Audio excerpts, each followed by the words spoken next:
Hello there and welcome to this collection of notebooks and tutorials on advanced digital signal processing. This is a course offered by Professor Schuller at the Ilmenau University of Technology. I am Renato and this is our first notebook and we'll start talking about quantization. So in this notebook we'll have an introduction to quantization.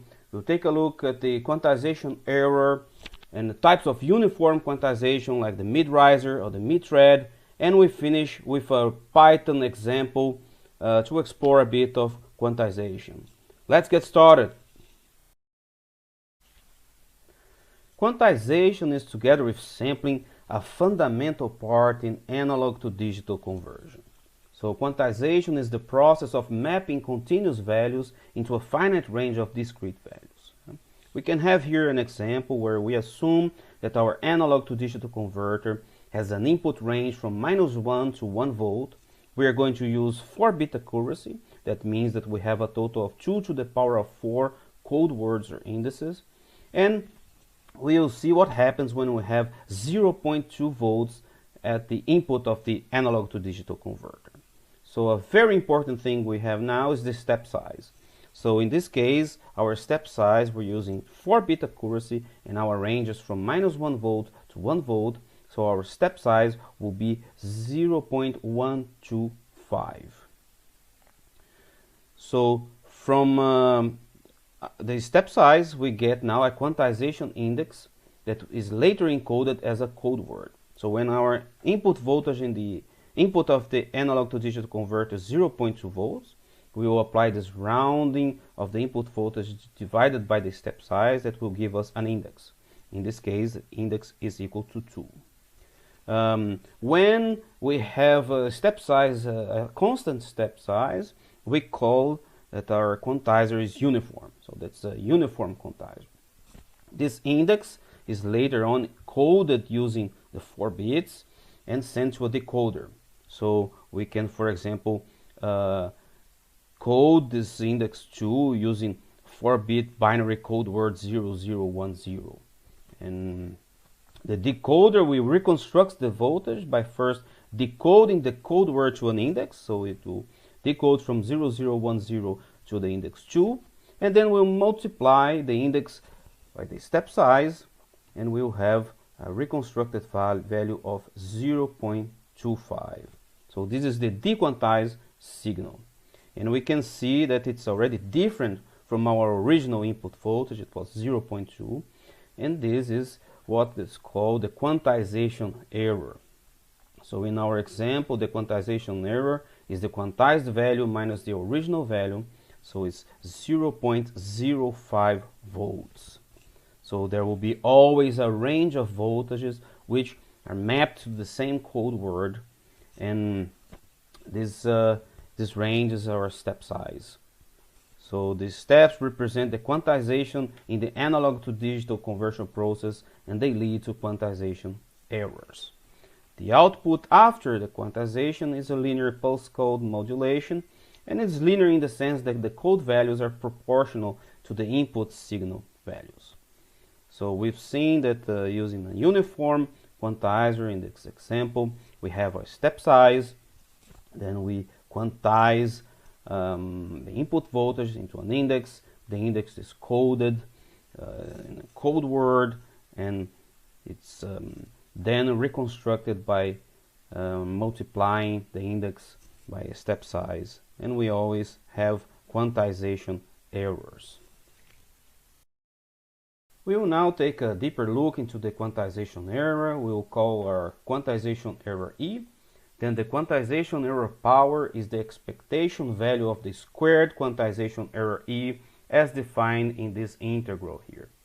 Here we have the P of E, which is the probability of the error value E, and we compute the power of each possible error value E by squaring it, and then we multiply it with its probability to obtain the average power. So this number will give us some impression of the signal quality after quantization, and later on we will see that when we set it in relation to the signal energy, we will have what is the so-called signal to noise ratio. for our quantizer and the analog to digital converter. Here we are assuming that the quantization error is uniformly distributed, so all possible values of the quantization error appear with equal probability, and that's usually the case when the signal is much larger than the quantization step size delta. Yeah. We know here that the integral over the probabilities of all possible values of E must be 1, and the possible values of E are between minus delta divided by 2 to delta divided by 2, so delta here is the step size. So we have that the integral over the probabilities of all possible values must be 1. So, and when we solve here, we will have the probability of E, the P of E is 1 divided by delta. Then when we go back to this definition of the quantization error power, at the expectation value of the squared quantization error, and we replace here the P of E that we obtain, we will see that we have that the quantization error power for a uniform quantizer with step size delta and for large signal is delta squared divided by 12. Depending on if the quantizer has the input voltage 0 at the center of a quantization interval or on the boundary of that interval, we can call the quantizer a mid-thread or a mid-riser quantizer. So here we have a mid-thread quantizer, that there is the input voltage 0 at the center of quantization interval, and we see that we have the index after quantization given by rounding, and then the reconstruction or the dequantization, which is the quantization index times the step size. On the other hand, we have here the mid-riser quantizer, and we don't have the input voltage 0 at the center of quantization interval. So we have here, we use a floor dividing the value by the step size, and the dequantization, the reconstruction, we multiply the quantization index by the step size, and we also add half of the step size in the reconstruction. So this we have then mid-rise and mid-thread quantization. So this makes a lot of difference for small input values. So for the mid-rise quantizer, very small values, they are quantized to plus or minus half the quantization interval, half of the step size. And the mid-thread quantizer, very small input values are rounded to 0. So we can see the mid-rise quantizer as not having a 0 as a reconstruction value, but only small positive and negative values. So the mid-rise is perhaps more accurate because it also reacts to small input values, but the mid-thread can be seen as saving a bit rate because it quantizes very small values to 0. We can also observe that the mid-thread quantizer swallows small signal levels since they are all rounded to 0, and the mid-rise quantizer captures the small values but distorted. We have now a Python example to see quantization in action, both mid-thread and mid-rise. So here I'm importing libraries. We are using NumPy and Matplotlib. We are using 32 kilohertz as a sampling frequency. So we're defining here the signal to be quantized. This is going to be a sine wave that goes from -1, the amplitude goes from -1 to 1, and the frequency is 500 hertz. And we will use a quantization with a bit accuracy of 4 bits. So then we have the step size, that is our from -1 volt to 1 volt, so it's 2 divided by 2 to the power of 4, so this is going to be our step size. Then we have the quantization with the mid-rise using the floor rounding, and the mid-thread using the round, so it's dividing the value by the step size. And the dequantization we are having here are the same formulas like we've seen for the mid-riser, where we add half of the step size on the dequantization part. For the mid-thread, we just multiply the index after quantization by the step size. So we're just reproducing here the formulas for quantization and dequantization. We also plotting the quantization error, which is the quantized minus the original input signal. And we have here, this is our original sine wave, and we can have the mid-thread quantization and the mid-rise quantization, and we also have here our quantization error for the mid-thread. Yeah. We can listen, so this is the original signal. So this is the sine wave of 500 hertz frequency. This is the quantized signal mid-thread. We can see introduces some noise, so the quantization of 4 bits. We have original, quantized mid-thread, quantized mid-rise. So in this process of quantizing, going down to 4 bit accuracy, we see some noise. And in fact, if we plot the frequency in the frequency domain, so here I'm using SciPy to have FFT and PlotLight to plot. We are doing some FFT of the original signal and the quantized signal. We're using 2 to the power of 10 points for the FFT. We are also normalizing, so we want to compare all our signals in the frequency domain. And here we have, this is the spectrum of the original, so it's 500 hertz we have our original signal, but then for mid-thread we see that we have the 500 hertz components, but also we have this noise due to the quantization errors of the mid-thread. And if we go to the mid-rise, we have a different shape of noise, but we also have quantization noise due to the quantization errors. So we've seen here that we have 2 types of uniform quantizers. You can find a mid-riser or a mid-thread, so it depends if the input voltage 0 is at the center of the quantization interval or on the boundary of the interval. In this example, we can also listen to the quantization error and the noise due to the quantization errors. This is the final part of this notebook, and we have here a real-time quantization example. So we are going to use PyAudio to quantize using mid-thread and mid-rise and different bit depth, so different bit accuracy for the quantizers.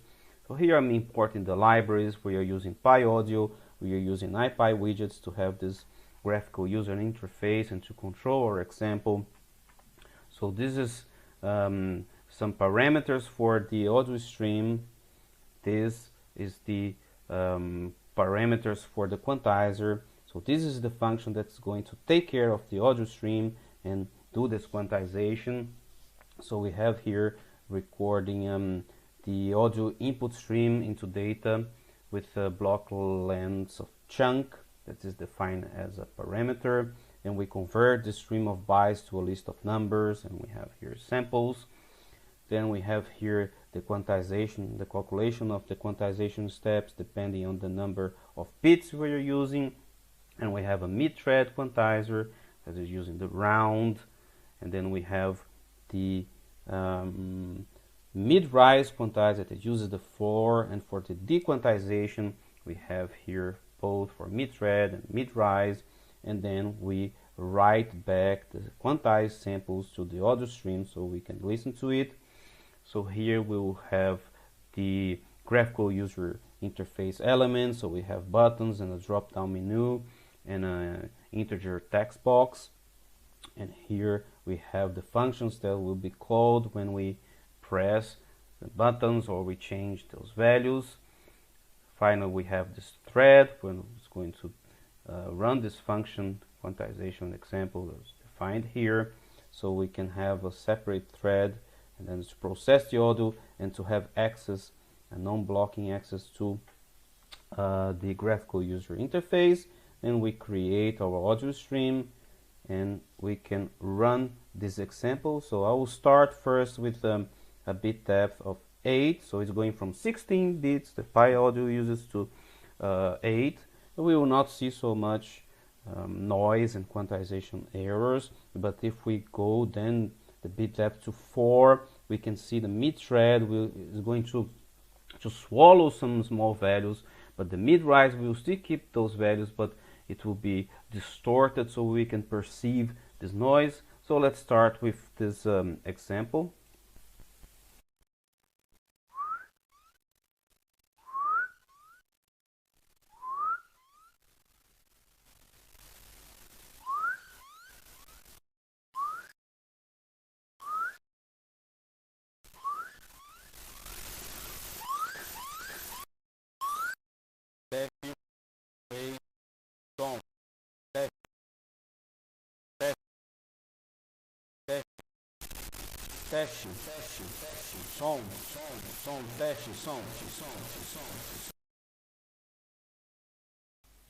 So this is the example, so we can verify and observe different quantizers with different bit accuracies. And that's it for today, and see you on our next notebook and tutorial.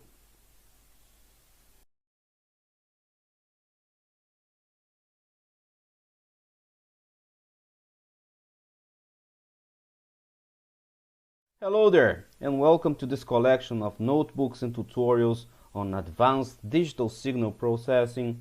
This is a course offered by Professor Schuller at the Ilmenau University of Technology. I am Renato, and on this notebook we'll talk about signal-to-noise ratio in quantization. So we will go through the definition of signal-to-noise ratio, and we will calculate signal-to-noise ratio for different signals with different distributions. Let's get started. The signal-to-noise ratio can be defined as the ratio of the expectation of the signal power to the expectation of the noise power. In our case, the expectation of the noise power is the expectation of the quantization error power. So last time we calculated the expectation of the quantization error power, and we found out that it's equal to the step size squared divided by 12. So what we need to do now is to calculate the average or the expectation of the signal power. So how do we obtain this? Yeah? So basically we can take the same approach as we did for the expectation of the power of the quantization error, which is basically the second moment of the distribution of the quantization error. So what we need to know now is from our signal is its probability distribution. For the quantization error, it was a uniform distribution between minus step size divided by 2 to plus step size divided by 2. So a very simple case now would be if we would calculate the expectation of the signal power for a uniformly distributed signal with amplitude A divided by 2, which has values between minus A divided by 2 up to plus A divided by 2. So this is exactly the same case as we calculated for the quantization error, and then we will just need to replace here in this equation the step size by A. Yeah? So the probability distribution of a uniformly distributed signal with amplitude A divided by 2 is 1 over A, and we can use our formula for average power. So then we replace here the PDF of a uniformly distributed signal here, and then when we calculate the expectation for a signal power for a uniformly distributed signal with amplitude equals to A divided by 2, we have the resulting power is A squared divided by 12. Yeah? So what kinds of signals have this property? So uniformly distributed random values have this property. So basically this was like our quantization error, but it's important to observe that speech or music and audio has a non-uniform PDF. Yeah? They are usually modeled by a Laplacian distribution or a Gaussian mixed model, and in this case this formula here doesn't apply to non-uniform distributions. Yeah? But Other signals that have a uniform PDF is a triangular wave and a sawtooth wave, yeah, because one can imagine the vertical axis, the function value covered by small intervals, and each interval is then passed into the same time span, and this means that the resulting PDF is also uniform. Yeah? So for uniform distribution, we have that the expectation of the power is a squared divided by 12. So now we can calculate our signal to noise ratio, which was the ratio of signal power divided by the noise power, and then we have here the ratio, this is the signal power divided by the noise power, and we have that the signal to noise ratio is a squared divided by the step size squared. When we assume that our signal is full range, it means that the maximum values goes from minus a divided by 2 to plus a divided by 2, and we can compute the step size if we know the number of bits of our converter, and then we're assuming uniform quantization. So here we have our step size is the full range divided by 2 to the power of n, where n is equal to the number of bits. So if we then replace in this signal to noise ratio equation, we replace the step size here, we will have this equation here, and we obtain that the signal to noise ratio is 2 to the power of 2n. Yeah? Usually we see signal to noise ratio in decibels, so we can convert this to decibels, and we have that the signal to noise ratio for uniformly distributed signals is n, the number of bits, times 6.02 dB. So this is a very famous rule of thumb that each bit more gives you 6 dB more in signal to noise ratio. Yeah? But it's important to have in mind that this formula only holds for uniformly distributed full range signals.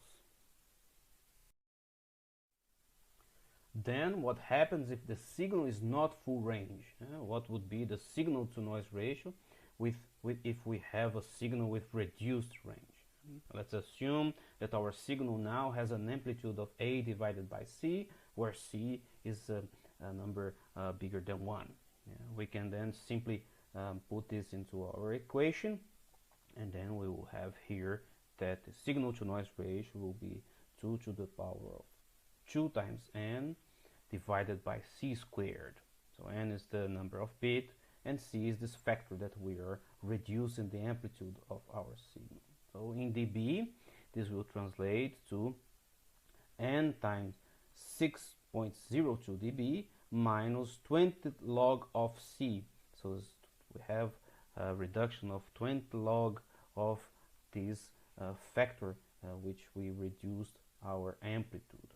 So in case, for example, we have a 1/10 of the full range, yeah, then the resulting signal to noise ratio would be 20 dB lower than the signal to noise ratio for a full range signal. So that's what we see here, and this is the signal to noise ratio for full range signal if we are using, for example, a 16-bit quantizer, and here is the signal to noise ratio for 1/10 of full range, so we are 20 dB below.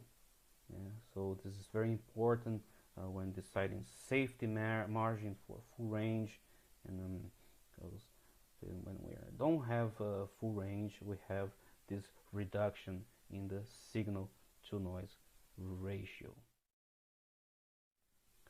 And what if we don't have a uniformly distributed signal? So before we calculated the signal to noise ratio for a uniformly distributed signal, but as we saw, speech and audio signals are best modeled by a Laplacian distribution or a Gaussian mixed module, and even when we look at the sine wave, it doesn't have a uniform distribution. So in this next example, we are going to calculate the signal to noise ratio for a sine wave.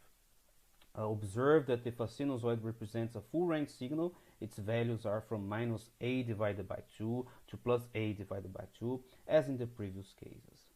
Yeah.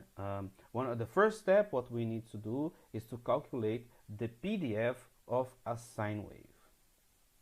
So what is the PDF of a sine wave? So basically it is the normalized histogram such that its integral becomes 1 to obtain a probability distribution. Yeah. So here is the PDF of a sine wave. So it's given by this formula, and this results from the derivative of the inverse sine function.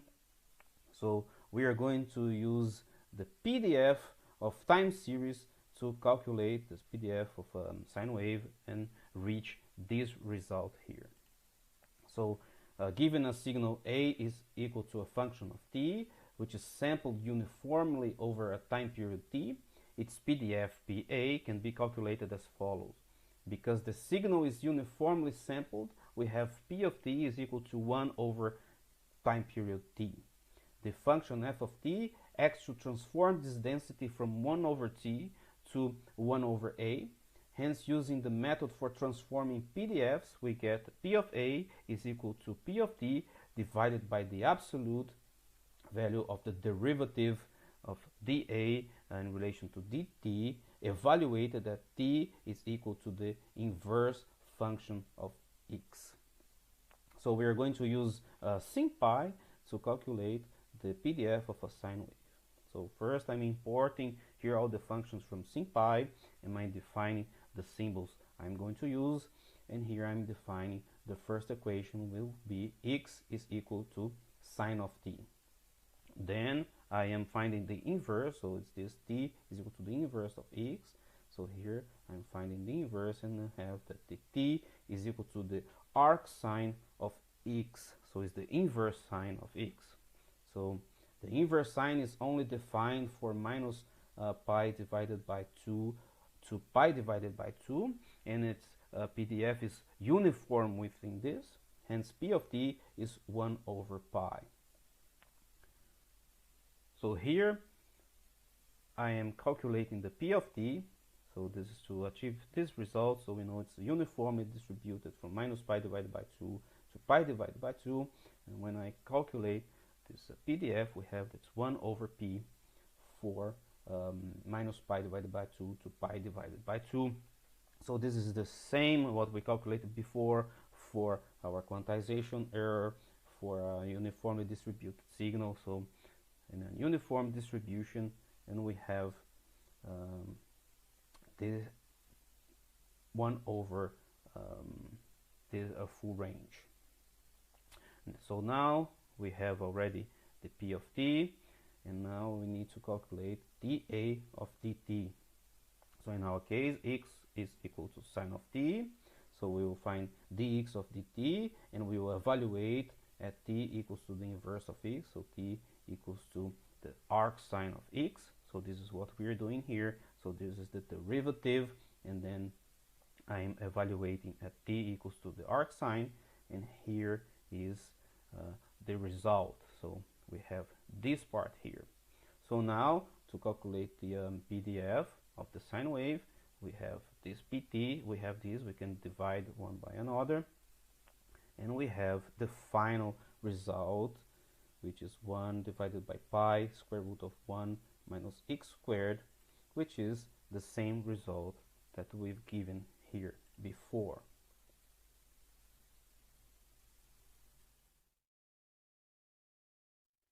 Now that we have the PDF of the sine wave, we can go back to the formula for the average power, and then we have that the sine wave goes from minus 1 to 1, and we will replace the PDF here times x squared, and we will obtain the expectation of the signal power of a sine wave. So this is what we are having here. We're using SimPy. So this is the x squared times the PDF of the sine wave, and then we're computing this integral, and we have that the expectation of the signal power of a sine wave is 1 divided by 2, or 0.5. Okay? As the sine wave is not a probabilistic function, but it's a deterministic function, we can also simply directly compute the power of this sine signal over t, and then take the average over at least one period of the sine function. So this is what we are doing here. So we are computing the power, the expectation of the sine wave power. So when we solve this integral here, so it's important to remember this trigonometric identity that makes it easier to reach this result. And then we know that the cosine integrated over a complete period becomes 0, and we have the same value of 1 divided by 2. So we calculated the expectation of the signal power for a sine wave in 2 different ways. We used here this solution for a deterministic function, and we also used using the PDF of a sine wave. Yeah.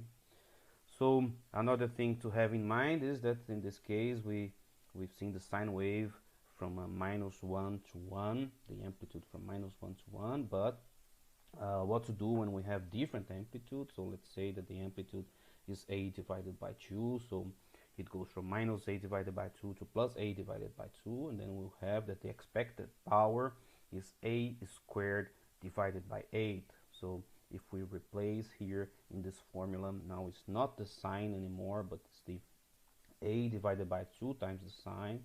So this is what we're doing here in sin pi, and then we will compute this integral, and we find that the result is a squared divided by 8.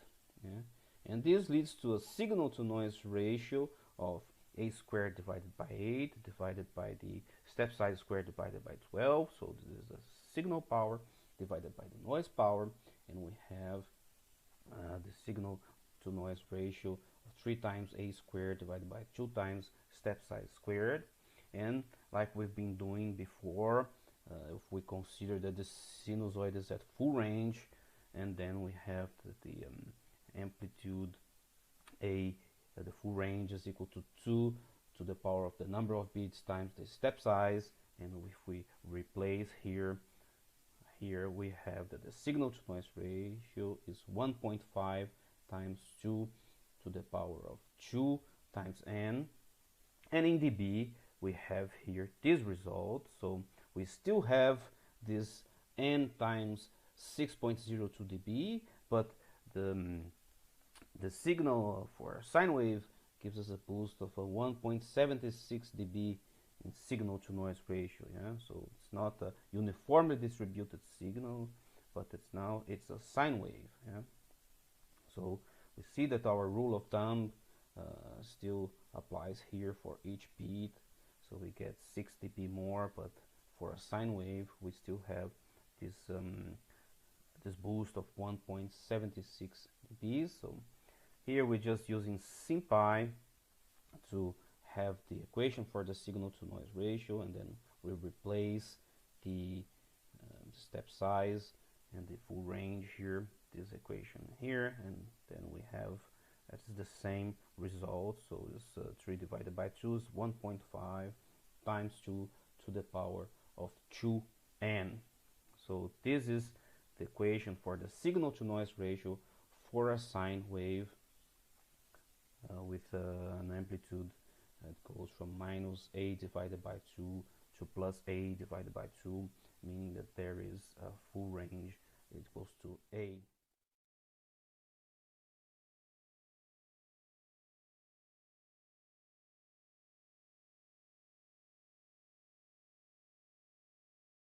Hello there, and welcome to this collection of notebooks and tutorials on advanced digital signal processing. This is a course offered by Professor Schuller at the Ilmenau University of Technology. I am Renato, and on this notebook we'll talk about non-uniform quantization, companding. So we are going to take a look at the µLaw and ALaw companding, and we'll have some Python examples to demonstrate this type of quantizers. Let's get started. Previously, we've seen that the signal to noise ratio depends not only on the signal type, but also on the signal size. And companding is a scheme to make the signal to noise ratio less dependent on the signal time. Yeah? It means compression and expanding. So the uniform quantization can be seen as a quantization value which is constant on the absolute scale. On the other hand, non-uniform quantization using companding can be seen as having step sizes which stay constant relative to the amplitude. So their step size grows with the amplitude. So how do we obtain this non-uniform quantization? So we first apply a nonlinear function to the signal to boost small values, and then we apply a uniform quantizer. So on the decoding side, we first apply the dequantizer and then the inverse nonlinear function. So we reduce small values again to restore their original size. So here's the scheme. So we have our signal, we apply a nonlinear function. Here goes the uniform quantizer, we have this index, and in the decoder we have this index, and then we apply the dequantization, and we have the inverse of the nonlinear function, and then we have our reconstructed signal. So the range of the values and the range of the index is compressed, and smaller values become larger, and large values don't grow as fast. So we use the following standard functions as µLaw and ALaw to do the companding. So here is the equation for the µLaw companding, and here are the equations for the ALaw companding. So this compression function is applied before a uniform quantizer in the encoder, and in the encoder after uniform reverse quantization the inverse function is applied, turning back y back into x. So observe that these equations assume that we first normalize our signal and keep its sign separate. So here's an example. So we are going to use the µLaw companding, and mu is equal to 255, which is used in the standard, and then we have a signal x with a maximum amplitude of a. So we obtain this equation here, so we're keeping the sign separate. So here we're just applying this where mu is equal to 255, and here x we are doing here some kind of normalization. So in this example of 8-bit µLaw, we have the quantization index, so we are rounding. So this is the mid-thread quantizer like we've seen before. So here y has the range of -1 to +1, so it's normalized. And then we have the quantization step size for 8 bits is this, and then this index is then encoded as an 8-bit code word. So in the decoder we compute the dequantized y from the mid-thread dequantizer, including its sign from the index, and we compute the inverse compression function. So this is the expanding function, and we obtain the inverse through the following steps. So here we have the equation for the compression function, and we need the inverse of this. So we have here, we apply the exponential on both sides. So this goes multiplying here, then we apply the exponential, and then we have that the inverse, it's given by this function here. So we get back x from the signal y. So observe that with this companding, the effective quantization step size remains approximately constant relative to the signal amplitude. So large signal components have large effective step size and hence larger quantization error, and small signals have smaller effective quantization steps and hence smaller quantization errors. In this way we get a more or less constant signal to noise ratio over a wide range of signal amplitudes. It was important to remember that this approach is identical to have non-uniform quantization step size, smaller step size at small signal values, and larger step size at larger signal values. The compression expanding of the signal makes the uniform step size look relatively smaller to the signal. It has more quantization steps to cover. So in this has the same effect as a smaller signal with smaller quantization steps. So here we have a Python example to demonstrate the µLaw companding. So here I'm importing libraries we're going to use. We're using NumPy and pyplot. Here I'm defining some signal process parameters. So we're going to use a sampling frequency of 32 kilohertz. And here we are defining the signal to be quantized. So it's the same signal that we used before when we explored the mid-thread and mid-riser quantizer. So it's a signal. The signal is a sine wave with amplitude equals to 1, so it goes from -1 to 1, and a frequency of 500 hertz. And here we are doing the quantization and the dequantization. So we have a number of bits equals to 4, so we calculate the step size. So here now it comes the compression. So we are applying this formula that we calculated here. So we're doing this compression, so it's this formula here. So we are doing this formula here, which is defined here.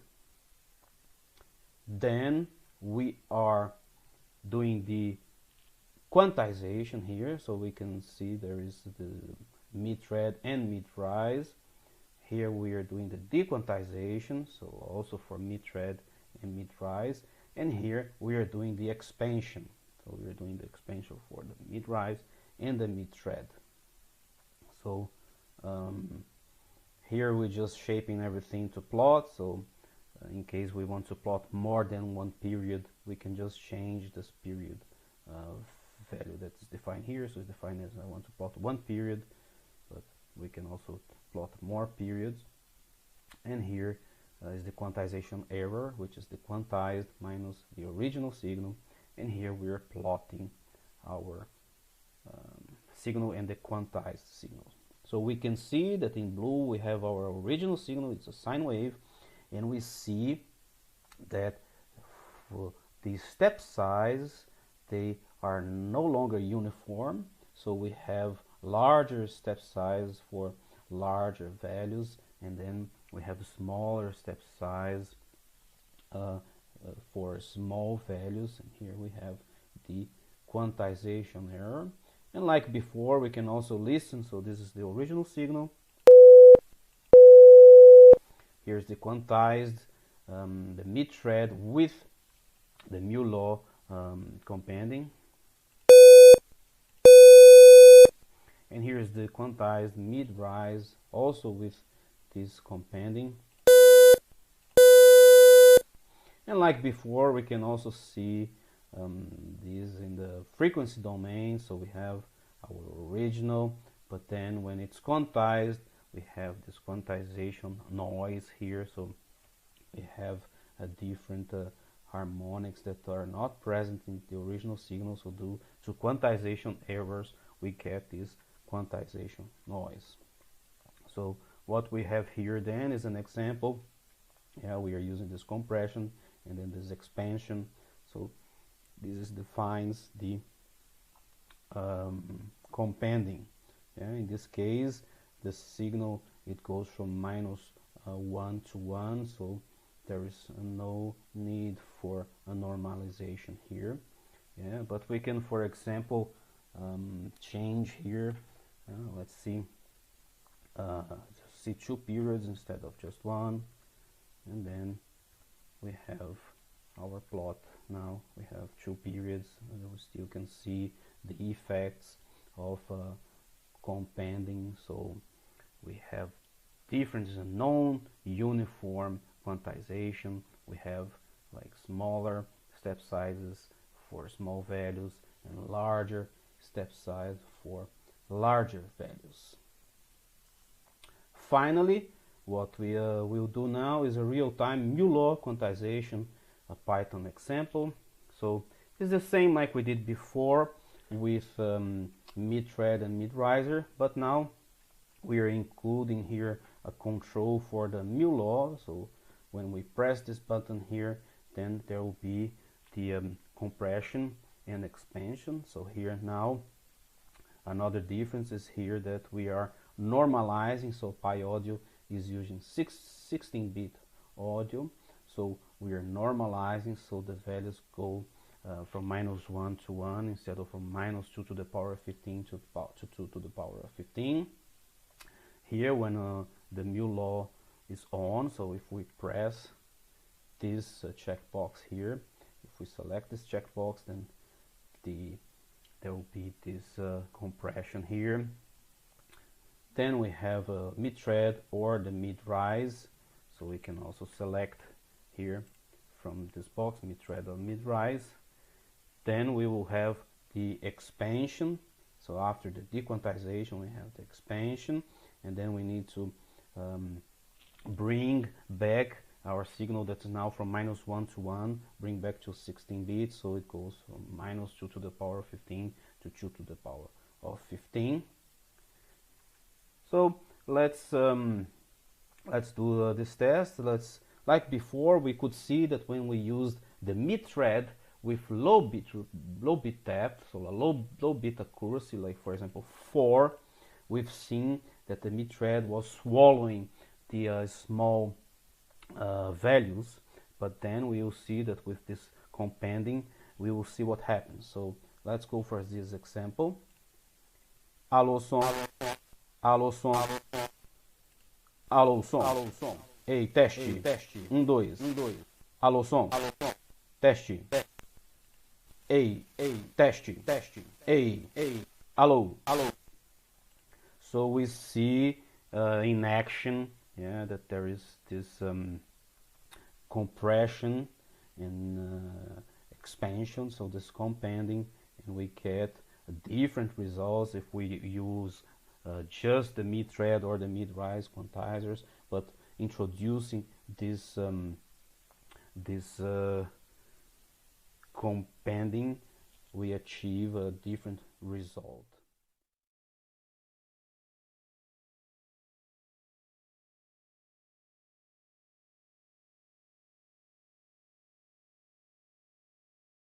Hello there, and welcome to this collection of notebooks and tutorials on advanced digital signal processing.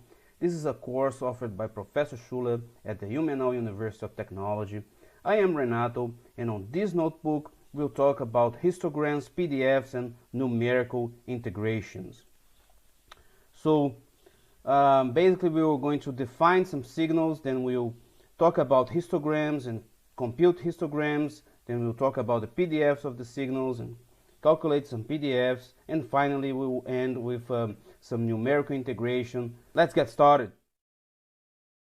We start this revision by defining 4 signals that we are going to use to calculate histogram and to calculate PDFs. So first, I'm importing here Python libraries we are going to use. So we are going to use NumPy, we are going to use matplotlib and librosa to handle audio signals. Here we are going to use sampling frequency of 32 kilohertz, and I'm defining a time vector of 1 second that we're going to use to create our signal. So the first signal we're going to use is a sine wave with the amplitude equals to 1. So its values goes from -1 to 1, and it has a frequency of 500 hertz. We are going to use a random signal sampled from a uniform distribution from -1 to 1, also having 1 second.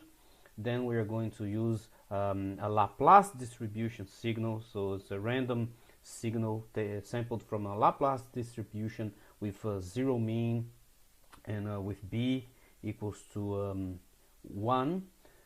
And finally we are going to use a music signal. So this is this classic rock song from Led Zeppelin, Rock and Roll, and here I'm plotting all the signals. So we have 1 period of a sine wave, and I'm just plotting the equivalent time of 1 period of a sine wave to all the signals. So here is the uniform distribution signal, here is the Laplace distribution signal, here is the music signal, and here we can also listen. So we can listen to 1 second of a sine wave, 1 second of a random noise taken from a uniform distribution, 1 second of a random signal taken from a Laplace distribution,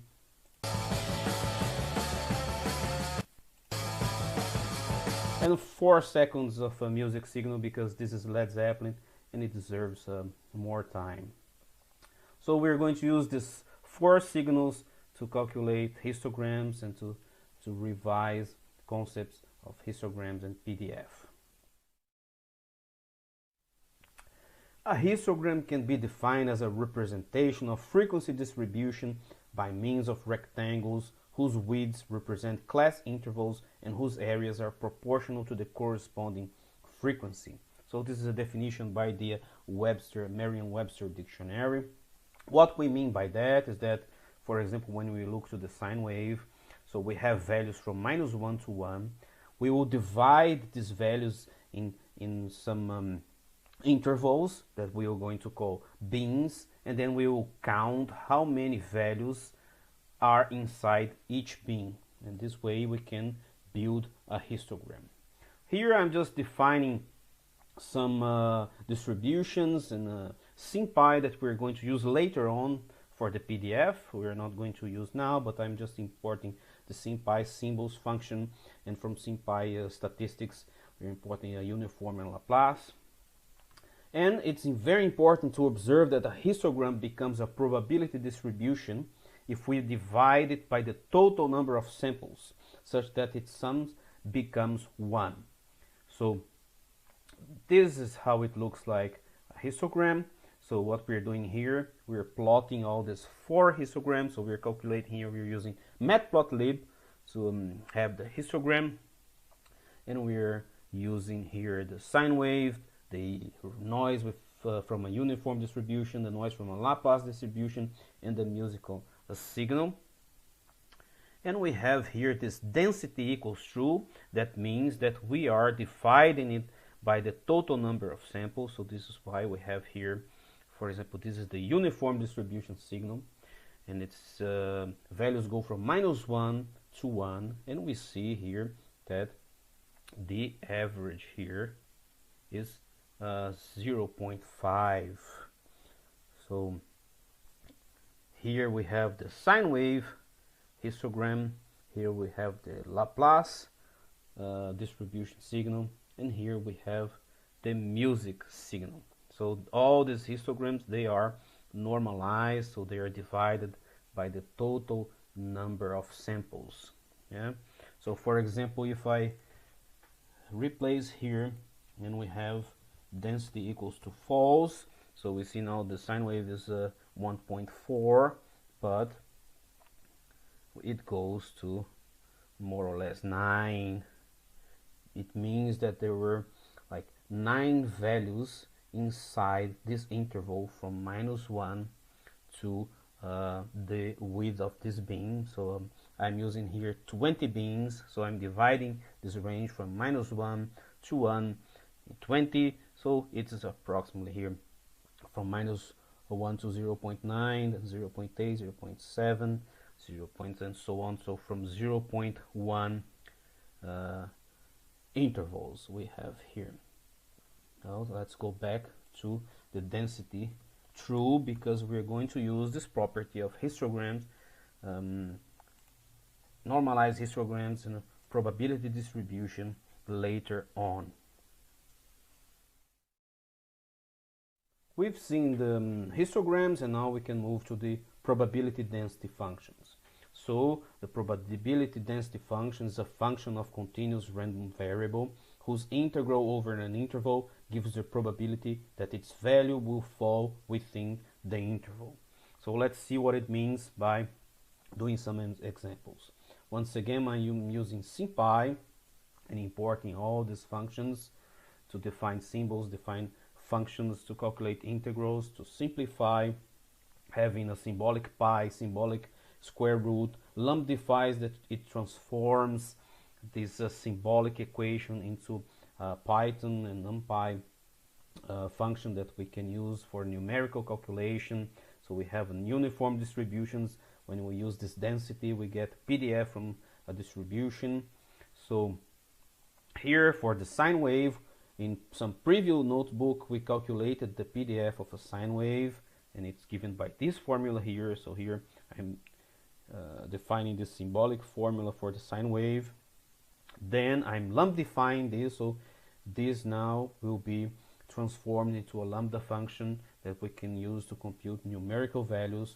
So here I'm creating an NumPy array from -1 to 1 with steps of 0.1, and here I'm calculating this PDF, so this formula here. So I'm replacing x with values from -1 to 1 in steps of 0.1, and it plotting this, it gives this plot here, and we see that this plot here is very similar to this shape here.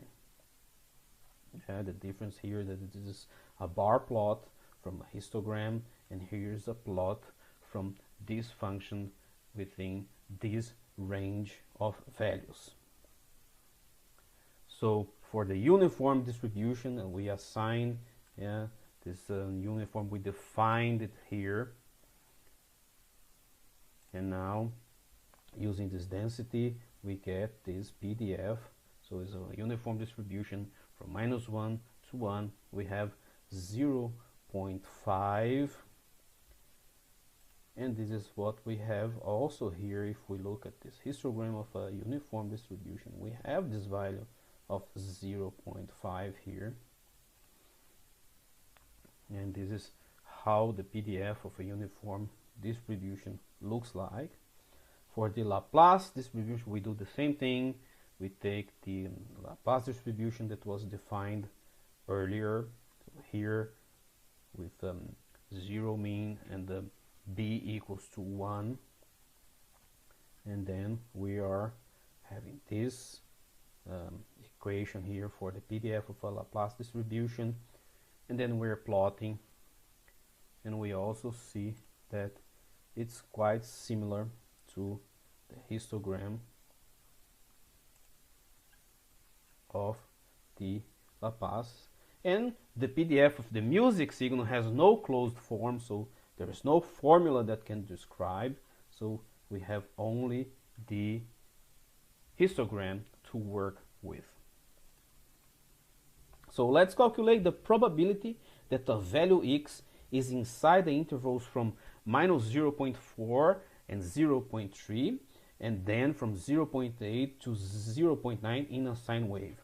So if we go back to the definition of probability density function, so a function of continuous random variable whose integral over an interval gives the probability that its value will fall within the interval. So we want to see the probability of a value to be from in the interval -0.4 and -0.3 of inside this sine wave. So what we do is we have here now the integral. This is the PDF from -0.4 to -0.3, and then we have that it's equal to 0.034, and from the interval from 0.8 to 0.9 we calculate here, and we have 0.061. If we go back to the histogram, so 0.3 and 0.4 is around here, so it's like 0.3 something, which is in fact similar to this. And if we look the histogram, oh, there's a mistake here. If we look the histogram beams, and we have, so from the interval minus, oh, there's a -0.4 and -0.3, so there's the beams 7 and 9, so it's 6 and 8, yeah. So we have here that it's 0.32, is very similar here, and from the interval from 0.8 to 0.9 we have also approximately 0.6. So we have differences here, of course, so there are two different ways of implementing two different errors, but it's very similar and we see that in fact, yeah, there is a relation between histogram and the probability distribution, and we can take some conclusions from its relation. So this was we can do similar analysis with all the distributions, and then you compare value calculated by integrating this formula or by having here this looking inside the bin of histogram, and we see here that we are taking a value and multiplying by the width of the bin. So it's in this case 0.1, and then we take here this value and multiply by this. So it's area of a rectangle, so it's this times this, and we will find results which are similar to the integration of the PDF. Finally, we're going to talk about numeric integration. So it's the final topic of our revision. So numeric integration is the approximate computation of an integral using numerical techniques, and it exists a diverse range of different techniques. So we are going just to list some. One that is very common is the Riemann sum, that we approximate the integral by the area of small rectangles.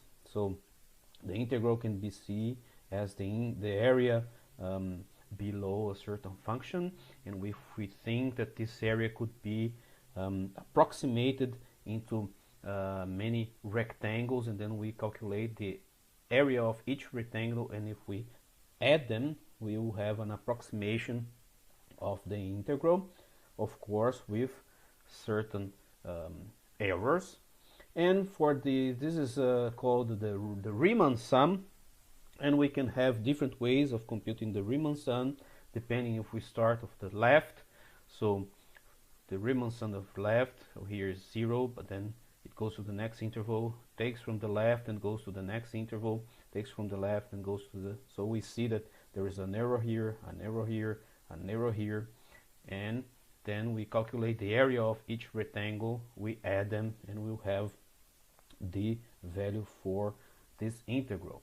We can also have the midpoint, so it calculates the midpoint between two samples, takes the midpoint, and then the rectangle is drawn using this midpoint. Or we can take the right, so we take the right and goes to the left. Each one has its advantages and disadvantages and different errors. So if this is the symbolic integral of a sine from 0 to pi divided by 2, and when we compute this, a symbolic computation will give us the value is equal to 1. So now that we plot this, we're just drawing to show how the algorithm works. So here we are implementing this algorithm. It's taken from the University of British Columbia. This is a very nice website, so you can take a look. There are different methods and different algorithms, not only integration, but with mathematical computations using Python. I highly recommend. But here there's a function to compute the Riemann sum, and we can choose the method midpoint, left or right. So now we are using this, so we are computing the Riemann sum from 0 to pi divided by 2. We know the theoretical value should be 1, and we have 0.991. So we see that it's a very good approximation with some errors. Another very, very important method is the trapezoidal rule. So the trapezoidal rule approximates an integral. Instead of using areas of rectangles, it's using areas of trapezoid. So we see that we have less errors using this technique. So here is the function taken from the same place to calculate the approximation of an integral using this trapezoidal rule, and we see that we get very good result, very close to 1, which was how we calculate symbolically. And we also can use methods from MP-Math that comes with SymPy or SciPy. They also provide methods for numerical integration. So in SciPy, what we do here, we define a lambda function. So x is equal to the sine of x, and then this is a function, and then we use this quad imported in MP-Math, so it's a SciPy, and we import this quad, and then we do from 0 to pi divided by 2, and we have also very good results. So they use different methods and different numerical techniques. And in SciPy there is also this quad from the SciPy integrate. The concept is the same. We define a function, so here's a lambda function, so x to sine of x, and we call this a quad function from 0 to pi divided by 2, and here it gives the result, and this is the error. So we've seen many different ways to calculate numerical integrals using Python, the concepts behind it. We also seen PDFs and how we can relate histograms to PDFs, and how we go from PDF to the probability of a value to be within a certain interval. So this is we had an example. You can expand this example to use the Laplace distribution, and in case we don't have a closed form for a PDF, we can, like for example the music, we can also see the probability for this piece of music for a value to be inside an interval. And we can always do trade-offs, like dividing the range into more number of bins if it's possible. So we have bins with smaller intervals, and that's it for this revision. So next time we are going to talk about the Lloyd-Max Quantizer.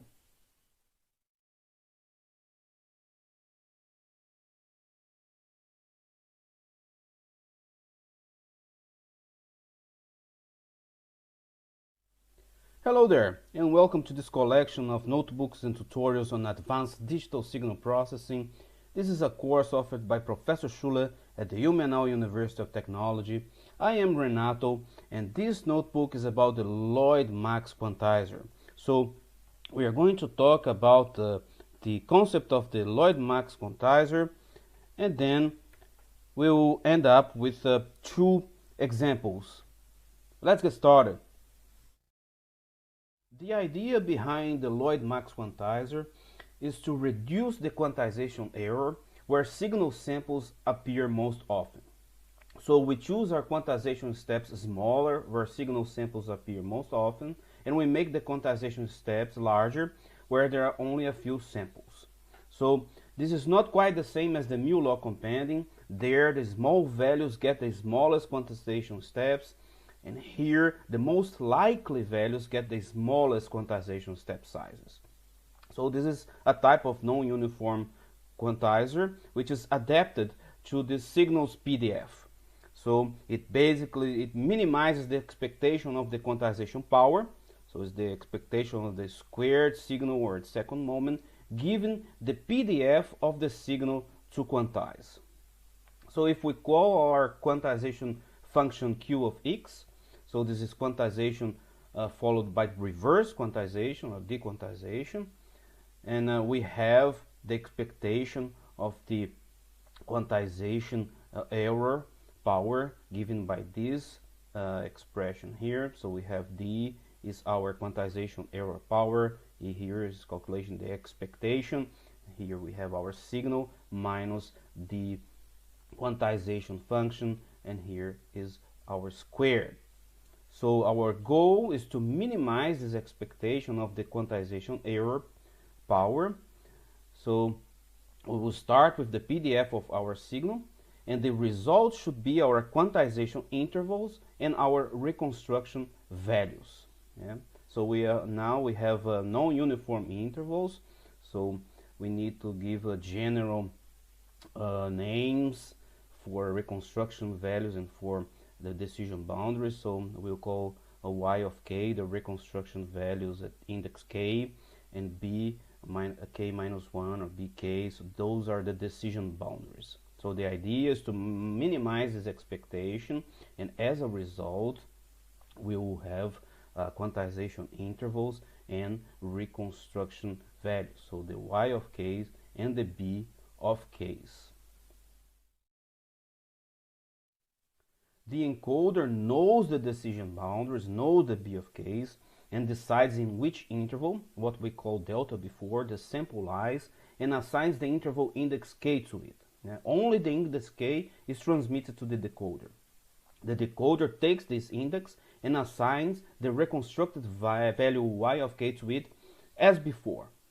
We call b of k the decision boundaries. So in the AD converter or encoder, each interval gets an index as before, like we did previously, and on the decoding side we have the y of k, the reconstruction values for each index from the encoding side.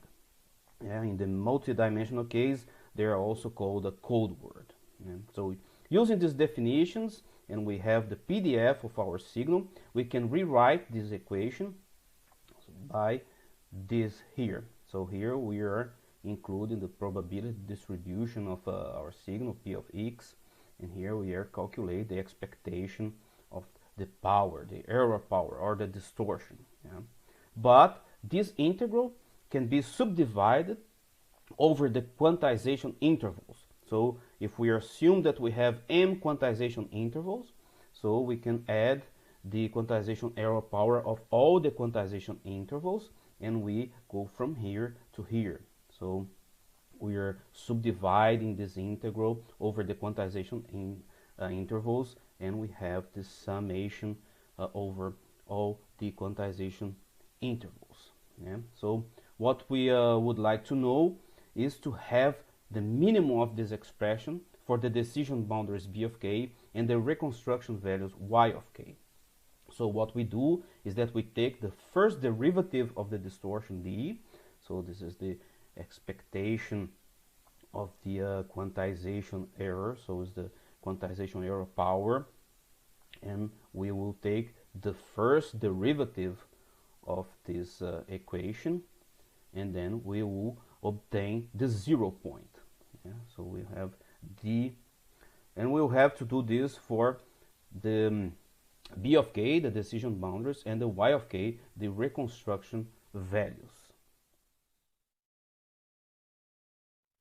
Let's start with decision boundary b of k. So we want to find the minimum of this equation here for b of k and y of k. What we do, we take the derivative with respect of those variables. So we start with the decision boundaries b of k, so we take the derivative of this equation in respect to b of k, and we set it to 0 to obtain its 0 point.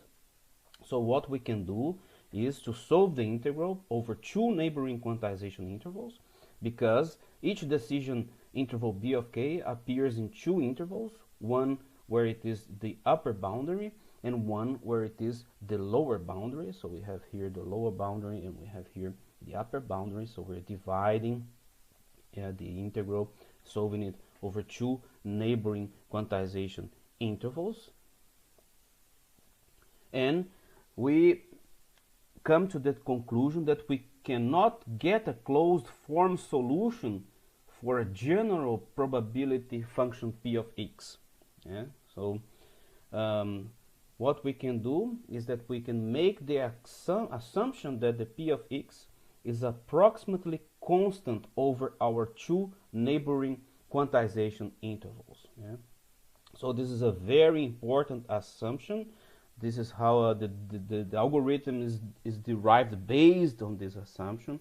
So we are assuming that the probability p of x is approximately constant over two neighboring quantization intervals. Yeah? Therefore, when we don't have a closed form solution for a general probability function p of x, we will assume that it's approximately constant over the two neighboring quantization intervals. So we divided we're solving the integral over two neighboring quantization intervals, and we're assuming that the probability function is constant over two neighboring quantization intervals. Yeah?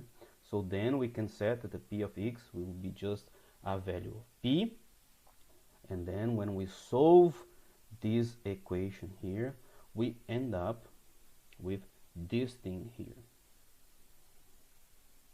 So we use this simplification. We assume that the probability function is constant over two neighboring quantization intervals, and we can solve this, and we have d of k divided by p is equal to this equation here.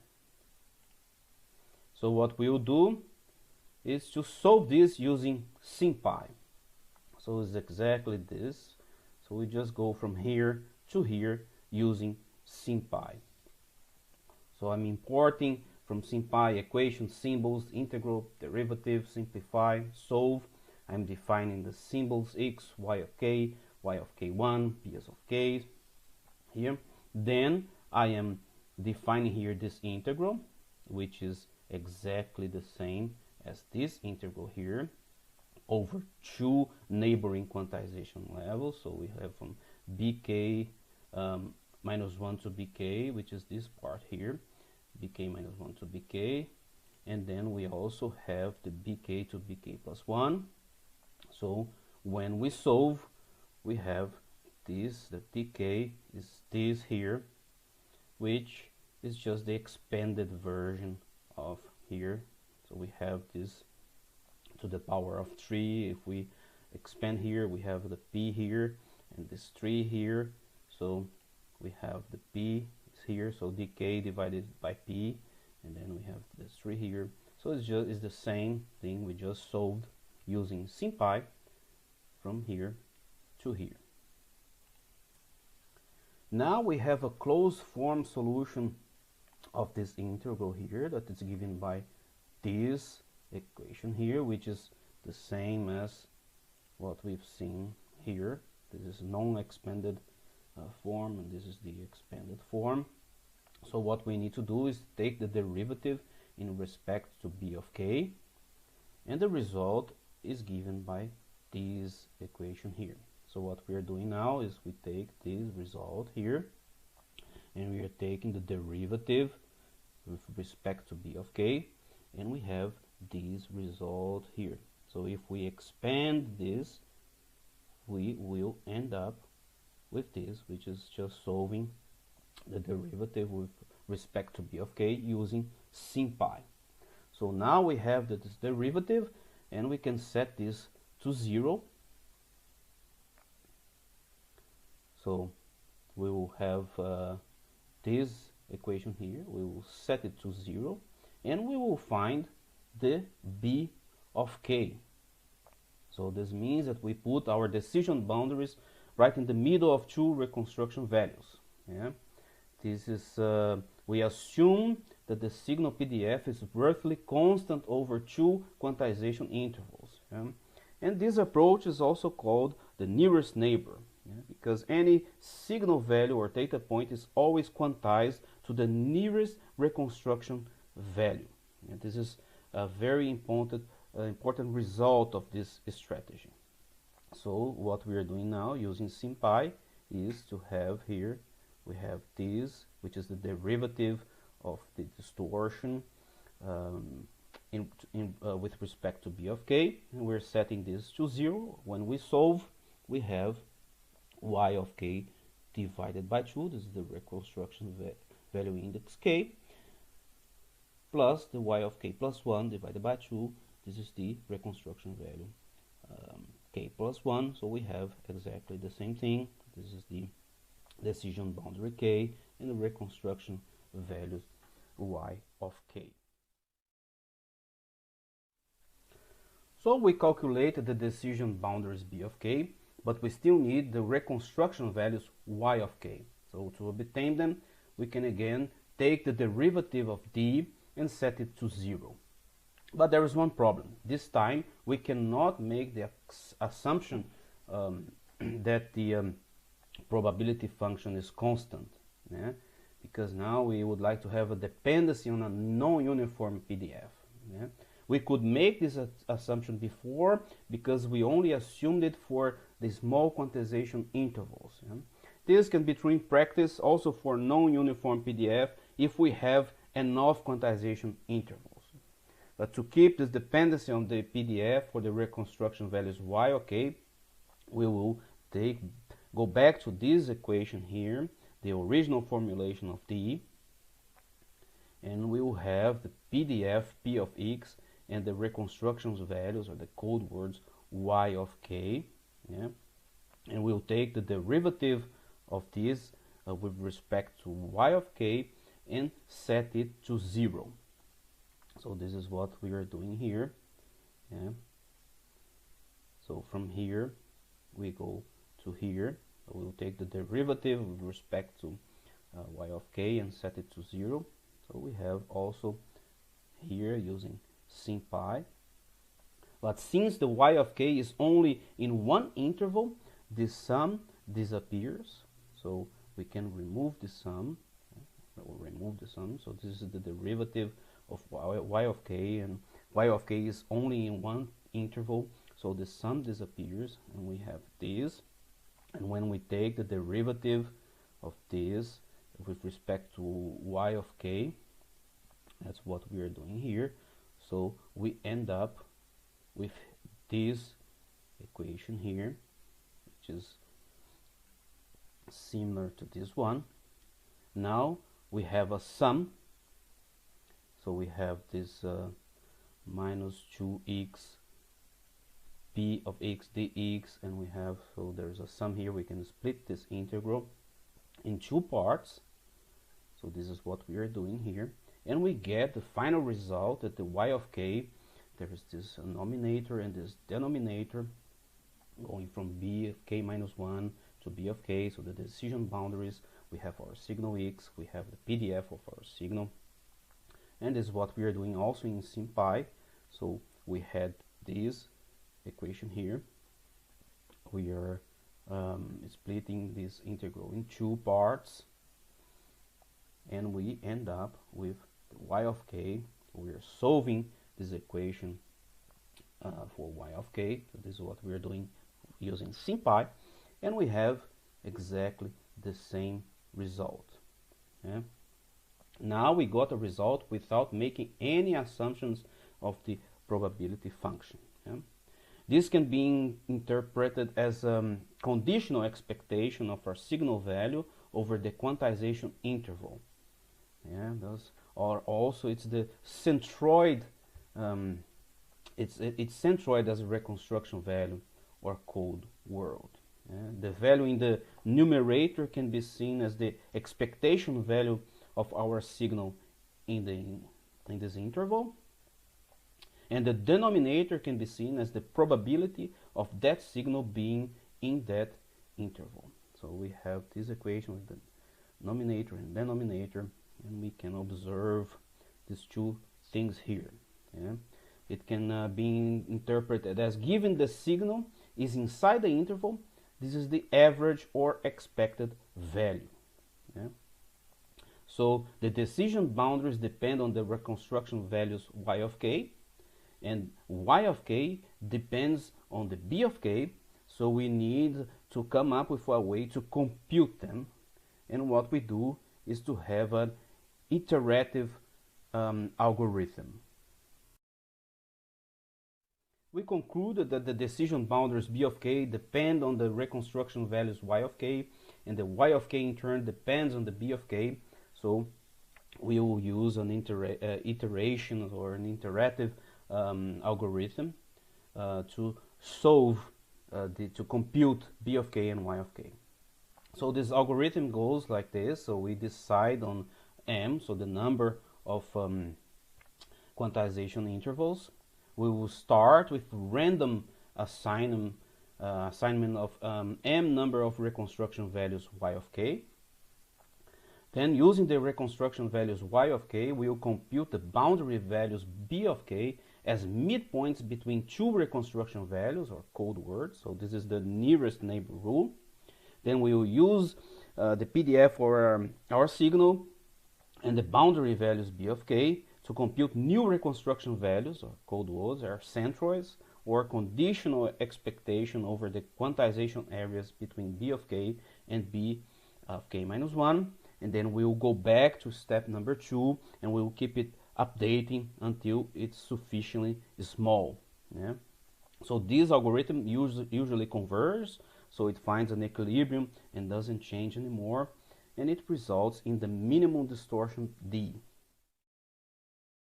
Let's go through an example to see this algorithm in action. So there will be an example for the Lloyd-Max iteration.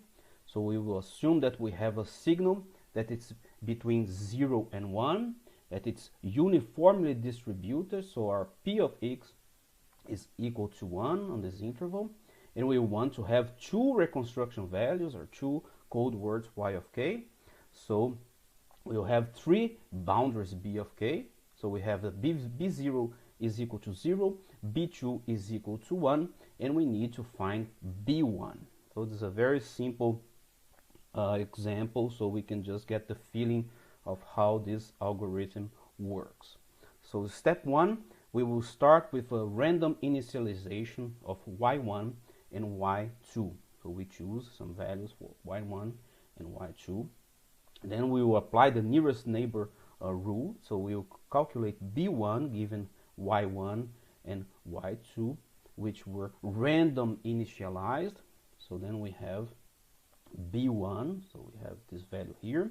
Then we compute the conditional expectation. So we have this equation here for y of k. So now we have b1, and then we will use our PDF, which is equals to 1. So what we will do, we have from 0 to 0.55, so b0 to b1, and we have this part here. Then we also have the denominator here, so we're just replacing here, and then we will come up with the new values of y1 and y2 that is given by these values here.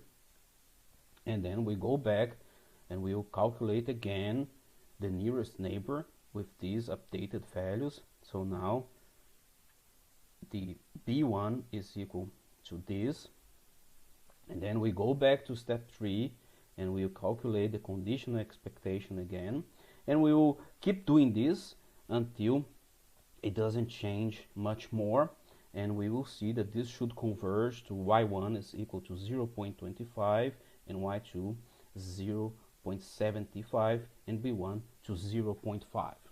So let's define here our functions for this algorithm. So here is a function to compute a b of k, which is the nearest neighbor rule. So we're dividing given y will be an array with two numbers, so we will take the average, and then we're also defining a function to calculate the y of k, which is given by this formula here. So this is what we're doing here. So we are using here this numerical integration from SciPy. In a previous notebook, we've seen this revision on PDFs, histograms, and numeric integration. So we are using this here, and we are computing for y1 and y2. And here is where the iteration happens. So we random initialize our y, so there's y1 and y2, exactly like we did here, 0.3 and 0.8. We will define a certain number to iterate, so we go from 100 iterations, and we are defining an epsilon. So this is the small change. So if the values will change less than this, we will stop the algorithm. So we're setting that p starts equal to 0, and we have this for loop. This is the iteration. So what we're doing is we are going from this step, this step, this step, and then we keep going back to 2 and updating. And when we have a small change that we think, okay, it's good enough, we can stop. So when we run this, we see that after 14 iterations, we have that y1 is equals to 0.25, so it converges to this value as we said before. Y2 converges to 0.75, and b converges to 0.5. So this is a very rudimentary implementation of this algorithm to give it some sense of how it's working. Let's take a look at another example. This time is not a uniform distribution. We will see what happens when we have a Laplacian distribution. So we have the formula for a Laplacian PDF. So this probability function is given by this equation here. So it's an exponential at the power of minus 0.5 times modulo absolute value of x. So we will do the same thing. We will random initialize values of y1 and y2. So it will be 0.3 and 0.8, and we will calculate the nearest neighbor rule. So we have the b1 is like the average between these two values, and we have this. But now our condition expectation, we have to take into consideration the PDF of the Laplacian distribution. So before it was 1, very simple to calculate, but now we have to include this formula here inside here. And then when we compute the numerator for this, we have this part here. So when we use NumPy to compute this, we have this value of 0.126. For the denominator, so this part here, we will have this here, and we're replacing this by this function here, and when we do this, we have 0.48, and then the numerator divided by the denominator, we have this result here for y1. For y2, we need to do the same procedure, but then, so we have here the numerator and the denominator.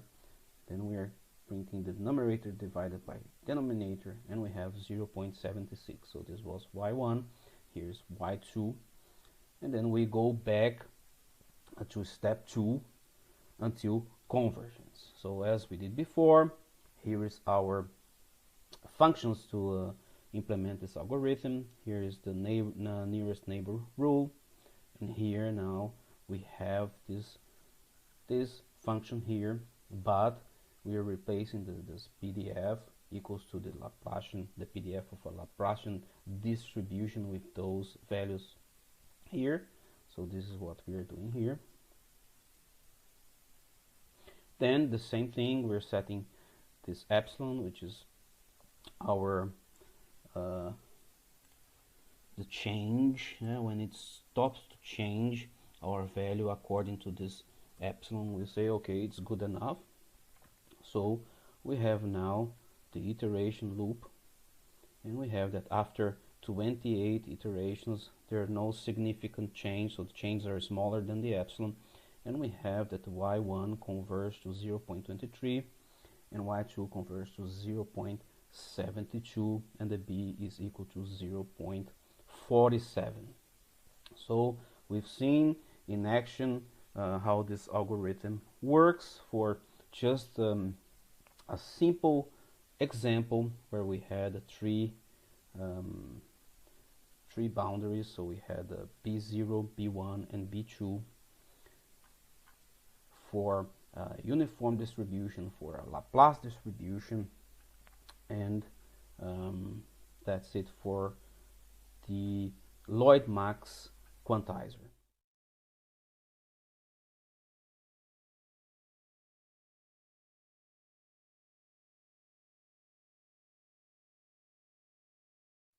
Hello there, and welcome to this collection of notebooks and tutorials on advanced digital signal processing. This is a course offered by Professor Schuller at the Ilmenau University of Technology. I am Renato, and on this notebook we are going to talk about vector quantization. So in our previous notebook we saw the Lloyd-Max Quantizer, and now we are going to extend the Lloyd-Max Quantizer to any dimensional space. So we're going to extend it to multi-dimensions, and we will end up with the Linde Buzo Gray algorithm and vector quantization. So on this notebook we are going to take a look at the definition of the vector quantization, and then we'll go through some Python examples to put vector quantization in practice using Iron Maiden music. So we're going to use the introduction of two Iron Maiden classics. So we're talking about Ace is High and The Number of the Beast. So we have this speech, the introduction of those songs, and we're going to use it for our examples. Let's get started. In our previous notebook we saw the Lloyd-Max iteration that looked like the following. We would start our iteration with a random assignment of m reconstruction values, so code words y of k. Then we, using the reconstruction values, will compute the boundary values b of k as midpoints between two reconstruction values, so using the nearest neighbor rule.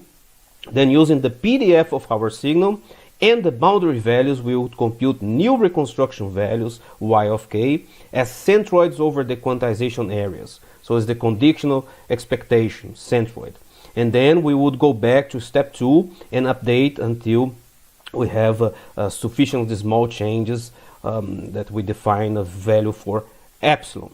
So this algorithm usually converges, so it finds an equilibrium and it doesn't change anymore, and it results in the minimal distortion d. That was the expectation of the error, squared error that we saw.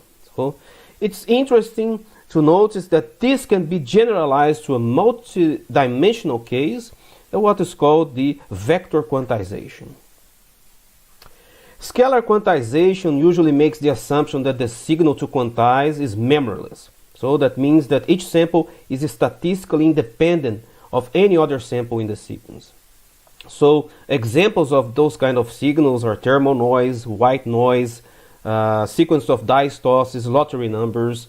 But many signals, they do have memory, so they have samples which are statistically dependent on other samples in the sequence. So for example, speech signals, pink noise, temperature values over ear, image signals, audio signals. And since many signals have this memory, we can take advantage of this. And one possible approach to deal with memory or to deal with these statistical dependencies in our signal is to use the so-called vector quantization. So how does vector quantization work? Instead of quantizing each scalar value, so each sample individually, we will group the sequence of samples into groups of n samples. And this way we are obtaining a sequence of blocks, so they are called vectors, of size n samples each. In this way we obtain a sequence of samples in an any-dimensional space. In such a way we can capture or use the memory between samples within each block or vector. So the resulting samples with memory in the any-dimensional space will lie on or near a hyperplane or a subspace within this any-dimensional space. So the good thing here is that we don't need to sample the entire space, but we only need to sample the part of our space where our samples are actually located. Let's look at this case when we take correlated samples such that one sample is always similar to the previous sample.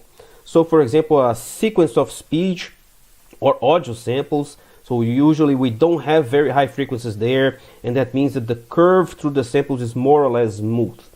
So now we will take the dimension n equals to 2, and we will obtain a two-dimensional vector space of samples, which could look like this. So we are taking these blocks with two samples each, yeah, and then if our signal, for example, is a sequence with these numbers, we will get the following sequence of variables. So we're vectors. We are having blocks of two samples each. So this is what we have. To take a look in a more practical way, let's go through a Python example. So in this Python example, we're going to use a LibRosa to load our audio files, Matplotlib to plot, IPython display to listen to our signals, and NumPy for mathematical operations. Here is our signal processing parameters. So we are using a sampling frequency of 32 kilohertz, and we're defining a time vector of 1 second that we're going to use to plot our signals. So the first signal we are going to use is the classic The Number of the Beast introduction from Iron Maiden. So I'm loading using a LibRosa, then we're normalizing. I want to have the signals from -1 to 1. Then we're plotting here so we can see this is what it looks like, and let's listen to it.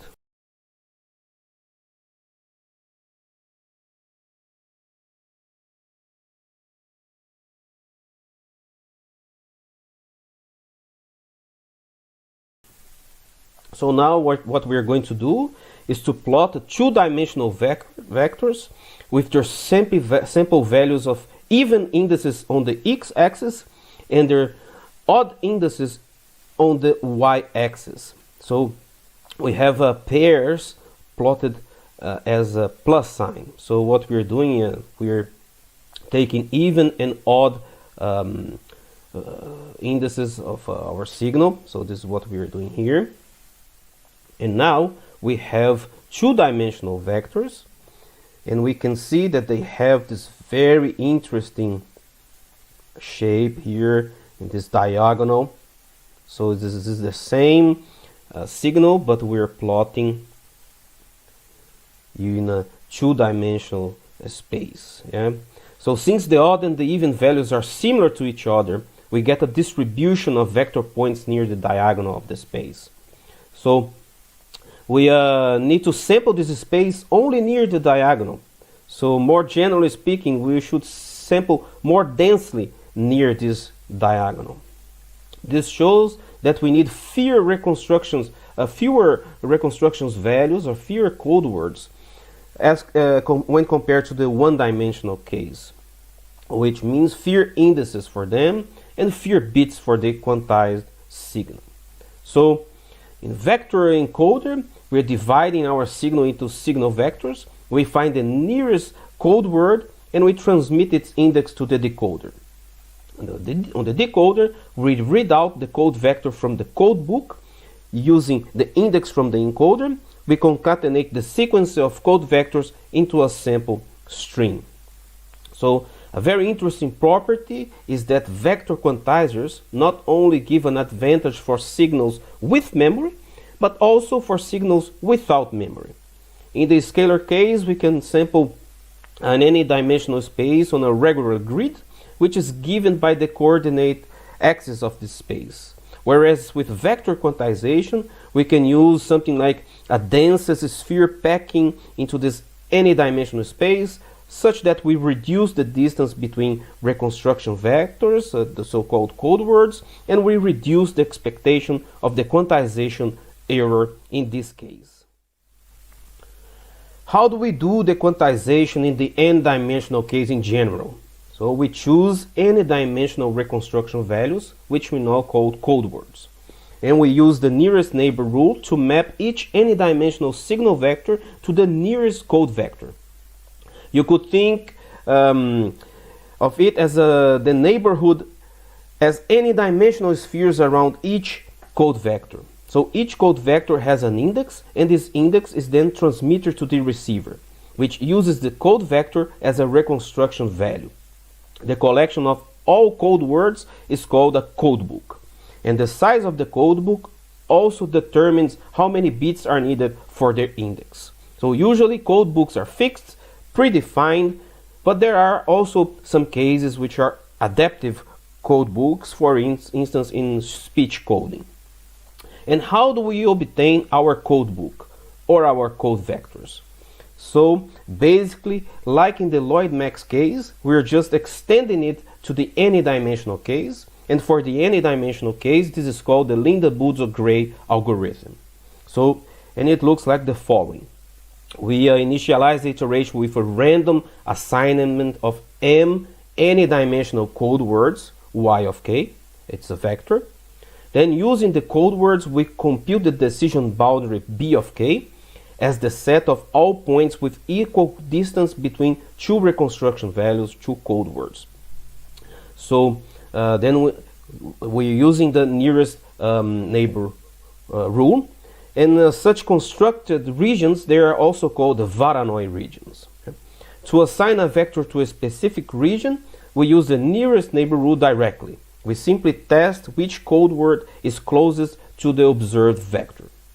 Then the next step is using the PDF of our signal and the decision boundary, the Voronoi region. We compute new code words as centroids, center of mass, or the conditional expectation over the quantization areas, the Voronoi regions. So it's the same as in one-dimensional, but here we the integral is going over n-dimensional. Then we repeat. We go back to step 2 and we repeat it until it's sufficiently small, so it's smaller than a defined epsilon.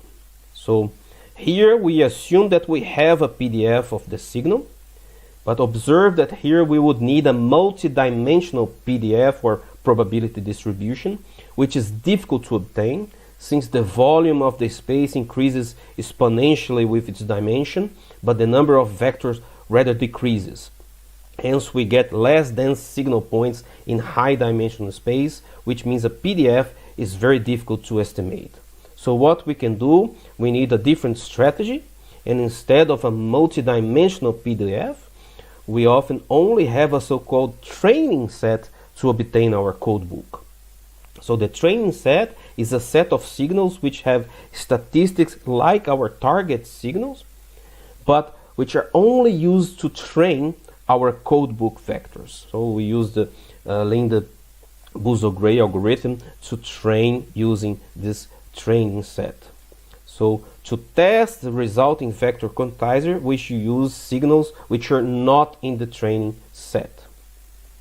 We can still use the same algorithm as with the PDF, so we just have to compute the centroid or the conditional expectation in a different way.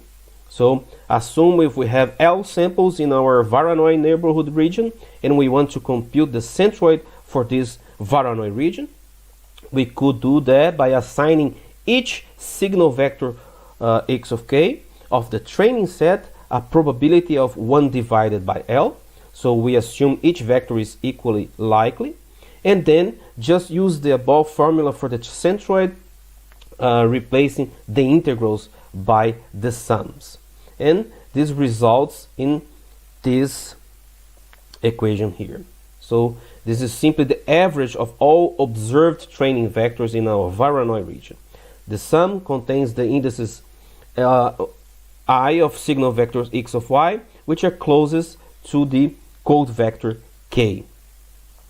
So this is part of our iteration. After training the codebook with the training set, so we use only for training or to learning the codebook, we have a fixed codebook which we can then use for encoding our data. So observe that the training set should be different from our data. The result vector quantizer could look like this image for dimension equals to 2. So where the blue lines are the boundaries of the Voronoi regions, so they're the b of k, and the red stars are the code vectors y of k, and the green dots are the signal vectors. Let's take a look into this example. So determine the codebook vectors of a LBG vector quantizer for dimension n equals to 2 and the number of code vectors is m equals to 2 after one iteration for 2 vectors with the given training set. So this is our training set, is x, and then we'll have our initial codebook vectors are y1 and y2 given by this. So the training set, we're split this into 2-dimensional vectors, so we get 3, 2, 4, 5, 7, 8, 8, 9. So the solution follows the algorithm which we explained previously. We start with the given randomly assigned codebook vectors y of k. The next step, we calculate the decision boundary b of k using the nearest neighbor rule to obtain the Voronoi region. So this results in a set of midpoints. And these midpoints form the Voronoi boundary line, which is perpendicular to the connecting line of 2 code words. So here is the direct midpoint b of k. So b of k in our case is the line going through the point 3 and 4. And the line consists of all points which have equal distance to the neighboring code vectors. Now we can draw the given training set vectors, the codebook vectors, and the Voronoi boundaries. So observe that the computation of the boundary line of the midpoint is useful only for drawing the picture. Yeah? In a computational implementation, we don't need to compute it. Yeah? We just need to use the nearest neighbor rule. So here is a pie plot. We have here our train set. So we split this sequence of numbers into vectors with 2 dimensions. So that's what we're doing here. So we will have here this y1, this codebook vectors y1 and y2. It's also defined here. So then we have this plotting here, just formatting to have a scatter plot here. So we have this picture here. So we have the Voronoi region 1 and the Voronoi region 2. So we see here, for example, this is the point 3 and 2. So this is our training set x, 3 and 2, 4 and 5. So we have here 3 and 2, 4 and 5, and we had our code books y. So we have 1 and 2, 5 and 6, which is given here, and then we're just plotting here the Voronoi region. So we calculate a boundary using the nearest neighbor rule, and we have these 2 regions here. So the step 3, we have to compute the new code words y of k as a centroid or conditional expectation over a quantization area. That is our Voronoi region. So in order to do that, we use this formula right here. So in order to find out in which Voronoi region a vector is located, we use the nearest neighbor rule, and for that we need to calculate the Euclidean distances between all the training set vectors and codebook vectors, and then we decide which training vectors are closer to which codebook vectors. So we will start with the first training set, and we will calculate the distance to the codebook vector y1, and we calculate the distance to the codebook vector y2, and we see that y1 is closer to the training set vector x1. Then we move to training set x2, we calculate distance to vector y1, distance to vector y2, and we see that y2 is closer. We move to the next training set, we calculate the distances, and we see which codebook vector is closer until we've gone through all the training set vectors. And now we can compute the centroid or the conditional expectation for each of the 2 Voronoi regions. So we've seen that for Voronoi region 1, we had only the training set vector x1. So its centroid or the new codebook vector is identical to x1, and we get the new codebook vector 1 as y of 1 is 3 and 2. But for Voronoi region 2, it contains the 3 remaining vectors. So what we do, we obtain its centroid by averaging over them. So we obtain our new codebook vector 2 as the average. And then if we update our plot, we see now that the new codebook vector, so this one is moving to this one here.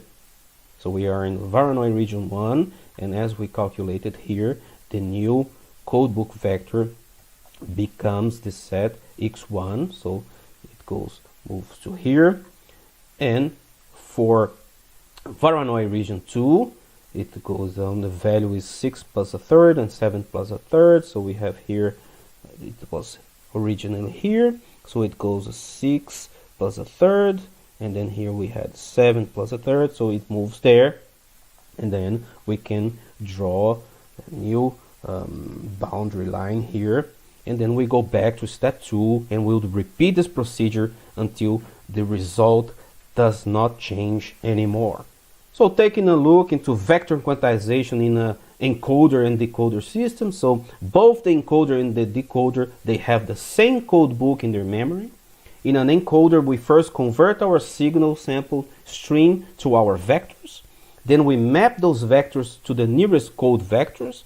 Then we transmit the indices of those code vectors to the decoder.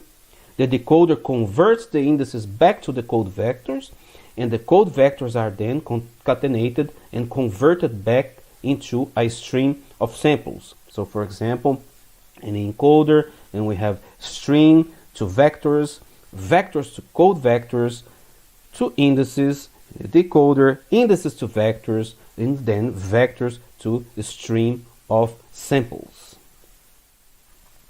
So let's take a look at the Python example for vector quantization in an encoder and a decoder, a complete example.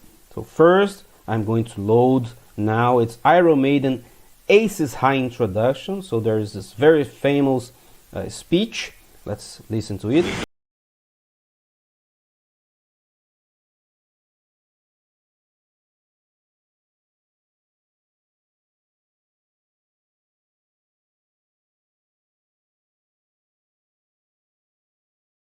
So this is the Aces High introduction, and this is going to be our training set. So I'm loading the audio, and then I'm plotting here just the normal waveform, and we can listen to it. But then we are going to convert this into a two-dimensional vector space. So we are reshaping our signal to have two-dimensional vectors. And we see that there's a distribution here in the diagonal. So then we are going to create our codebook. But for that, I'm going to use scikit-learn, the k-means. So we've seen that the nearest neighbor rule is used. And then we are going to use this already implemented library, k-means from scikit-learn clustering. So we are defining a number of bit if equals to 3. So that means that we'll have 2 to the power of 3 clusters. So this is what we're doing here. So then we're initializing our data, our model. We're creating a model using k-mean ++ initializer. The number of clusters is defined here, and we define a number of iterations, and then we will fit this model using our training data, which is these two-dimensional vectors here. And then, so now we have our code book trained here, and here just to plot. So we will have here, this is our two-dimensional vectors, and then we have the Voronoi regions and the centroids marked with this cross here. So we just did what we explained previously, but using this very convenient scikit-learn library. So we are using the k-means to, and here we're just plotting the Voronoi regions. So this is how we do it. So we have this very nice plot, and we can see our code book.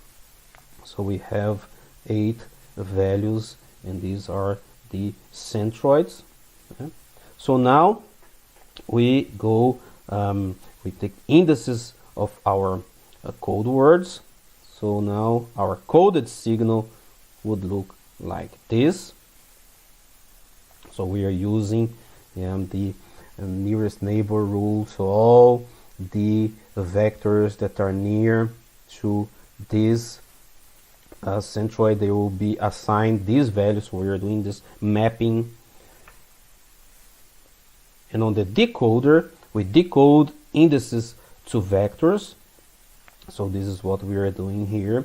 And then I am just plotting to have the decoded signal.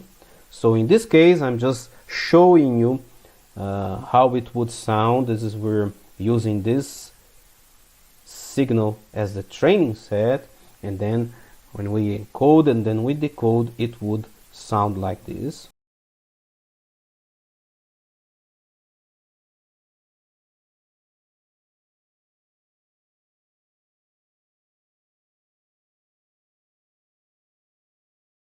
So we just trained our model to get this code book, and we use this code book. So it's 3 bits, so 8 possible values, and then our signal that used to be this becomes something like this. Now we have already our code book, and we are going to encode and decode another signal using the code book that we got by training using another signal. So we used ACES high speech to train, and now we are going to encode and decode the number of the beast introduction using the learned code book. So both the encoder and the decoder, they would have the same code book. This is what we are doing here. So I'm loading now the number of the beast. We listened to this before.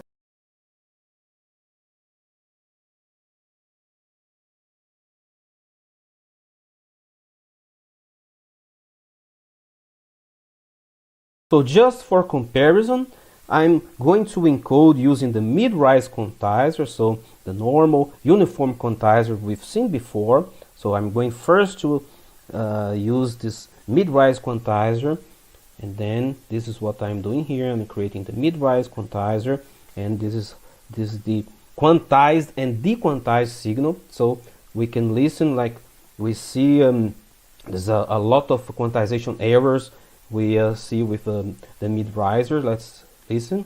Let him who hath understanding reckon the number of the beast, for it is the human number, 666. So we see a lot of distortion here. We're using the same number of bits, so we're using 3 bits for this mid-rise quantizers. But now let's see how it would sound if we use the vector quantization, using those code book that have been trained using ACES high. So this is what I'm doing here now. This is the vector quantization. So we had our code book, and now I'm encoding the number of the beast. So this is the encoded signal. This is what we have the indices transmitted. Now we decode using the same code book, and then we become something like this. And then let's listen to it. Let him who hath understanding reckon the number of the beast, for it is a human number. Its number is 666. We also see quantization error and distortion there, but it looks that it's doing a much better job than the mid-riser. Let him who hath understanding reckon the number of the beast.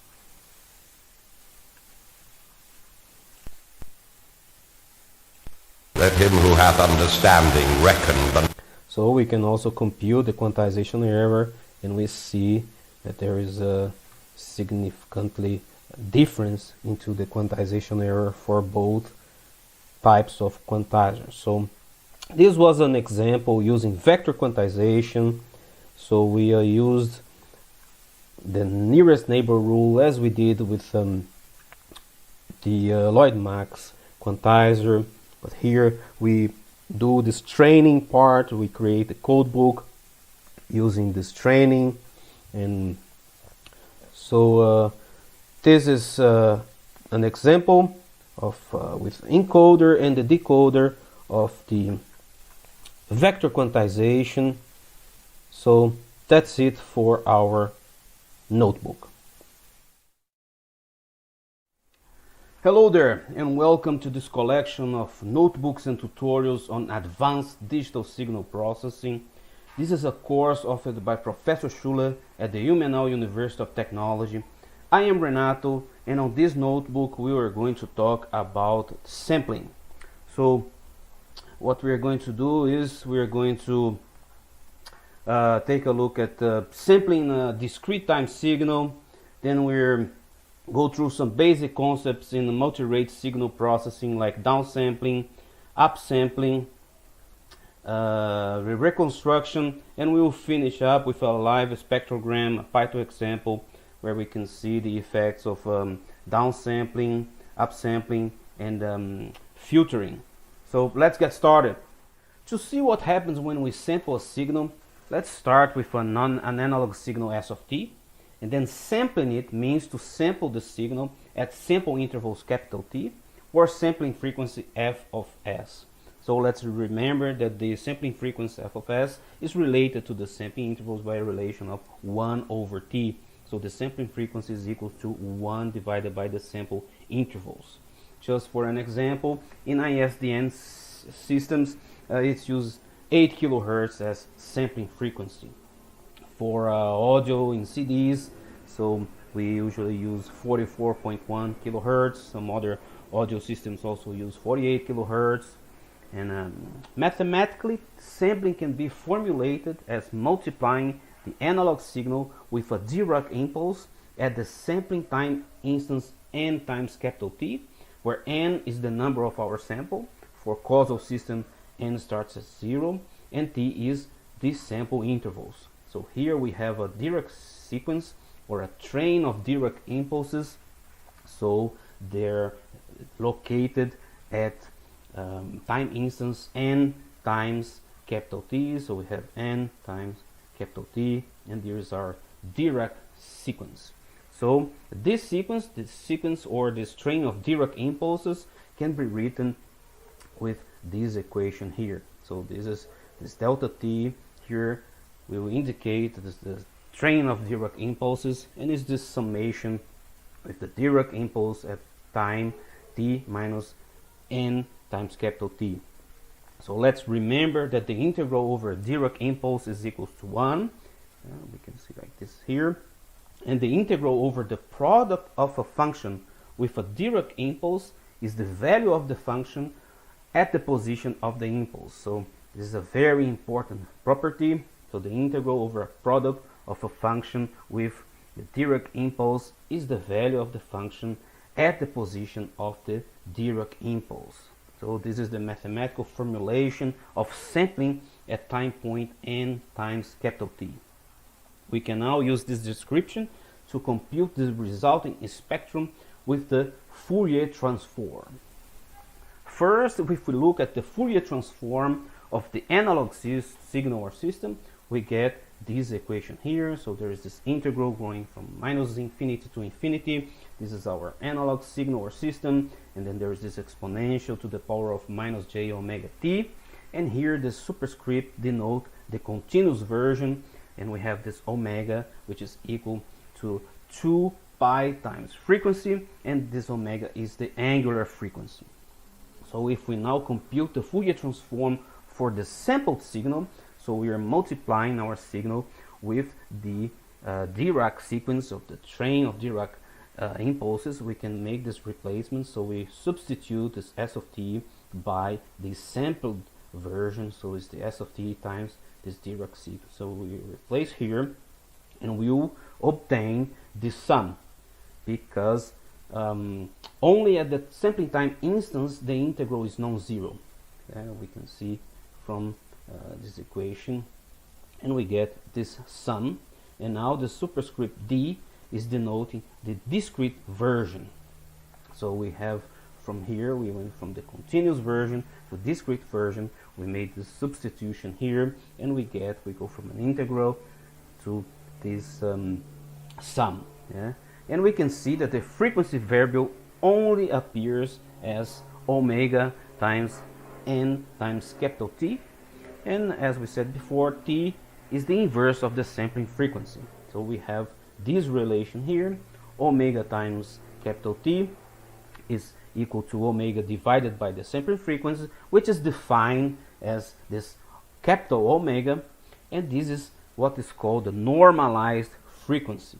Yeah, the normalized frequency is without a physical unit, since the hertz in the omega and in the sampling frequency cancel. And in the normalized frequency, 2 pi represents the sampling frequency, and pi is the so-called the Nyquist frequency. So this is the upper limit of our usable frequency range, and it's defined as half the sampling frequency. Observe that we use the capital omega to signify that this is the normalized frequency. The capitalized version is commonly used to distinguish it from the continuous non-normalized version if both are used. So otherwise, the small omega sometimes is used in the literature for the normalized frequency. If that's all we need, there's no danger of confusion. But we are going to use usually the capital omega for the normalized frequency. To convert the normalized frequency back to the non-normalized one, we simply multiply with the sampling frequency. So the omega, small omega, is equal to the capital omega, so this is the normalized, times the sampling frequency. And to indicate that now we are in the discrete domain, we will rename our signal to x of n. Yeah, so this was the s of t, now becomes s of n times capital T, and this is our x of n. And then we see that it's the spectrum, or the frequency response is given by this summation here. So this is the frequency response. So here we have the normalized frequency. There is the sum from minus infinity to infinity. This is our signal in the discrete domain, and we have this exponential to the power of minus j capital omega times n. And this equation here we call the discrete time Fourier transform. This is DTFT, because we apply it to the discrete time signals x of n. Yeah? This can be distinguished from the discrete Fourier transform because the above time signal has infinite length. So we are going from minus infinity to plus infinity. So as n is an integer here, so it's not a real value like t, we have a 2 pi periodicity for the frequent response. So this is a very first important property of discrete time signals, that they have 2 pi periodicity for x, capital X, and capital omega.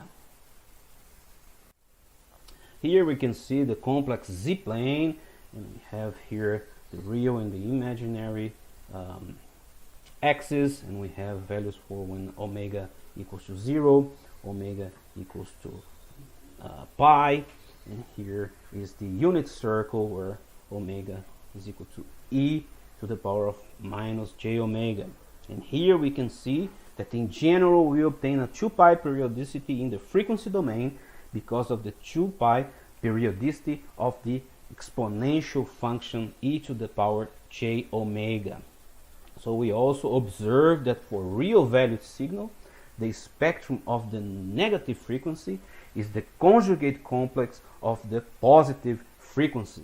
This is also a very important property for real valued signals, and here this star denotes the conjugate complex operation, because in our TTFT, so we have e to the power of minus j minus omega n is equal to the complex, the conjugate complex operation. So is the conjugate complex e to the power minus j capital omega n. we also have to use the fact that the conjugate complex of a real valued signal does not change it to draw the conjugation out of the Fourier sum. So this also means that for real valued signals, we only need to look at the frequency range between 0 and pi, because the negative frequencies are conjugate symmetric. Yeah? And because of the 2 pi periodicity, the range between minus pi and pi is also sufficient to look at. Yeah? This is also, again, what the Nyquist theorem tells us, that the frequencies between 0 and pi, the Nyquist frequencies, are sufficient to completely describe a real valued signal. So this is a very important property, that for real valued signals, the spectrum of the negative frequency is the conjugate complex of the positive frequencies. And then we have this, what the Nyquist theorem tells us, that the frequencies between 0 and pi are sufficient to completely describe a real valued signal. So far we saw what happens when we sample an analog signal, but now what happens if we further downsample an already discrete signal x of n to reduce its sampling rate. So downsampling by n means that we only keep every nth sample and we discard every sample in between. So observe that this results in a normalized frequency which is a factor of n higher. So this downsampling process can also be seen as first multiplying the signal with a sequence of unit pulses, so it's a 1 at each sample position and zeros in between, and later dropping the zeros. So this multiplication with the unit pulse train can now be used to mathematically analyze downsampling and looking at the resulting spectrum, first including still the zero. So the frequency response now becomes this equation here. So for m, all integers m. So what we can write down downsampling as the multiplication of the signal with a sampling function.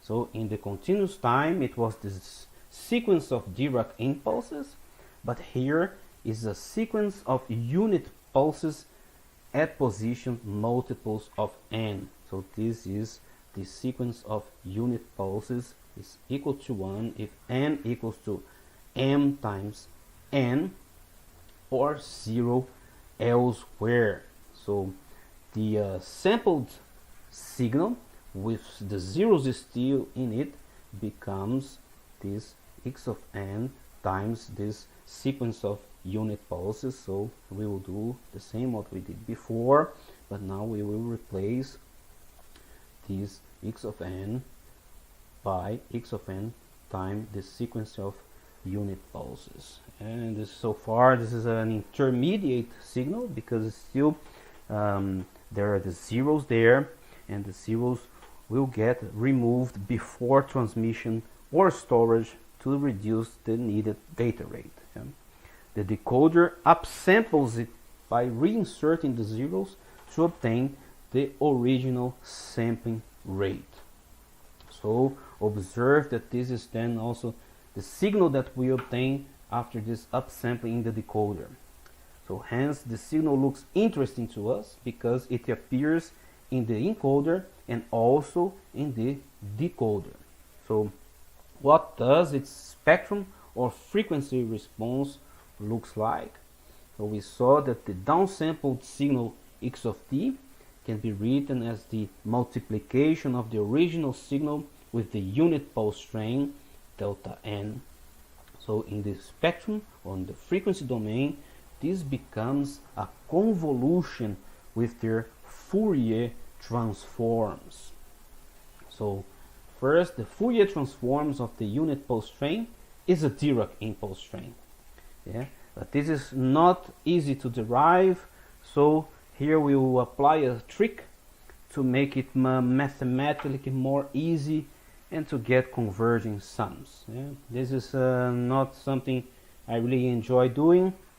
It's a trick that you need first you have a guess, and then you try to prove that your guess is correct, but you need a lot of experience and intuition to have a good guess. So let's have a guess about what the Fourier transform of the unit pulse train is. So we get Dirac impulses at frequencies of 2 pi divided by capital N times k. So the fundamental frequency is 2 pi divided by capital N and its harmonics. So the fundamental angular frequency is 2 times pi divided by capital N, because our original sampling frequency was 2 pi, and now we reduced it by a factor of n. So with a constant factor that becomes clear later, we get our guess to this equation here. So this delta 2 pi m n capital omega is guessed to be the Fourier transform of the unit impulse train, so the Dirac impulse train. So what we need to do, we need to verify it. So the inverse discrete time Fourier transform is given by this equation here. So from here we go to here, and we have that this is the inverse discrete time Fourier transform. So now we have to prove that this is indeed our unit pulse train. So to do that, we will look at this sum, and we see that this is a geometric sum. So it's a sum over a constant with the summation index in the exponent. So let's remember the geometric sum. So if we have the summation, we have an exponential and going from k equals to 0 to n minus 1. So what we can do is that we can check what happens when k goes from 1 to n instead from 0 to n minus 1, and then we get this is the s times c. So we have this here. Now if we take s times c minus s, so this is a summation, we'll get that s times c minus s is equal to c to the power of n minus 1, and then if we want to find this s, we will divide this. So s here is like s, and then c minus 1, we put s in evidence, and then we get this thing here. And if we replace the c by this e to the power of j 2 pi n times n, we will get this sum here, and that can be computed in a closed form. So we're replacing c by what we had, and we have this equation here. So in order to get our unit pulse train, this sum must become capital N for n equals to m times n. So how can we check this? We can simply plug this into the sum. So the right part of the sum is undefined in this case, but we get an easy result by looking at the left hand side. So we have that this part here is equal to 1, and this sum becomes n as desired. Yeah, but for n is different than m times n, we need the sum to be 0. So we can now look at the right hand of the equation, and the denominator is not 0, and the numerator becomes 0 when n is different from m times n, and hence we have that this sum is indeed 0 as needed. So this proves that our assumption was right, and we have that the sequence of pulse is given by this equation here. Yeah? And now we can use this expression for the unit pulse train in the time domain, and then we can compute the Fourier transform. So I usually find it quite confusing. We're kind of cheating here, so we're guessing what the Fourier transform of the unit pulse train is, and then we're trying to prove that our guess is correct. So this is our guess. So here, this is a guess to be the Fourier transform of the unit pulse. So if this is the Fourier transform, we can take the inverse discrete time Fourier transform. So this is what we're doing here. We're taking the inverse discrete Fourier transform.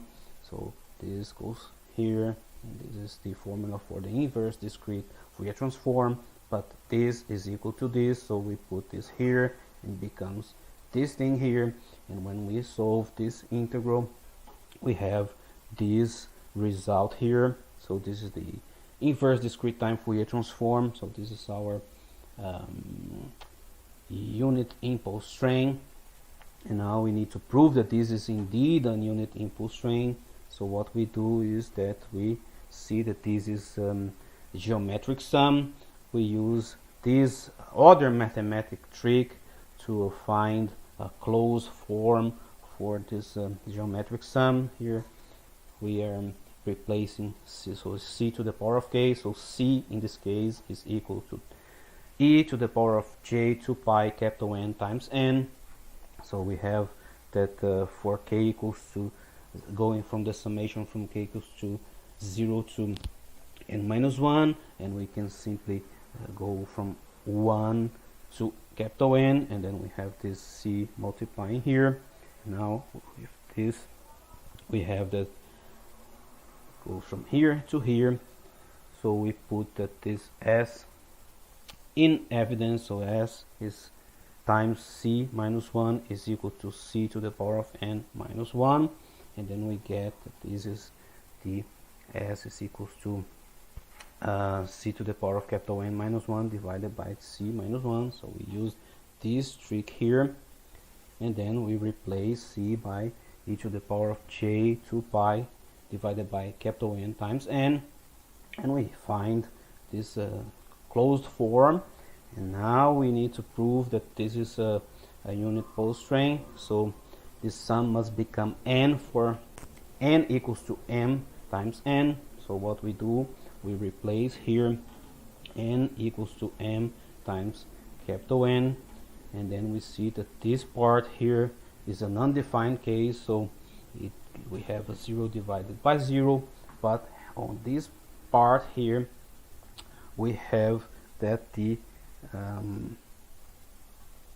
this here is equal to 1, and then this sum becomes n as desired, and for n different to m times capital N, it needs to be 0, and we can look here. So when we plug this here, and we see that the numerator is unequal to 0, the denominator is unequal to 0, but the numerator becomes 0, and then the sum is indeed 0. Yeah? So we proved that our assumption was right, and we have this equation here for the unit pulse train. So now we can use this expression for the unit pulse train in the time domain, and we can compute the Fourier transform. So we have this here, so we had our signal, and we're multiplying it with the unit pulse train. So the unit pulse train is given by this formula. So we have here that this downsampled version of an already sampled signal. It's like this. Then if we take the discrete time Fourier transform, and then it results in this equation here. So what we're doing is we're taking the DTF, so the discrete time Fourier transform. So this is here, and then there is a summation from minus infinity to infinity, and here we have the e to minus j omega n. So from here we can get this equation here, and this is the result. So we have that the discrete time Fourier transform becomes 1 divided by capital N, and this summation going from k equals to 0 to n minus 1, and then we have this x of minus 2 pi divided by n times k plus omega. So this shows that the sampling, still included the zeros, leads in the frequency domain to multiple shifted versions of the signal spectrum. So we can also call this multiple shifted version of signal spectrum as aliasing components. So this is a graphical visualization of what indicates here. We have the signal spectrum, and we have the original spectrum, and we have aliasing components. There are multiple shifted versions of the original signal spectrum. So these aliasing components periodify the spectrum according to this new sampling rate, which is 1 divided of capital N, or 1/nth of the old sampling rate. Hence the new period is 1 divided by n, the old period of 2 pi. So let's observe that the spectral components don't overlap if their bandwidths are below 2 times pi divided by capital N for complex signals, or for real signals it should be below pi divided by n. So this is a very important that the spectral components don't overlap, because if we want to reconstruct the original signal, hence we need to make sure that the aliasing components don't overlap by suitable filtering at the high sampling rate to prepare for the downsampling. Yeah? Let's observe also that the term aliasing in literature is sometimes only used for overlapping aliasing components, but like we do here, we use it more broadly, that we just mean that any additional shifted frequency component, we also call it aliasing. Yeah? So here is an example also including the negative frequencies that now show up above the normalized frequency 1, and in this case 1 is the Nyquist frequency, and we have two sine signals at different strengths at normalized frequencies 0.4 and 0.35.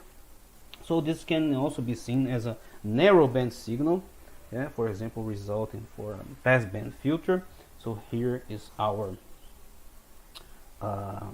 signal, and we have two sine signals with different strengths, and the normalized frequencies are 0.4 and 0.35, and we also see that they show above the normalized frequency of 1, that in this case is the Nyquist frequency. So after sampling, downsampling by a factor of n equals to 4, and still including the zeros, we get the following spectrum. So this is the original signal, and now we are downsampling by a factor of n equals to 4, and we get this thing here. So we can see that we have positive frequencies, we have negative frequencies. These were our original signals, and we have all these spectral copies at frequency shifts of k times 2 pi divided by n from the originals. So we have this aliasing components, so this is spectral copies, so this shifted multiples of the original. So we can see that this original signal in the positive frequency, it appears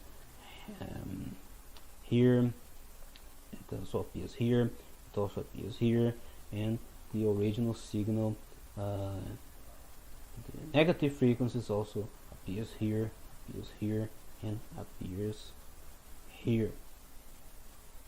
So this picture shows that the spectrum still contains the original spectrum, plus the spectral copies at frequency shifts of k times 2 times pi divided by capital N. So this is our downsampling factor from the original signal. Yeah? So observe that since we have a real value signal, so the sine waves, the spectrum of the negative and positive frequencies are symmetric around frequency 0. This then leads to the mirrored appearance between the neighboring spectral images or the aliasing components. Okay? Nyquist tells us to sample in such way that the shifted spectra of our signal do not overlap. Okay? If they overlap, we cannot separate those parts of the spectrum anymore and we will lose information, and it's not possible to reconstruct. So it's very important that the shifted spectra of our signal do not overlap. So here the conclusion is that sampling a signal by a factor of n, keeping the zeros between the sample points, leads to n-1 aliasing components or spectral copies. Let's see this theory in practice, and we have here an example. So in this example we are using a sampling rate of 44.1 kilohertz, and we will have a sine wave that has a frequency of 400 hertz and 1 second duration. So we need 44,100 samples and 400 periods of our sinusoid in this second. So here we are using Python. I'm importing NumPy. Here I'm defining the sampling rate. Here is the frequency of 400 hertz, and there are two ways we can build the signal. Yeah? What I'm doing here first is called S, is the sine. So here's 2 pi f, so this is omega. The angular frequency is 2 pi f, and here we have this. This is our time, so it goes from 0 to 1 second in intervals of 1 divided by the sampling frequency. So this is our period, 1 divided by sampling frequency, and we have this sine wave. But we also can define our normalized frequency. So this omega is the angular frequency divided by the sampling rate. So we have the angular frequency is equal to omega is equal to 2 pi f. So this is what we're doing here, and we are dividing by the sampling frequency, and now we're having the sine of the normalized frequency, and here we have our time in terms of samples. So it goes from 0 to 44,100 samples. That means it's 1 second, and in steps of 1, so it's n is equal to 0, 1, 2, 3, and so forth. And here we can hear our signal. So this is 1 second.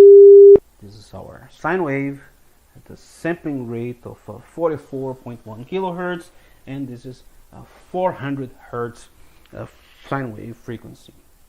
So if we plot the first 1000 samples, so here I'm plotting both signals just to prove that they are in fact the same. So we have our sinusoid, the first 1000 samples. Yeah?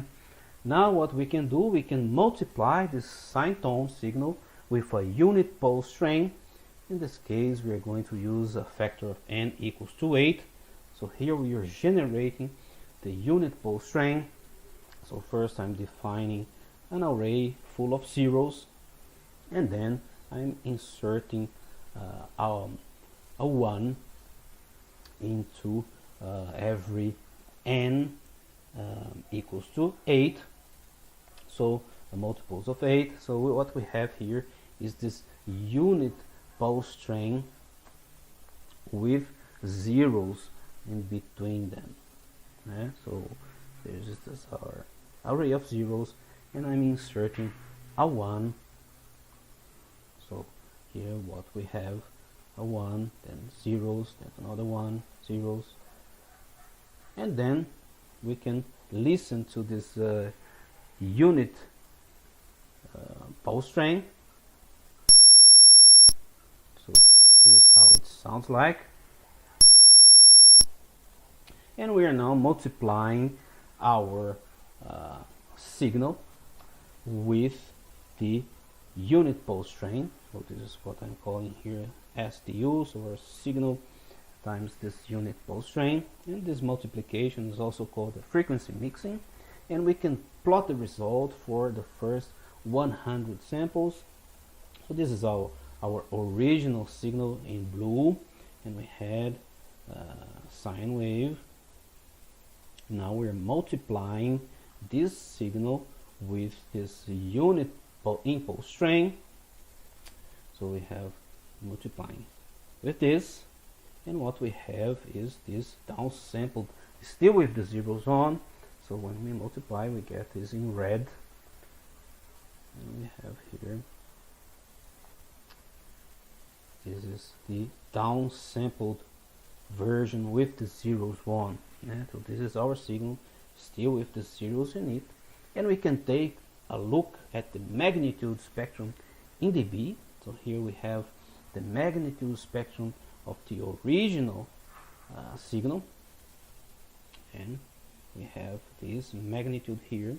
So this is the normalized frequency, and this is the magnitude in dB. So this is what we're doing here. We're using FracZ to have this frequency response of our signal. So this plot shows the magnitude of the frequency spectrum of our signal, and we can observe that this is normalized frequency. So in this case, the Nyquist frequency is equal to pi, so it's 3 goes until 3.14, and it means that in this case is 22,050 Hertz, so it's half of the sampling frequency.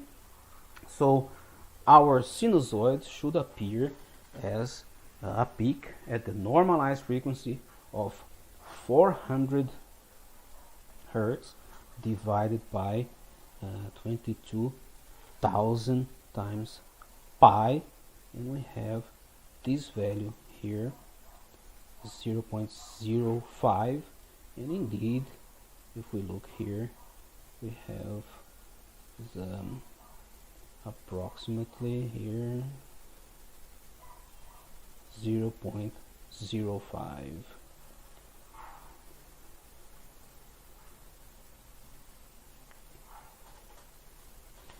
And now we can compare this to our signal with the zero, so it's the SDU, and we are plotting here now is the normalized frequency and the magnitude frequency response of the original sinusoid and the sinusoid with zeros. So in blue we have the original, so it's the same as this one here, but now we have this downsampled version with the zeros on, and we have this one in orange. So it's very interesting to note that now we see that we had as our 400 Hertz tone, but also we have 7 new aliasing components. We have 1, 2, 3, 4, 5, 6, 7.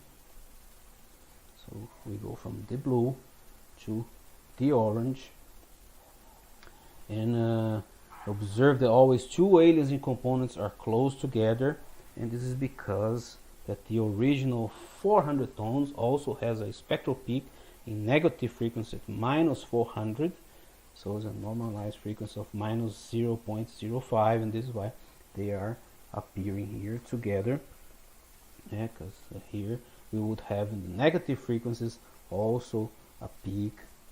This is a characteristic of the sinusoid, and we see now we can also listen to the signal still with zeros.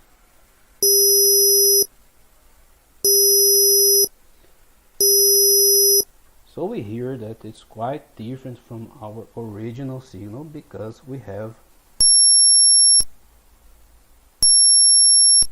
oh no, this is the unit pulse. This is our original signal. So this is our original 400 Hertz.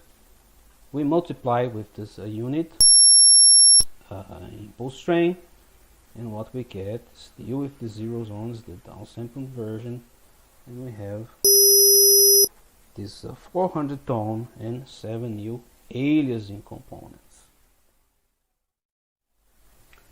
We have now another example, and this is a real-time Python example, and here you can hear that it sounds quite different from the original because of strong aliasing components. So this example takes the microphone input, it will sample it without removing the zero, and it will play it back in real time. So we'll construct this unit pulse train using the modulus function. So this is how we are constructing here a unit pulse train with a 1 at every nth sample. So this was originally an example from Professor Schuler, which I updated, made some improvements and ported to run inside Jupyter notebooks. So now we have a small GUI. So let's go through the code. So I'm importing these libraries. We are going to use PyAudio to handle the audio. Then we are going to use NumPy. We are going to use IPy widgets to have some GUI, the graphical user interface with some buttons and checkbot.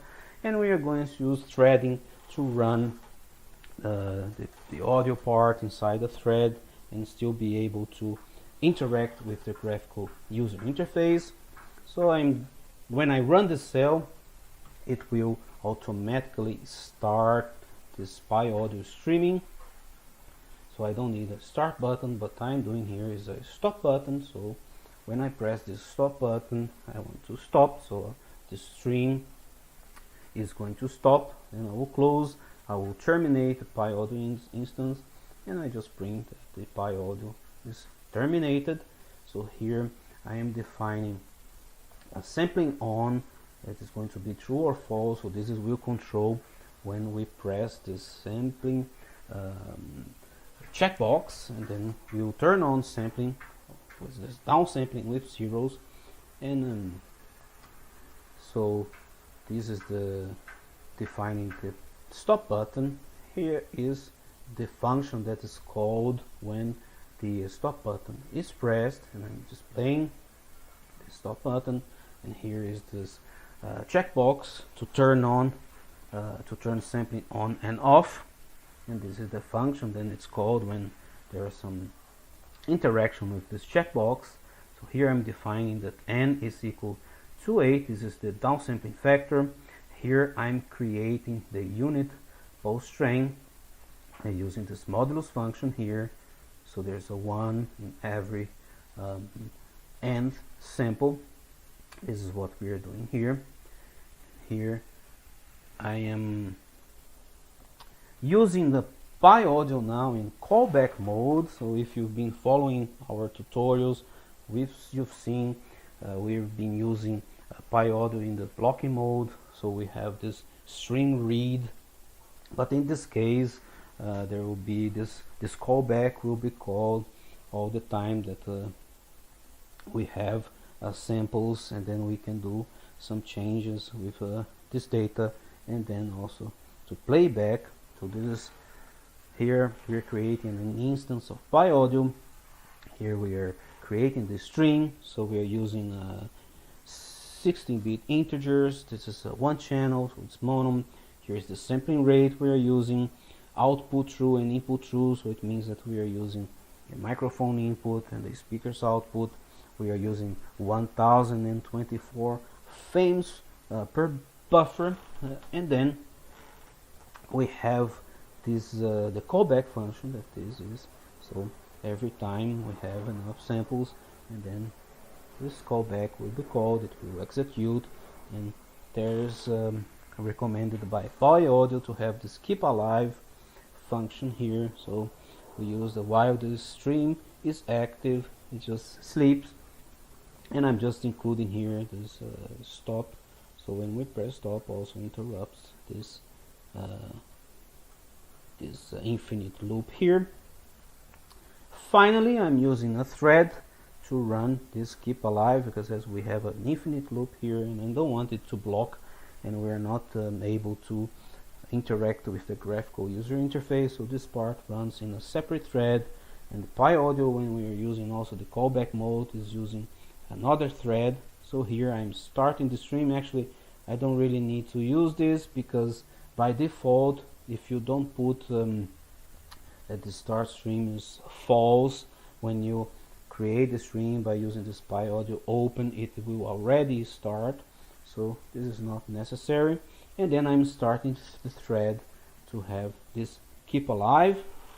So let's execute the cell. Allo, som, A, test, check 1, rock and roll, heavy metal, jazz and blues. So now we are going to turn on the downsampling with zeros by a factor n equals to 8. And now we have the downsampling version with the zeros on. Rock and roll, hey, check, blues, jazz, funk, soul, rock and roll. And now back without the downsampling. So we can see the aliasing components. And if we stop, the Pi audio is terminated. And this was our real-time example, just to take a look what happens with downsampling without removing the zeros.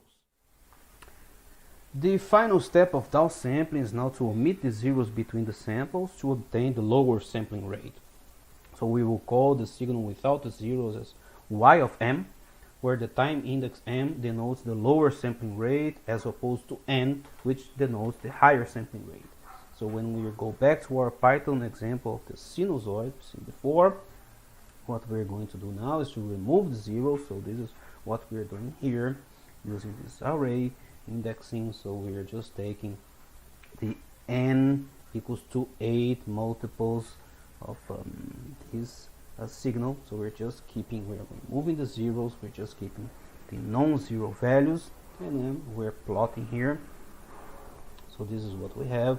This is the downsample without the zeros, and we see that before we were plotting 100 samples, but now when we move the zeros, we are left with 12 samples from n equals to 0 until n equals to 11. And if we take a look at the spectrum, without, this is the spectrum without the zeros. So we remove the zeros, we're calling ST, is with the zeros removed, and we have this spectrum here. So there's a magnitude in dB and the normalized frequency, and we see here that now the signal appears at a normalized frequency of 0.455, and this is a factor of 8 higher than before when we had the zeros in it, because now we reduce the sampling rate by 8. And how can we explain this? We can explain this because now we have a new Nyquist frequency, which is the 22,050 divided by 8, and our normalized frequency becomes the 400 Hertz we had times pi divided by the Nyquist frequency times 8, and this is 0.455. That means that removing the zero scales or stretches our frequency axis. And as I said before, in our time domain plot, we only have 12 samples left, because when we plotted the 100 samples, but now we remove the zeros and we get 12 samples. So this is what's shown here, and this is what's showing here with the new normalized frequency, because we changed the sampling rate by 8. By changing the sampling rate by 8, we also have a new Nyquist frequency, and then we need to this means that removing the zeros scales or stretches our frequency axis, and we need to adapt to calculate the normalized frequency. So how are the frequency response of the spectra of y of m and xd of n are connected? So what we can do, we can simply take the Fourier transforms of them. So this was the signal still with zeros in it, so most of the sum here will only contain zeros. So what we do, we only need to let the sum run over the non-zero entries, so it's only on every nth entry. So we replace n by m times n, and we will have from here to here, we are replacing n by n times n for all integer m. So now is without the zeros, and we can make the connection to the Fourier transform of y of m by making the index substitution m for n in the sum. So we have this thing here, and this now is this result, and it shows that the downsampled version with the removal of the zeros has the same frequency response, but the frequency variable omega is scaled by the factor of n, capital N, which is the downsampling factor. So we can see the difference. Here was the Fourier transform of the signal with the zeros. Here's the Fourier transform, the signals without the zeros, and we get this factor n that is scaling the capital omega. So for instance, the normalized frequency pi divided by capital N before downsampling becomes pi after removing the zeros. And it shows that a small part of the spectrum before downsampling becomes the full usable spectrum after downsampling. So observe that we don't lose any frequency in this way, because we had multiple copies of the spectrum in steps of 2 pi divided by n, and the spectrum already has a periodicity of 2 pi divided by capital N. So this means that the spectrum between minus pi divided by n and pi divided by n, for instance, but we could take any period of length 2 pi divided by capital N, contains a unique and full part of the spectrum, because the rest is just the periodic continuation. And we can see in these pictures here. So this is the magnitude spectrum of a signal. These two boxes are symbolizing a passband or of an ideal filter. In this case, it's a high pass. So this is our signal, and we are doing this high pass. So this is what it does after passing through a high pass. And then there's the signal spectrum after the multiplication with the unit pulse train, when we're using n equals to 2.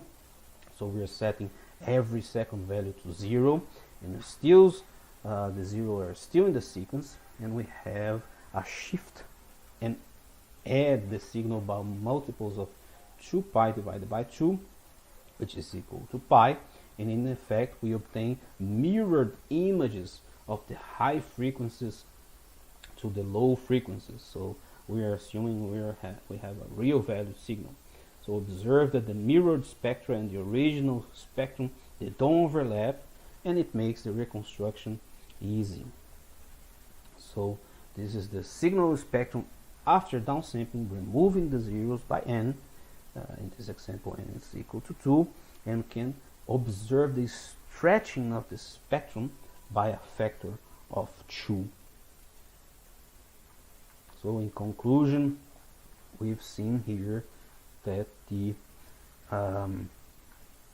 removing the zeros, downsampling and removing the zeros, it scales or stretches our frequency axis. We've seen a downsampling, and now it's time to take a look at upsampling. That this is still what's missing in our system. So upsampling is the opposite operation of downsampling, and it's the case where we would like to increase our sampling rate. Yeah? So what we want to do is we want to upsampling by first inserting n minus 1 zeros after each sample, and then we have some interpolation filter for it. Yeah? It can be a high pass or a band pass or a low pass, so it depends the frequencies we want to fish out, yeah, from the downsampled version. So what we do is we take the signal at the lower sampling rate. So this was the y of m. Yeah, the index m is indicating the lower sampling rate, and then the signal at the higher sampling rate with zeros in it was the x of t superscript d of n. So index n indicating the higher sampling rate. So we can see that this is the reverse operation of the final step of removing the zeros for the downsampling. So we can take our result for downsampling. So we had this thing here, and we can see that it becomes, we're not just coming from y of m going to the now upsampled signal x of t of n. So for instance, if we had the frequency pi before upsampling, then it becomes pi divided by 2 for the upsampled signal, in case we have a upsampling factor of n equals to 2. So in this way we now get an extended frequency range. So since now we have again the signal included the zeros, we again have this periodic spectrum as before, and as we progress through the same steps backwards now. So we can also see that the result of upsampling is periodic in frequency, because the signal was 2 pi periodic before upsampling anyway, and after upsampling the frequency scale replaces 2 pi times capital N by 2 pi. We've seen downsampling, we've seen upsampling, and we can see the reconstruction. So in the case that the aliasing components don't overlap, we can perfectly reconstruct the signal by using a suitable filter. Yeah? So we can make sure that they don't overlap by filtering the signal at the higher sampling rate before they can overlap, as we did in our high-pass example. Yeah? If they already overlap at the lower sampling frequency, it will be too late to separate the different components, and the signal will be already destroyed. Yeah?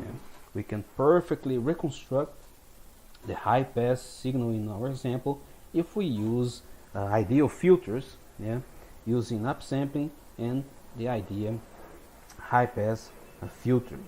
So in this way, we have for analysis and synthesis the following picture. So here we had a high pass, and we had downsampling. Here how the spectrum looks like after high pass, after downsampling, and then for synthesis we have upsampling, and then we have high pass filter, and we get this and this. So it's very interesting to observe that we violate the conventional Nyquist criterion, because our high pass passes the high frequencies, yeah? But then the sampling mirrors those frequencies to the lower range, such that we can apply the traditional Nyquist sampling theorem. So this method is known as the bandpass Nyquist. Yeah? The bandpass Nyquist is an important principle for filter banks and wavelets. Yeah? The bandpass Nyquist says that we can perfectly reconstruct a bandpass signal in a filter bank if we sample with twice the rate as the bandwidth of our bandpass signal, assuming we have ideal filters to avoid spectral overlap of the aliasing components. Yeah? In general, this is true for complex filters. For real-valued filters, we need to observe that this simple assumption only works if we have bandpass filters which start at frequencies pi divided by capital N times k, an integer k. So otherwise we could have overlap to the alias components. Okay? So let's take a look at an example. So we have a real valued bandpass filter which starts its passband at epsilon and ends at epsilon plus pi divided by capital N. So since it's real values, the passband also appears at the same negative frequency, so we always need to consider the negative frequency. And after multiplication with the unit pulse strain, we get out with one aliasing component out of n by shifting the negative passband by 2 pi divided by capital N to the positive frequency, which results in the range from pi divided by capital N minus epsilon to pi divided by capital N, 2 pi divided by capital N minus epsilon. So here we have an overlap from pi divided to capital N minus epsilon to pi divided capital N plus epsilon, and we could not perfectly reconstruct our signal. Yeah? So sampling of twice the bandwidth for real valued signals and filters only works if the bandwidth are aligned with pi divided by capital N times k. Yeah? And what could we do otherwise to avoid overlapping aliasing components? We can simply increase the sampling rate, for instance, to twice the usual sampling rate, so 4 times the bandwidth, to have a safety margin. Yeah. Another possibility would be to shift the bandpass signals in frequency such that they are now aligned with the mentioned grid. So this is an important thing to have in mind, that for real valued signals, yeah, these bandpass Nyquist theorem indicates that we must have bandpass filters which starts at frequency pi divided by capital N times k. So otherwise we could have overlap the alias components. And to solve this problem, or we can use a higher sampling rate, so 4 times, for example, the bandwidth, so having the safety margin, or we can also shift the bandpass signals frequency that in a way that they are aligned with this grid of pi divided by capital N times k. So observe that this restriction is not needed for complex signals or filter banks. This is also why complex filter banks are used, for example, in acoustic echo cancellation, because there the sampling rate can be increased by a certain fraction, less than a factor of 2, to reduce aliasing artifacts and still have lower complexity. Summarizing, if our band borders are aligned with multiples of pi divided by capital N, then we can downsample by n. Otherwise, we are on the safe side by using n divided by 2 as downsampling rate for real valued signals. For complex signals, we can always downsample by n, regardless of the exact placement of the bandpass filter. So here we're just comparing with the standard Nyquist case. We have a low pass signal which we downsample and reconstruct. This is the last part of this notebook, and what we're going to do is to have a Python example. So this is a live spectrogram. Stay here. So we have sampling, and downsampling, upsampling, and the effects of low pass filtering. So let's go through this code. So this is some Python imports and some configurations. So we're going to use PyAudio again to handle the audio streams, and we're going to use NumPy for Python arrays and some mathematical operations. We're going to use SciPy signal for implementing a filter. We are going to use matplotlib to plot, and we're going to use IPy widgets for a graphical user interface. Again, we will have a separate thread. In this case, we're going to use the blocking mode of PyAudio. We'll run it into a separate thread, and then we can also interact with the graphical user interface.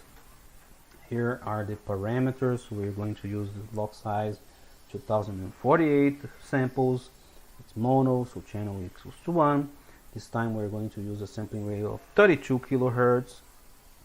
The downsampling and upsampling rate is a factor of n equals to 8. We are going to use 16-bit integers. We're going to use here for the spectrogram number of FFT points of 1024, and the overlap value for the spectrogram is 512. So here, let's run this the cells. Here we are defining our low pass filter. So this is an II, infinite impulse response filter. We are using here the more normalized frequency, so it's 1.9. So it's as the factor is 8. So we are using filter with the cutoff frequency of approximately 2 divided by the Nyquist. So this is what we have here, and I'm just putting 100 Hertz for margin. This is the ripple 60 dB, and we're having a low pass filter. And here are the memory for the filter, and this is just a Boolean variable to turn the filter on and off that we are going to use inside our function and to control with the graphical user interface. We can also control the sampling, which is this downsampling followed by upsampling to turn on and off. Here we are using just some control for plotting. So it's Pi audio and Python in general not very good to handle real-time audio, especially if you want to process, filter, and also to plot at the same time. So this this control here is just to not to plot every time, but to have a certain number of to choose a certain frame rate for plotting. Here we're defining this function called the run spectrogram that will be run inside the thread. So this run spectrogram, we are reading the data stream from Pi audio. This is what we're doing here. Then we're converting this stream into usable data, and we're converting to floats. Here, this is our filter. This is the low pass filter before downsampling. So this is downsampling followed by upsampling. So this is what we are doing here. We are using again the multiplying with the post train using this modulus function, and here is the low pass filtering after upsampling. So this is the combination of downsampling and upsampling, and here we are playing back the filtered and sampled version of our signal, and here we are updating the plot. We are calculating a spectrogram, and here we are setting the new values for the initial plot. At this point here we are creating a graphical user interface. So we have a button to start, a button to stop, then a checkbox to turn downsampling and upsampling on and off, and a checkbox to turn the low pass filters both before downsampling and upsampling on and off. So these are the functions that are called when there's an interaction with this button. So this is the start button, will start the thread, and the thread, this function here will run inside this thread. This is to stop. When you stop, we are going to close, to stop the stream, to close, to terminate the Pi audio instance, and also to close the plot. Here we're turning the sampling, downsampling and upsampling on and off. Here we are turning the filters on and off, and here we are creating some boxes to hold the buttons.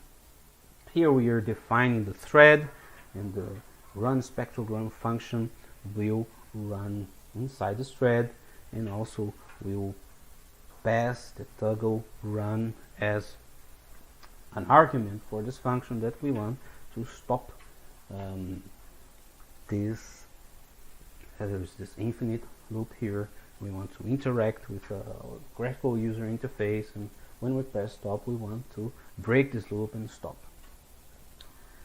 Finally, we're creating our PyAudio instance. We're creating and opening our stream, and then we will read the stream and run our example. This is the last part of the code where we'll initialize the plot with some initial values and display the graphical user interface elements. So we're displaying the box we've defined before. We're creating here our plot, setting with some initial values, and we also have a close event for when we close this graph, and then it will terminate the stream, terminate PyAudio. So rock and roll, tests, blues, jazz, and funk. Keep up the funk. The rock and roll, yeah. So we have our spectrogram. Now we will turn on downsampling and upsampling.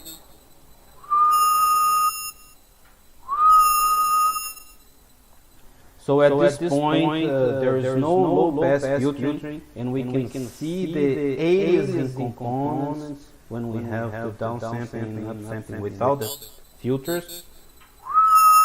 Hello, A.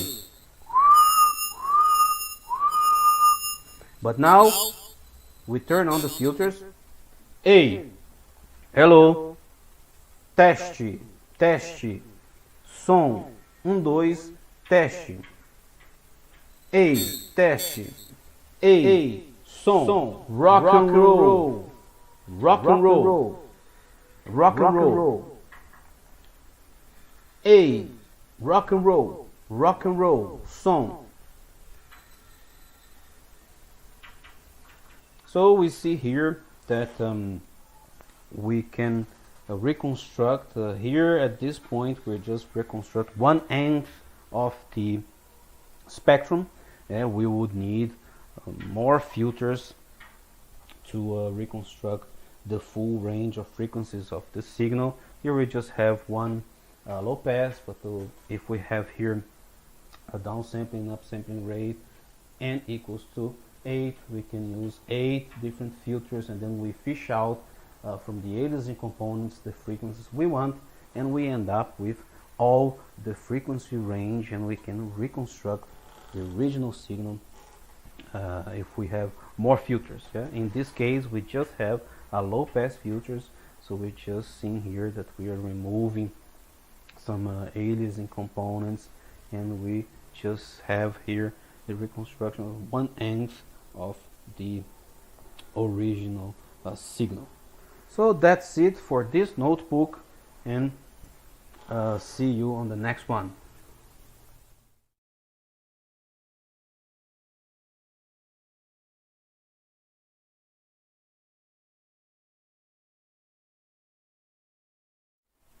Hello there, and welcome to this collection of notebooks and tutorials on advanced digital signal processing. This is a course offered by Professor Schuller at the Ilmenau University of Technology.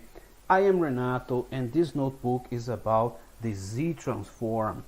So on this notebook we're going to see the definitions of the Z-transform, Z-transform properties like the shift property, the linearity. We're going to take a look at some examples, and also I will talk about some recommended literature and other resources to go deeper into the Z-transform.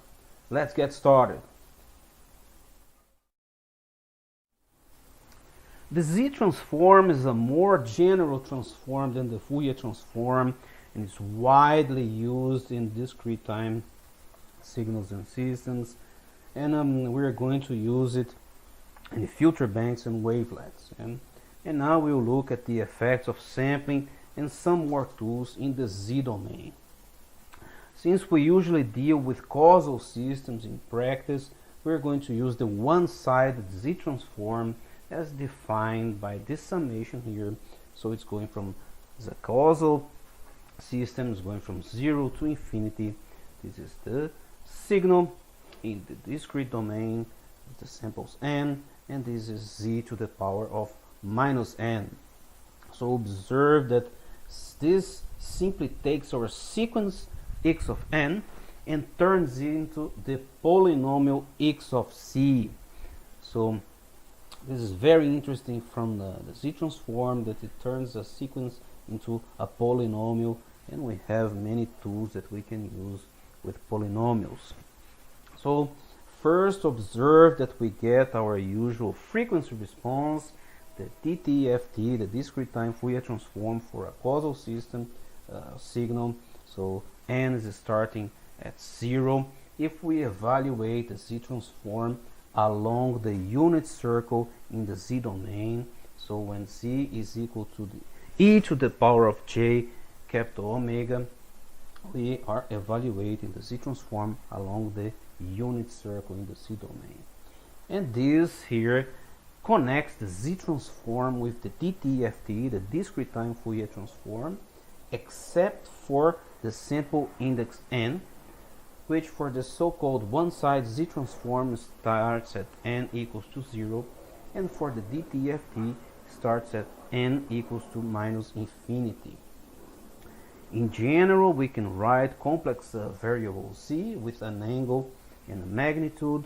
So here we can interpret the capital omega as the normalized angular frequency, and the r is a damping factor for an exponentially decaying oscillation if r is smaller than 1, or exponentially growing if r is greater than 1.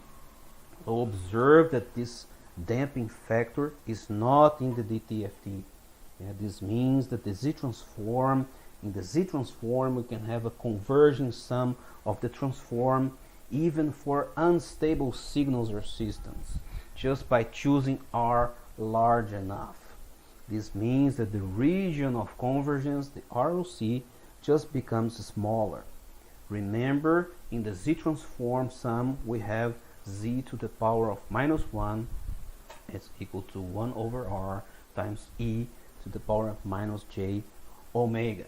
So the recommended reading for this part is the discrete time signal processing by Oppenheim, and we can also see there's an MIT open courseware. This is the class offered by Professor Alan Oppenheim, discrete time signal processing, and we find here many interesting things like lecture notes on different topics. So we have minimum phase, Allpass systems, group delay, quantization, FIR and IIR filter structures, filter design, multirate systems, revisions, DT, the discrete Fourier transform, FFT algorithms. So it's very interesting course. So I recommend to take a look at the book, the discrete time signal processing, and the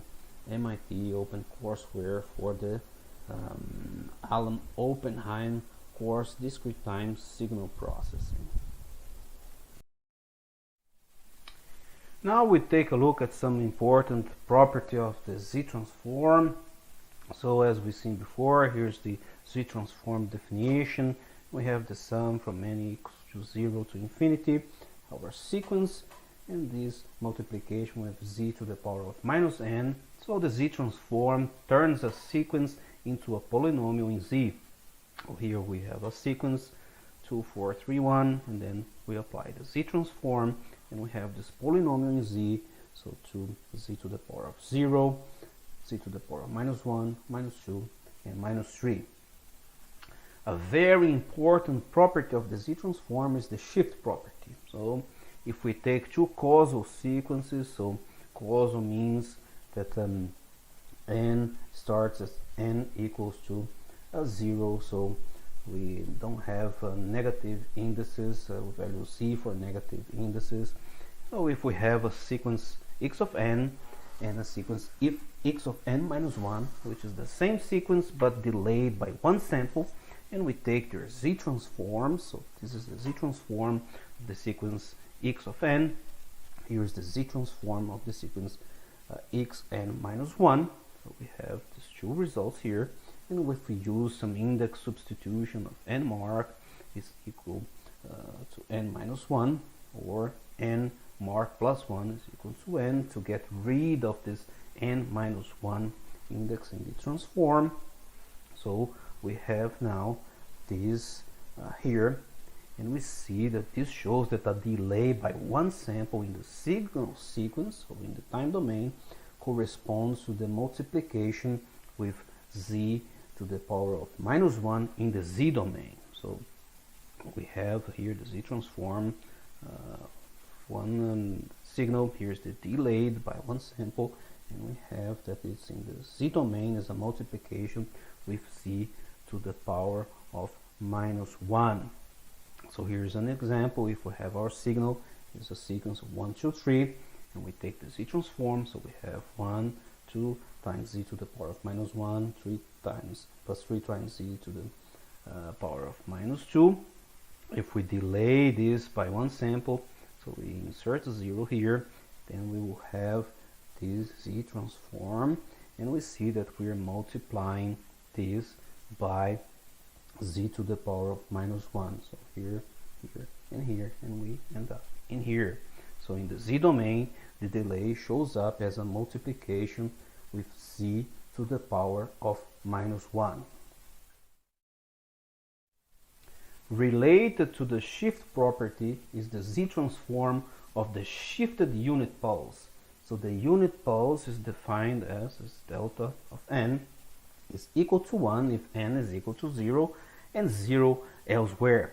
So it's just a 0 sequence with a 1 at the time 0. So the z transform is then the 1. So the z transform of the shifted unit pulse. So if we have this unit pulse and then we shift by these samples, then we have that this z transform is z to the power of minus d. So this is what we have here, is the z transform of the shifted unit pulse. So if we shift the unit pulse by these samples, we have that is equals to z to the power of minus d. Another very important property is linearity. So if we multiply our sequence in the time domain by a value, let's say a, is also in the z domain we're multiplying by the same value. Or if we add two sequences in the time domain, is the same as adding these polynomials in the z domain. And of course the convolution is one of the most important mathematical tools in signal processing, and the z transform turns a convolution into a multiplication. So a convolution of sequences in the time domain becomes a multiplication of polynomials in the z domain. So just remembering that the convolution is defined of this sum here, and this is because the convolution of two sequences behave in the same way as the multiplication of two polynomials of the z transform of the sequences. Yeah, this is one of the main advantages of the z transform, since it turns convolution into simple multiplication, which is in principle invertible. So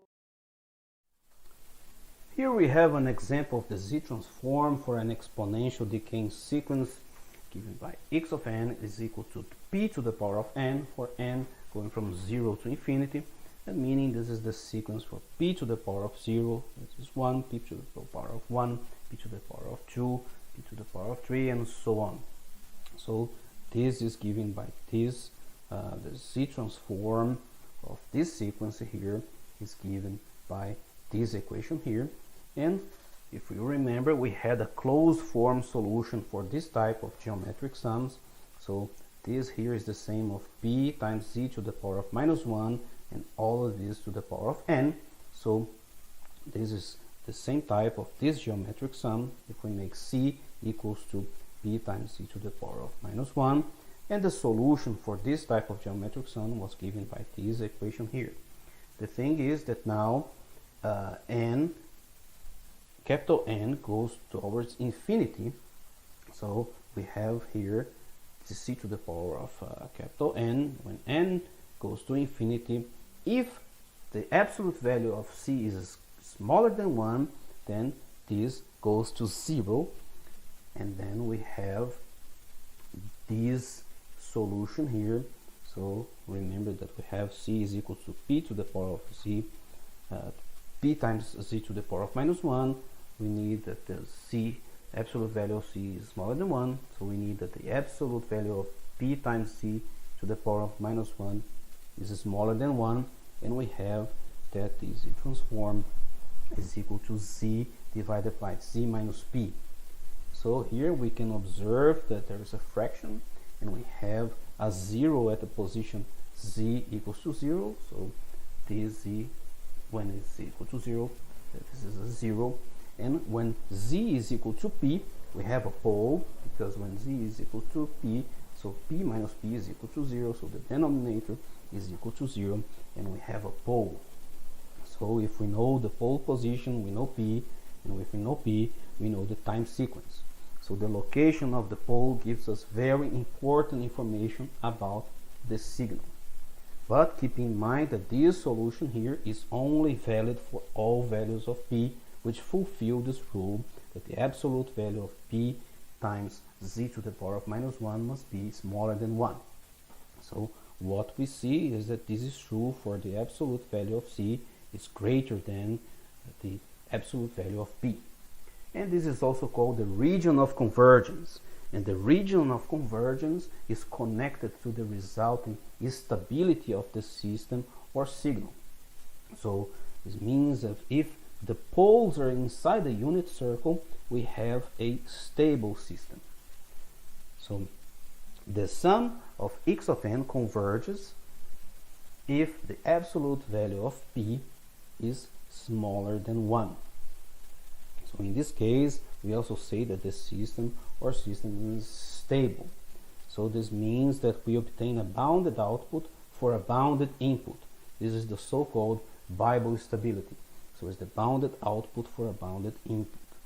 So in this case, we see that the resulting pole of our Z transform is inside the unit circle. So if the absolute value of P is greater than 1, then we have an exponential growth, which is basically an exploding signal or system. So this means that the output grows towards infinity, and this is an unstable signal or system. So in general, we say that a system or a signal is stable if the poles of its Z transform are inside a unit circle in the Z domain, or they are unstable if at least one pole is outside the unit circle. So these are basic properties which can be used to derive Z transforms of more complicated expressions, and they can also be used to obtain an inverse Z transform by inspection. So for instance, if we see a fraction with a pole in the Z transform, we know that the underlying time sequence has an exponential decay or oscillation in it. Observe that we can obtain a real valued decayed oscillation if we have two poles, each the conjugate complex of the other, or one with a plus capital omega and one with a minus capital omega. In this one, we cancel the imaginary part. One of the main differences compared to the discrete time Fourier transform, the DTFT. So with the Z transform, we can see if a signal or system is stable by looking at the position of the poles in the Z domain. And this is not possible for the DTFT, since there we don't know the positions of the poles. When we take a look at our downsampled signal from previous lectures and notebooks, so this was the downsampled signal. So we had our sequence multiplying with the delta impulse train. So we have this, the delta impulse train. And if we take the Z transform of all of these, so we replace is like this here, and we will get that this sum here, and we see that the effect of multiplying our signal with the delta impulse train in the z-domain is given by this expression here. So we observe that here the aliasing components appear by multiplying z with the e to the power of minus j 2 times pi divided by capital N times k, which is in fact a shift of the frequency. So if you remember from previous lectures, the effect of the removal or reinsertion of zeros, changing the sampling rate from or into the signal x superscript d of n at higher sampling rate and y of m and the lower sampling rate in the z domain is given by this equation here. So here we have the effect of the removal or insertion of zeros, changing the sampling rate from or into the signal at a higher sampling rate. And here we have a y of m at the lower sampling rate in the z domain.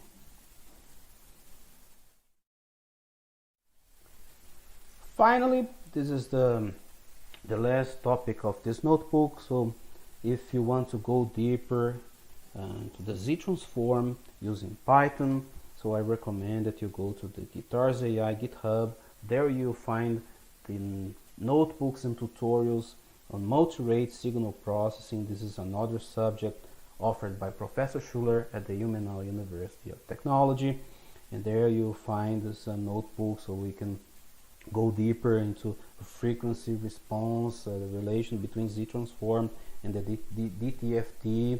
So if we go here, then we see here there are many examples. So we discuss also common types of frequency transforms, and we have this topic here for the z-transform, and then also we have a topic for the frequency response. So different examples. We use low-pass filter as a moving average.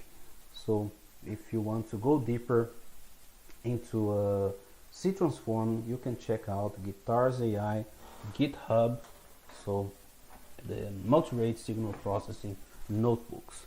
So that's it, and see you another time.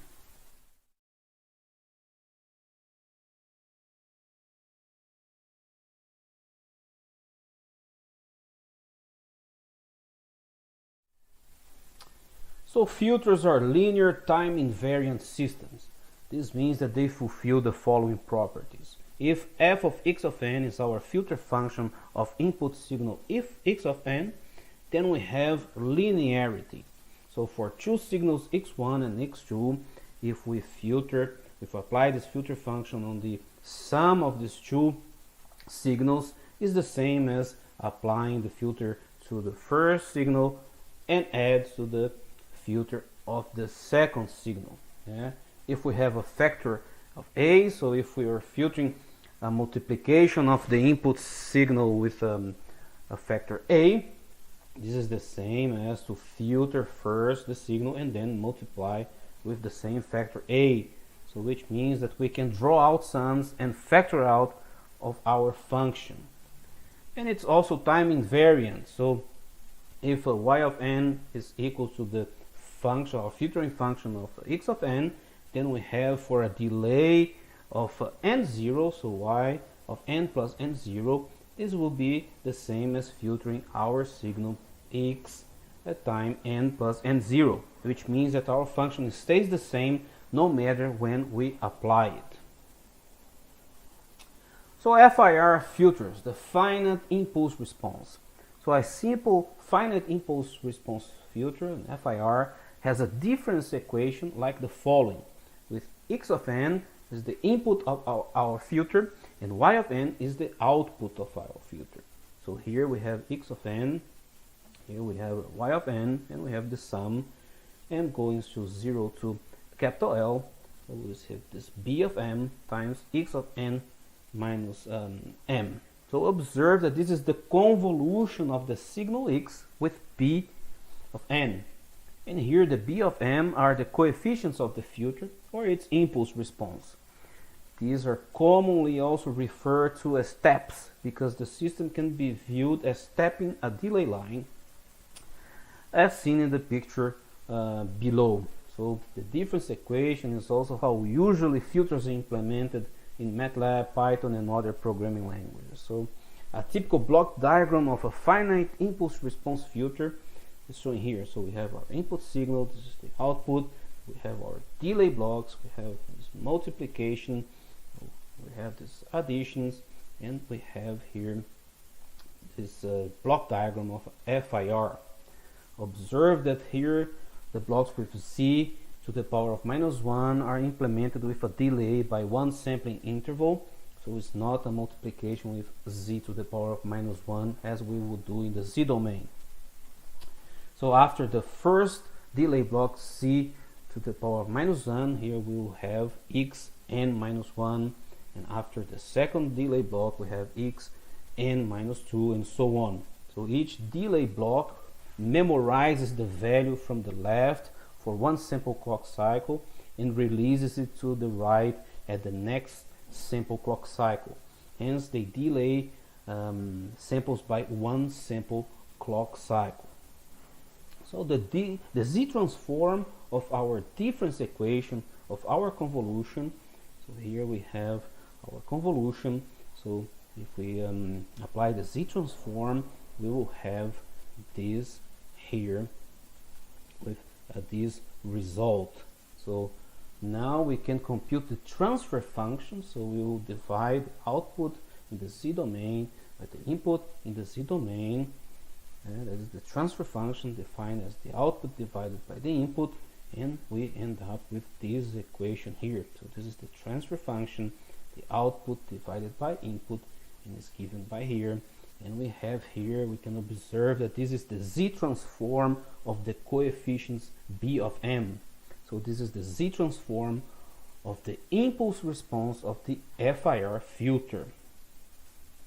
So now we can obtain the frequency response so that we can see which frequencies are attenuated and which are not from our transfer function of the filter if we replace z by e to the power of j omega. So what we are doing here, we have our transfer function in the z domain, and we want to have a frequency response. We will replace z by e to the power of j omega, and we will have this sum here. And since e to the power of j omega is a complex number, our frequency response is also complex. So hence it's a complex number for each frequency capital omega. Usually it is plotted as magnitude plot and a phase plot over frequency. So its magnitude tells us the attenuation at each frequency, and the phase, its phase shift for each frequency. So using these two plots or two properties, we can design our filters with desired properties. For example, a stop band at given frequencies, and MATLAB and Python function to generate magnitude and phase plot for a transfer function or signal. We can use FracZ as we already used before. So I recommend, if you want to go deeper into the frequency response of filters and a bit of a revision of filters, you can take a look at the Guitars AI GitHub on the Multirate signal processing notebook number 3, the frequency response. There are also some video tutorials, and there you can take a look. So there will be some examples on how to obtain the frequency response of a black box system using noise, using the sweeping sinusoid. So frequency response, the relations between the Z transform and DTFT, examples, revision on cascading filters, and also here there is a revision about the ideal low-pass filters, frequency response, impulse response, delay. So you can take a look at Guitars AI GitHub, at Multirate signal processing notebooks and tutorials. We've seen the finite impulse response filters, but there are also the infinite impulse response filters, the IIR filters. So their difference equation is given by this equation here. So you can take a look at the book from Professor Oppenheim, Discrete Time Signal Processing, chapter 6 in the edition from 89. And here we see we have two convolutions, and we can observe the feedback from the output y back to the input in this sum. I also observe that the feedback part starts with a delay of r equals to 1. So this is because we want to avoid the so-called delayless loops. We cannot use the value y of n before we computed it. So again, this different equation is the usual implementation of filters using MATLAB, Octave, or Python. So this following picture here shows the corresponding block diagram of our filter. So here we have our input, we have delay blocks, we have these multiplications, we have these additions, here we have this output, and we also use the delayed versions of the outputs, like with feedback here. So this is the block diagram of IR filters, infinite impulse response. So again, here the boxes with z to the power of -1 symbolize a delay of 1 sampling period, and the triangle symbolize a multiplication with the factor written next to it. We can simplify this structure by combining the summations, and then we have this kind of block diagram. So we're combining these summations here, and we end up with this block diagram here. We have input, output, this is our feedback, the delayed versions of the outputs, we also have the delayed versions of the input, this sum here, and we have this block diagram. So the z transform of this difference equation here, so it's given by this equation here. So now we are now in the z domain. Observe that MATLAB and Octave and Python SciPy signal L filter are defining the coefficients with opposite signs than we do, and also Professor Oppenheim and Schaeffer are defining. So you can take a look at the help of a filter, the help of SciPy signal L filter in Python, and to see how they define the coefficients, but they are defining with opposite signs compared to what we and Professor Oppenheim are doing here. So to obtain the transfer function, we first need to move the y of z to the other side. So we have this equation here. So we have the y of z, x of z, and then we take the transfer function dividing the output dividing the output from the input, and here we have the resulting transfer function. So we have this sum here, this, and divided by this sum here, 1 minus this sum here. So observe that with the help of the z transform, we're able to find a closed form solution for the transfer function, even though we have a feedback loop in our system. So this is a very big advantage for the z transform. And here we can see that we will obtain a polynomial in the denominator of our transfer function, and hence poles. And the filter can potentially become unstable when we have poles in the transfer function. So we have in the denominator we have poles, so there is the chance that it can become unstable. The zeros of this denominator polynomial become the poles of the transfer function. So if these poles are all inside a unit circle, we have a stable filter. So this shows that we just need to design our coefficients in such a way that the poles are always inside the unit circle for stability. We will now take a look at the combined FIR and IIR structure used in the Python function L filter. So since a delay is a linear operator, we can shift it after summation, and we can combine the delay chain for the FIR and the IIR part. So this will reduce memory requirement for an implementation and leads to the following structure. So we have here our input, our output, and we have our delay blocks here combined for the FIR and the IIR part, and here we have the multiplications with coefficients. So this is the A coefficients, A 1, 2, 3 until A n minus 1, and here we have our B coefficients, B0, B1 until B n minus 1. Now let's take a look into an example. So if we go back to our simple example of an exponential decay signal, and now we'll show how to implement it. So we'll just need a system with a pole at the position P, and if we look in the equations, difference equations before, we obtain by setting the B0 to 1 and A1 here equals to P. So then we will have X, this is 1, so this is B here, Y of n, and there is a delay here by Z to the power, so we delay by one sample in here, A1 is equal to P, and then we will have this equation here. So this is 1, so this is the B0 times X of n plus P, this is A1 equals to P, and the delayed version of the input by one sample. So here you can see that X of n is the unit pulse.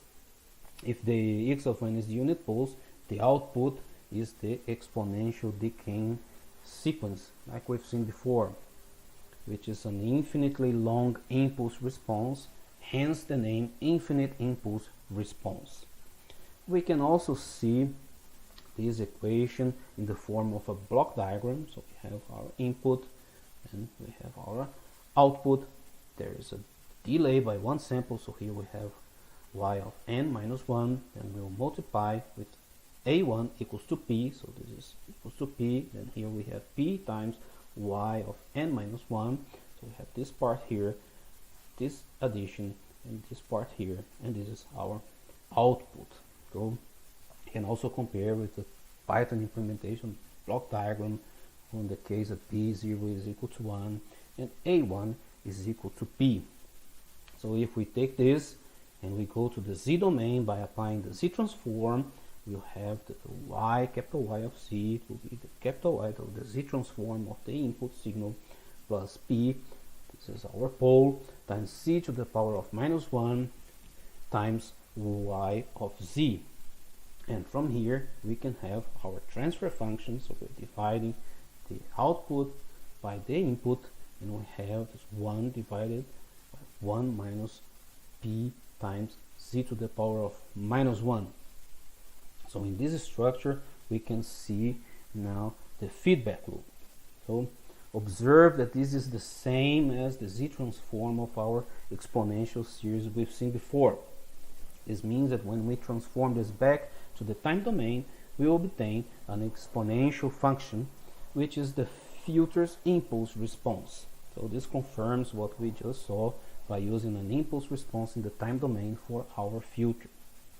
So the result of the inverse z transform of our transfer function is in fact 1, this p to the power of 0, p to the power of 1, to the power of 2, and p to the power of 3, and so on.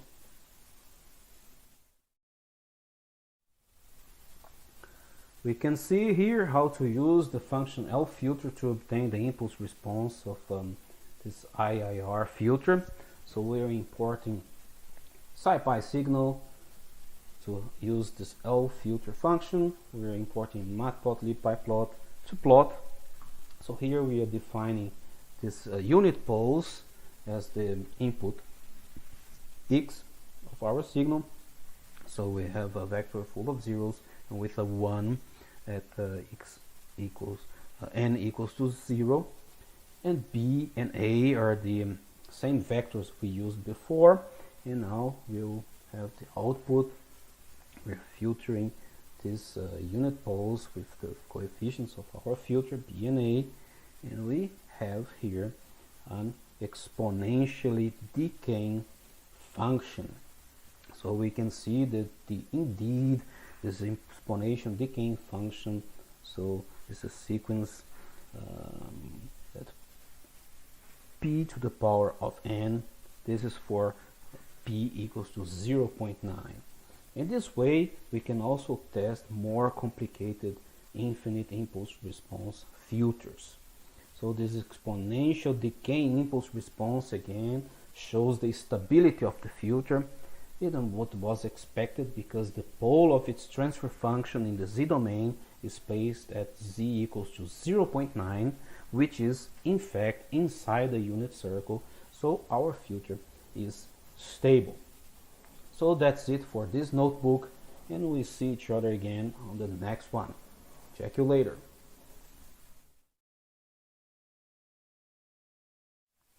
Hello there, and welcome to this collection of notebooks and tutorials on advanced digital signal processing. This is a course offered by Professor Schuller at the Ilmenau University of Technology. I am Renato, and on this notebook we will continue talking about filters, and then we will see the multi-rate noble identities. So the idea is that we will go through some basics of filter design, and then we will see some examples in Python of filter design. And we also will see some filtering and sampling and upsampling and downsampling using the multi-rate noble identities. And let's get started. In general terms, we start designing our filters by specifying phase and magnitude. So this is how the frequency response of a filter looks like. So we have here our phase, that is independence of our normalized frequency capital omega, and here we have our magnitude. So when we design our filter, we need to specify both the phase and the magnitude. So let's talk about linear phase and signal delay. So the phase angle of our system is connected to the delay of our system. So if we have a pure delay of d samples, this will result in a transfer function in the z-transform domain like this, z to the power of minus d, where d is a delay of d samples, and we will get the frequency response in the discrete time Fourier transform domain, the dtft, if we replace z by e to the power of j capital omega, like this, and then our phase response looks like this. So we can see that there is minus capital omega times d. So the other way around, we can obtain the delay in samples if we divide the phase angle by the normalized frequency. So our delay is given by, this is the angle of our frequency response, and we divide by our normalized frequency, we get our delay. Yeah, it's important to observe that in Python, the function from numpy angle returns the angle of a complex number in radians, so between 0 and 2 pi, and this is suitable for our normalized frequencies. If the phase angle is a linear function in capital omega, if a slope of minus d, we call it a linear phase. So here we can see that there is the slope minus d, and there is a linear phase. Yeah? Observe that only in this case we have the same delay d for all frequencies. Yeah? We can also see that the negative slope of the phase curve corresponds to the delay d. So this linear phase is important, for instance, for image processing. So edges contain many different frequencies, and if we had different group delays for different frequencies, edges would dissolve and appear unsharp. So if the phase and delay is not important, often a linear phase is still chosen as a default for a filter design.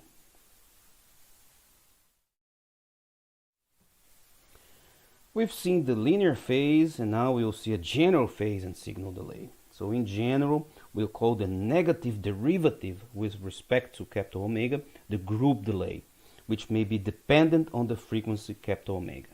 So if we call the group delay the d with the subscript g of capital omega, then it's defined as minus the derivative of the phase with respect to capital omega. And this is a very important definition. This means that the phase tells you how much delay each frequency group has through the system. When we design a system, this is what we need to keep it in mind.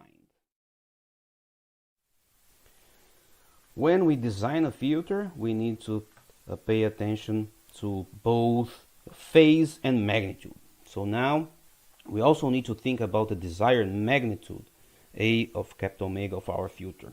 So often one or multiple pass bands are desirable, where the signal is passed and hence has close to 0 dB attenuation, together with one or multiple stop bands at which frequencies the signal is stopped, meaning that it has strong attenuation. To do that, we need to decide where the band edges are in normalized frequency. So the filter coefficients of an FIR filter, the finite impulse response filter, are its impulse response. So we can obtain the ideal impulse response of a desired filter design in the frequency domain by applying the inverse dt of t to it. The thing is that an ideal filter in general is infinitely long.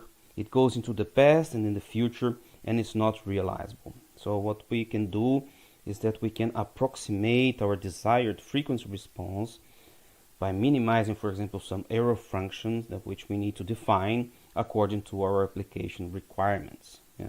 Since we have no ideal filters, first we need to give the system some transition bands between the pass bands and the stop bands to give the filter space to come from one state, the passing state, to another state, the stopping state.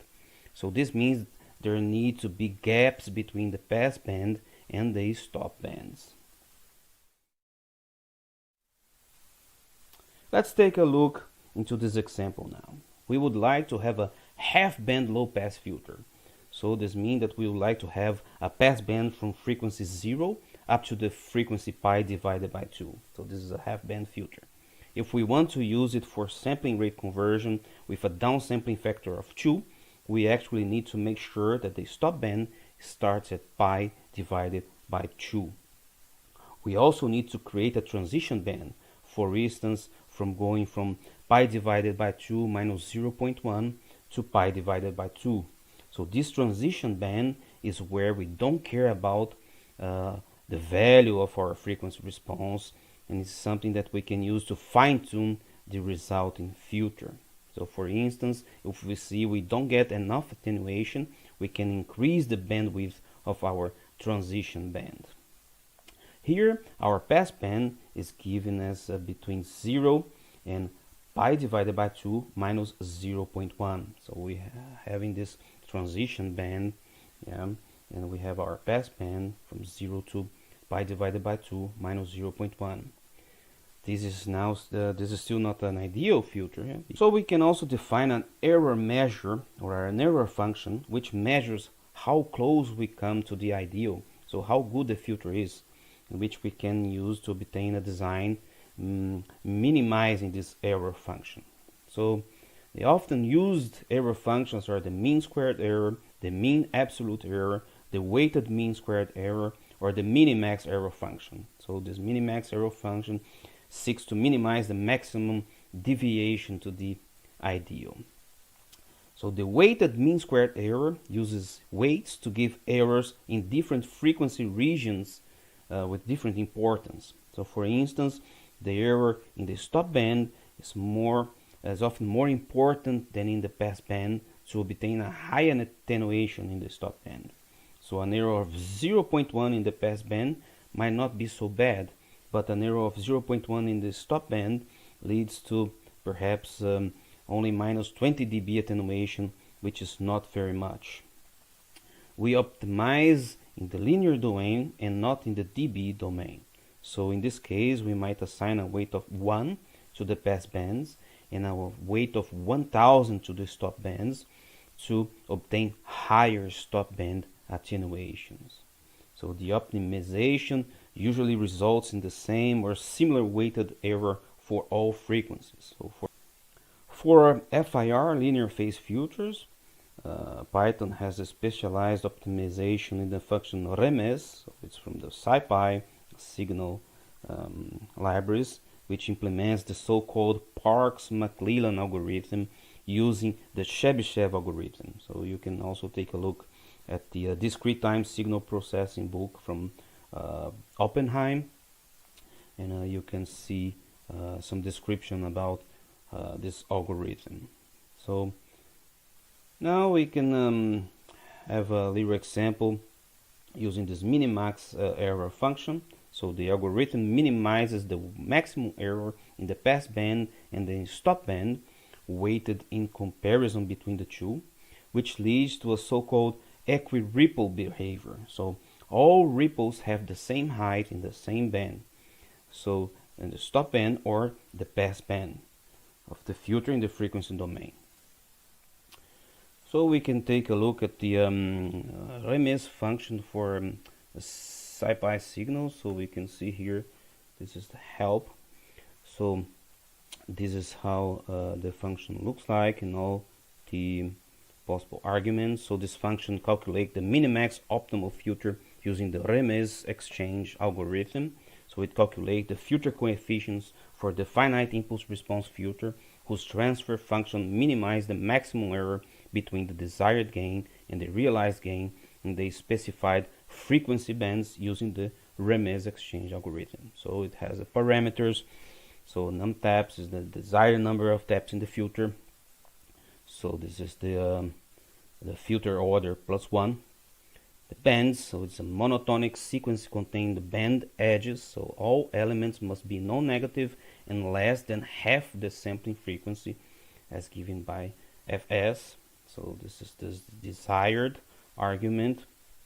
So this is the sequence, half the size of bands containing the desired gain in each of the specified bands. Then we have the weight, so it's a relative weighting to give to each band region. So the length of weight has to be half the length of the bands. Then there are some other parameters. So we can set which kind of filter. If your type of filter is a band pass, so it's a flat response in bands. This is the default. It can be a differentiator, so the frequency proportional response in bands, or Hilbert, this filter with odd symmetry, so it's a type 3 or type 4 for odd order, type 3 for even orders. So you can take a look how to use some examples here, and we will use this function in our example.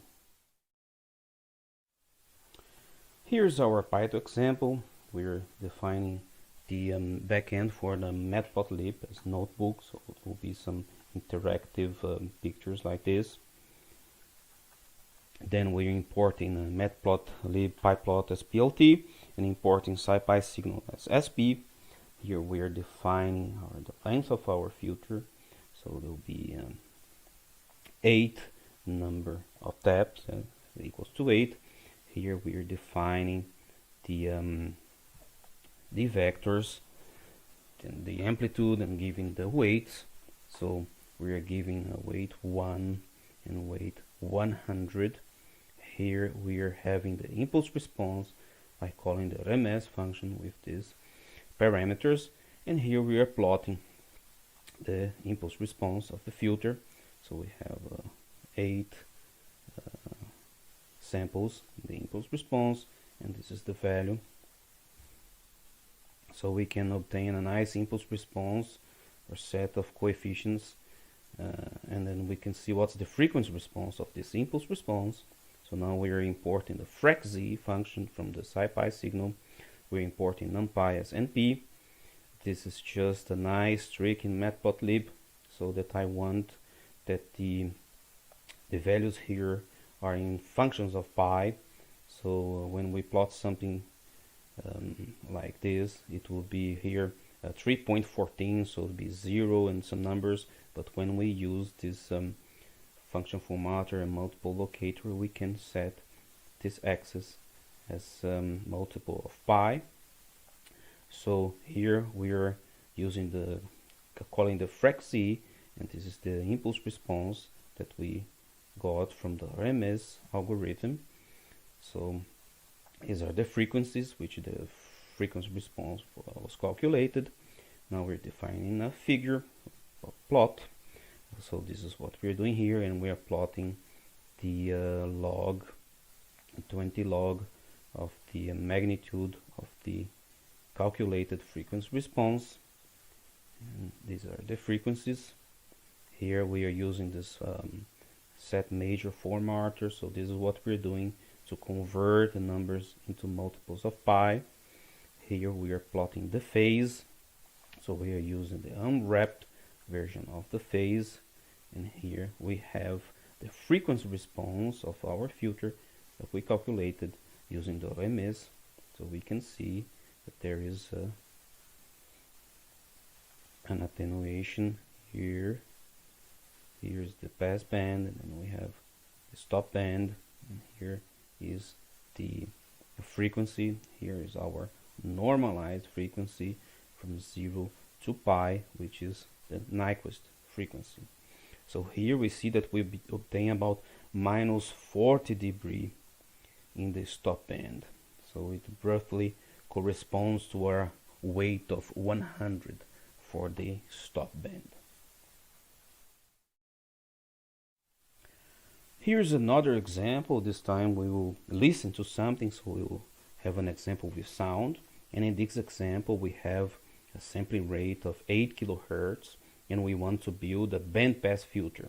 So for this filter, our low stop band will be between 0 and 0.0.5, our pass band between 0.1 and 0.2, and our high stop band will be between 0.3 and 0.5. So here again we have 0.5 as the Nyquist frequency and 1 as the sampling frequency. So our pass band will be in between 0.1 times 8 kHz, so 800 Hz, and 0.2 times 8,000 Hz, which is 1.6 kHz. So here we are defining our factor for bands.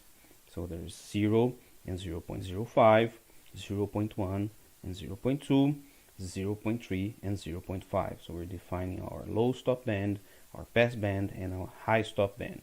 So this we can also have the desired magnitude per band, and here we have, for example, 0, 1 and 0. So 0 for the low stop band, 1 for the pass band, and 0 for the high stop band, and we choose our weights. So here we're choosing 100 for the low stop band, 1 for the pass band, and 100 for the high stop band.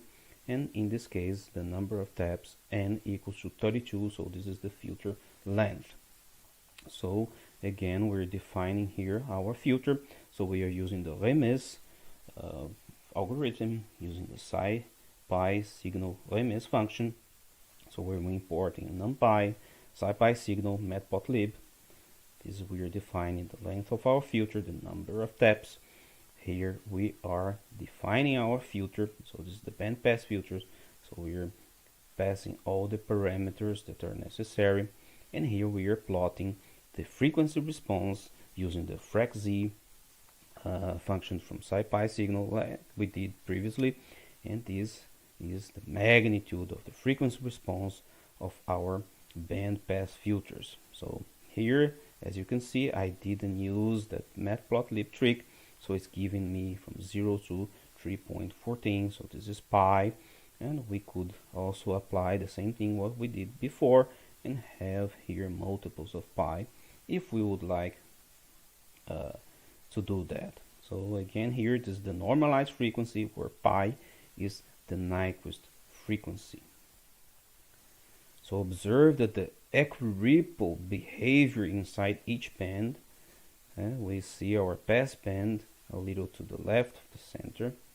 The side lobe to its right is from the transition band there. So this is our pass band, and we have low stop band, high stop band, and we can also plot the impulse response. So this was just the B pass, here is the impulse response. So when we plot here, This is the impulse response of our bandpass here, and we can see that the impulse response is symmetric around the center because it's a linear phase filter, and it still has a similarity with a sinc function. So first we designed our filter, our bandpass filter, and now we'll move on to use this filter in this example where we use pi audio to get the audio from a microphone. So here I'm importing numpy, I'm importing pi audio, and some functions we're going to use, and some constants. I'm importing ipy widgets so we can use some buttons. I'm importing the threading and scipy signal. So this is for the filter. The threading is we're running things on separate threads, so there's not blocking. We can have access to the GUI with buttons. So here I'm defining a function to turn filter on and off. We're defining some buttons to stop. So when I run the cell, it will automatically start capturing audio from the microphone, and when I press stop, it will stop, and it will do all the closing procedures for pi audio. We also have a checkbox to turn the filter on and off. So here is the function that when we press the stop button, all of the things will happen here. We will stop the stream, we will close the stream, we will terminate pi audio, we will make the button disabled, and we'll print pi audio terminated. So here when we click the checkbox to turn the filter on and off, we will just turn the filter variable to true or to false. Here we are displaying the boxes. So here is we are defining our filter exactly like we did here. So we're doing this here now, and here this is our callback for the pi audio. So we are running pi audio now using the callback mode. So when there are enough samples, then pi audio will run this callback and we'll get audio data from the buffer, and if the filter is on, then we will filter the signal, and with the stop button is pressed, and we will stop everything. If the filter is off, then we'll just pass data as it is. Here we are defining our string for pi audio. We are using 8 kilohertz, it's mono, so we want to get the audio from the input, and we want to listen to the audio, so we are also setting output true. We are using 1024 frames per buffer, and here is the callback that we define here, the string callback. We need to pass it here, and pi audio recommends this keep alive, so to have a sleep, so while the stream is active. And now I'm creating a different thread to run this keep alive, and then we're starting the stream, and then we're starting the thread. So we can take a look. Teste som. So now the filter is off.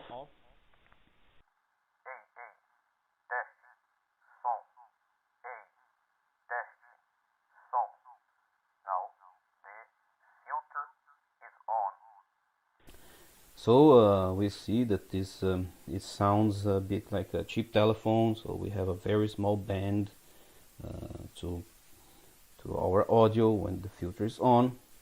So usually a telephone bandwidth is about 0.3 to 3.4 kilohertz, and this was this example using pi audio and a filter using the Remez algorithm. We've seen some more on the basics of filter design, and now we'll move on to filtering and sampling, specifically the multirate noble identities. So here we see filtering including downsampling. So there's convolution including downsampling. We have our input signal, and we have here the convolution. So there's filtering, and we have a downsampling and filtering. So this is the convolution with downsampling formula right here.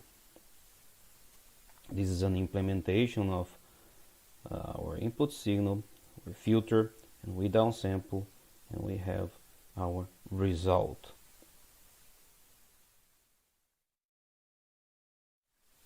For multirate systems, the so-called noble identities play a very important role.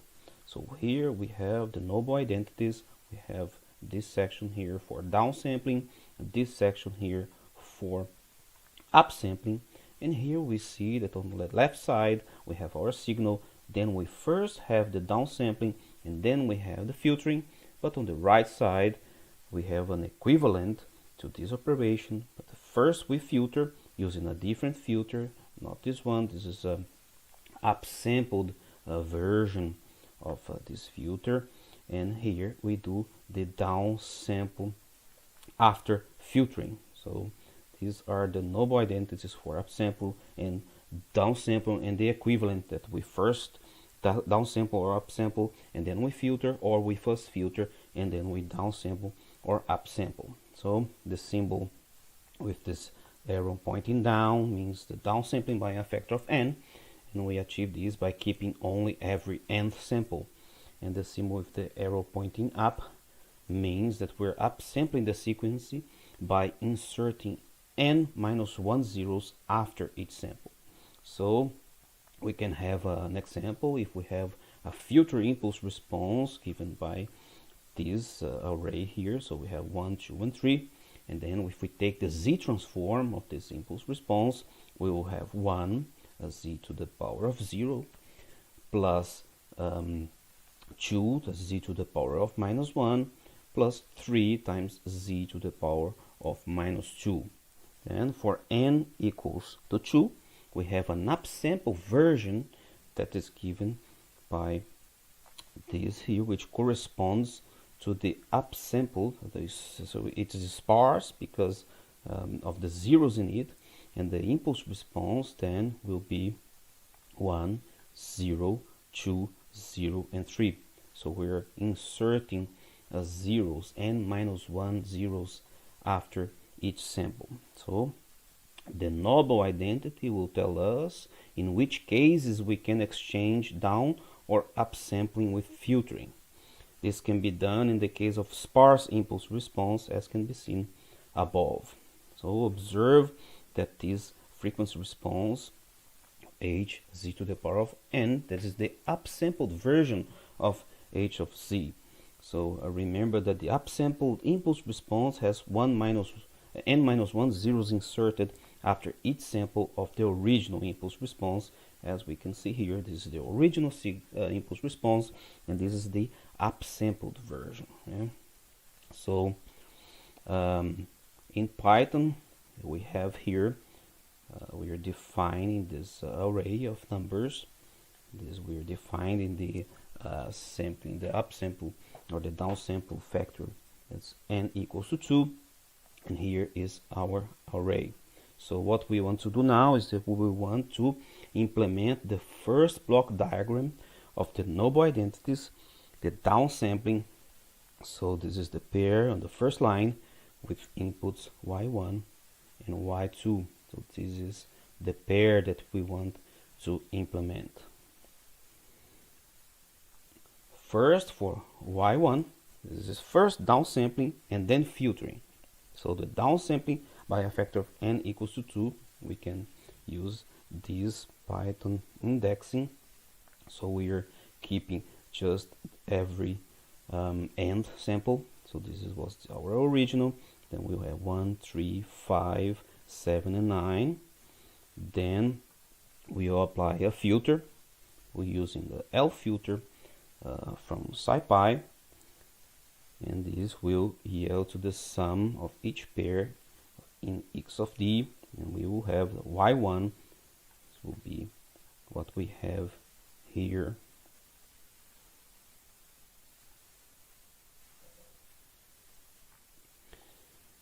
So now first filtering and then downsampling to implement the corresponding right hand side block diagram of the noble identity. So this part here, first filtering and then downsampling.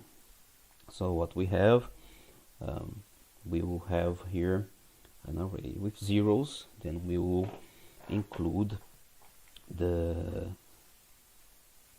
some samples, then it will yield to this here, because we had b equals to this.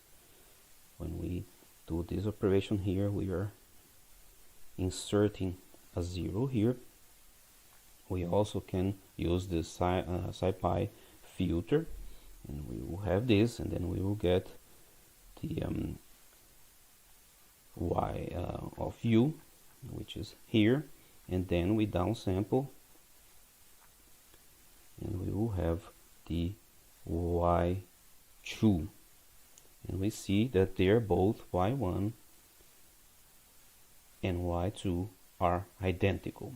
Yeah, so let's do this using Python. We had our original array here, so now we are doing this x of t. So this is the downsampled of x. So this is our b, this is the filter we are going to use. So y1 is the x of t.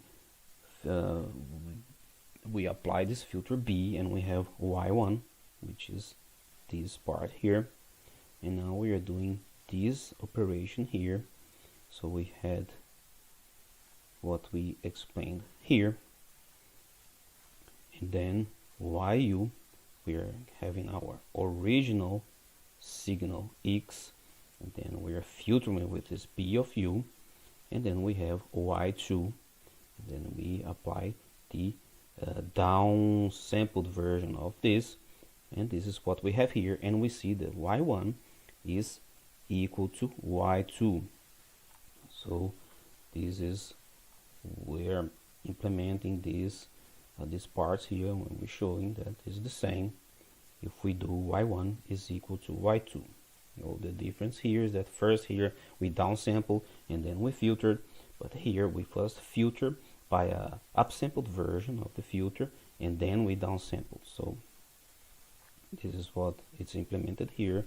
We have this upsampled version of the filter, and we filter and then we downsample, and we see that this they're both the same. So these noble identities can be used to create efficient systems for sampling rate conversions.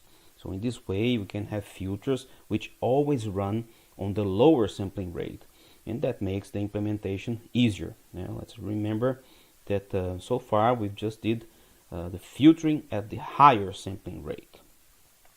So it's also possible to rewrite a filter as a sum of upsampled version of its phase shift and downsampled impulse response, as can be seen in the following decomposition of a filter h of z.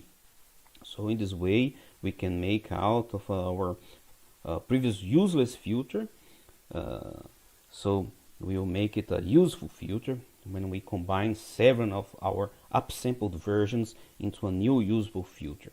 Yeah, so what we will do is something what is called a kind of a polyphase decomposition. So we will have polyphase components or polyphase elements. So this is what we're doing now. We are rewriting a filter as a sum of upsampled version of its phase shifted and downsampled impulse response. So we see we have there is phase 0, phase 1, and so on. So here this H0 contains the coefficients of our original filter at positions at m times capital N. So this is phase 0. Then this H1 contains the coefficients at position m times capital N plus 1. So this is the phase 1.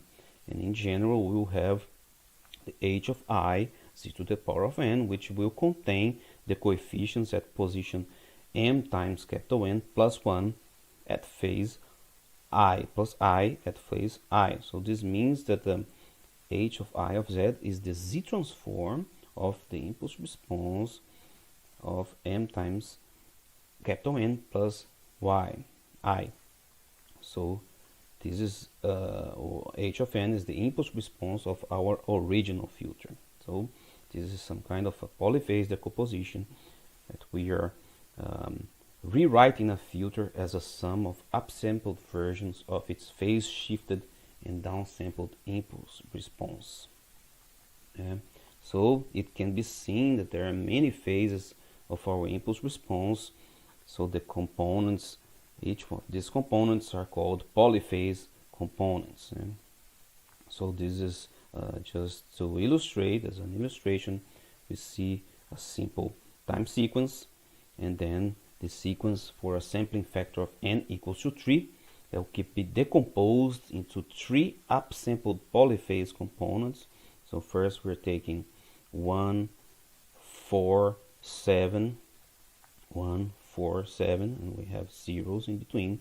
Then we have 2, 5, and 8, and we also have these 2 zeros. Or we can have also this 3, 6, that is shown here. So the upper plot, so this is the phase 0, the middle is phase 1, and this is phase 2. So the same can be done for our signal x of n. So our polyphase component, h of I, is the z transform of x m times capital N plus I. Here we have an example. So the impulse response of our filter is given by this vector here. So it's 1, 2, 3, 4, and so on. Then its z transform is 1. So this is the z to the power of 0.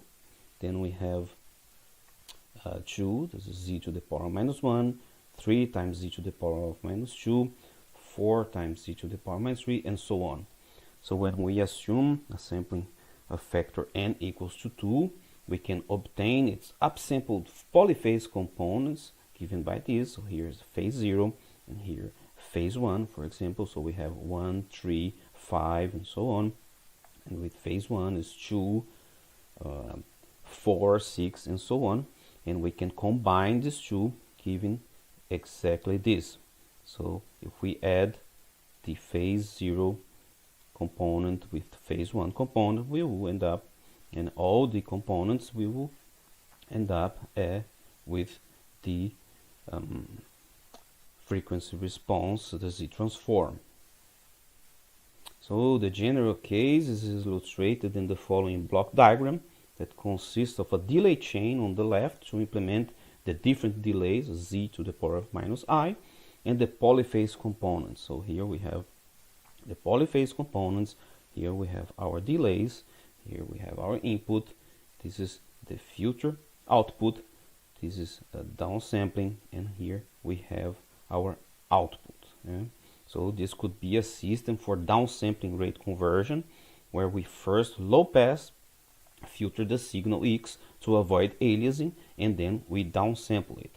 So in this way we can decompose our filter in n polyphase components, where I is the phase index, like we showed before, and we can simplify the system using the noble identities. Because in the sum we have the transfer functions of the form of h of I z to the power of n, we can use the noble identities to simplify our sampling rate conversion, to shift down samplers before the sum and before the filters, but not before the delay chain on the left side, and replacing the polyphase filter arguments z to the power of n with z. So now we have our input x of z, then we have here our delays, here we have the downsampling, here we have our filters, and then we have our output. So we are moving the downsample. Here we have our polyphase components, and we have our output. So looking at the delay chain and the following downsamplers, we see that this corresponds to blocking the signal X into consecutive blocks of size n. So this is this can be seen as a serial to parallel conversion for each end samples. Yeah? So now we have a blockwise processing with our filter, and the filtering is now completely done at the lower sampling rate. That will reduce the speed requirements for hardware. Yeah? We obtain the parallel processing at a lower sampling rate.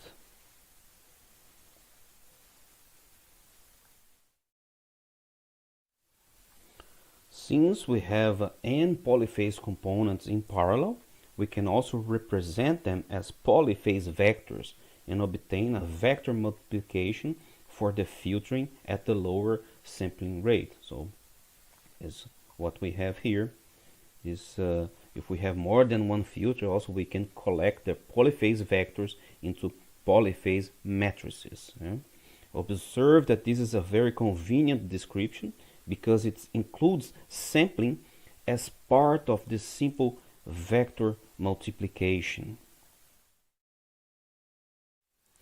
So here's a Python example, downsample. So we will downsample an audio signal. In this case is the great rock song Long Way to Go from the band called the Dead Daisies.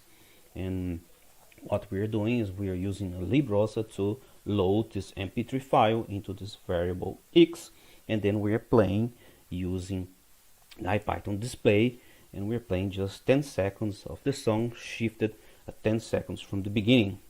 So this is how the song sounds.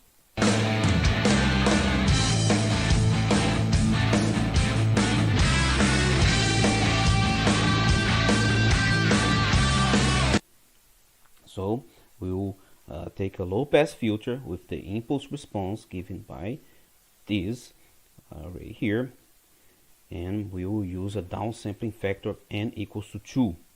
So we have here, this is our impulse response. If we take the Z transform, we will have this here. So this is the coefficients. So Z to the power minus 1, minus 2, minus 3.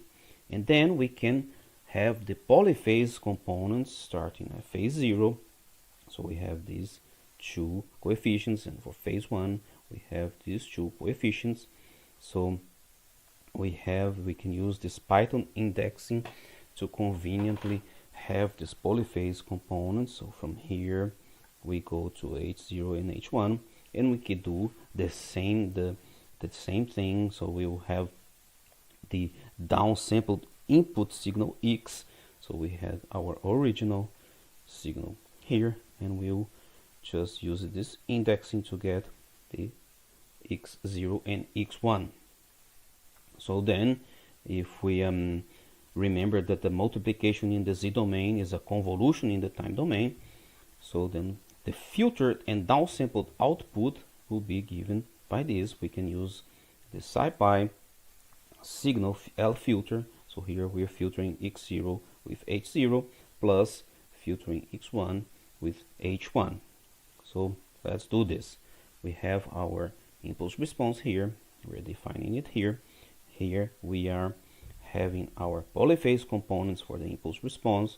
Here we had our X signal, and now we are having downsampled versions of the original signal, phase 0 and phase 1, and here we are filtering and adding. So observe that each of these two filters now works on a downsampled signal, but the result is identical to first filtering and then downsampling, and we can listen to the result.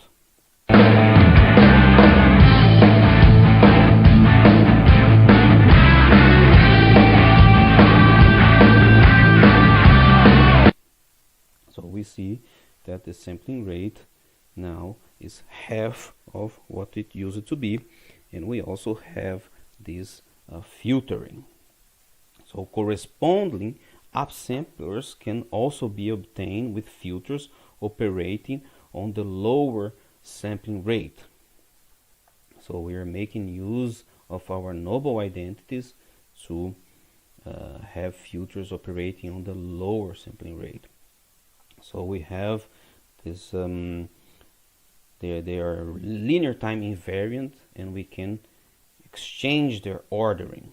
So we are redrawing the polyphase decomposition for an upsample, followed by a filter at the high sampling rate as follows. So here we have the delay elements shifted to the output. So we are shifting the delay elements to the output.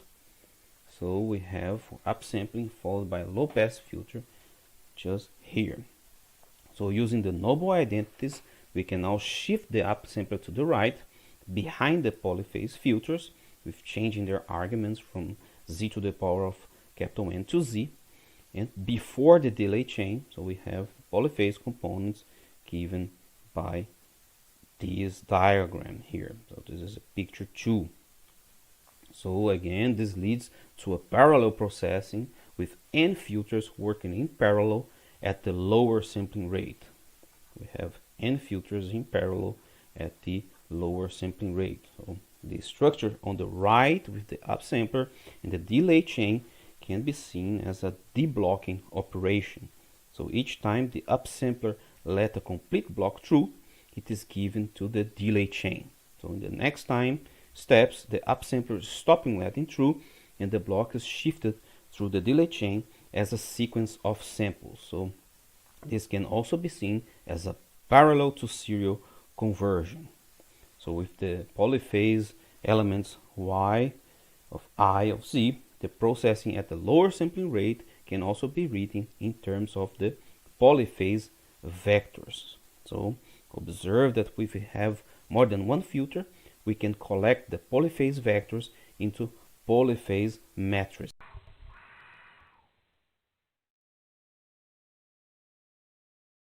Hello there, and welcome to this collection of notebooks and tutorials on advanced digital signal processing.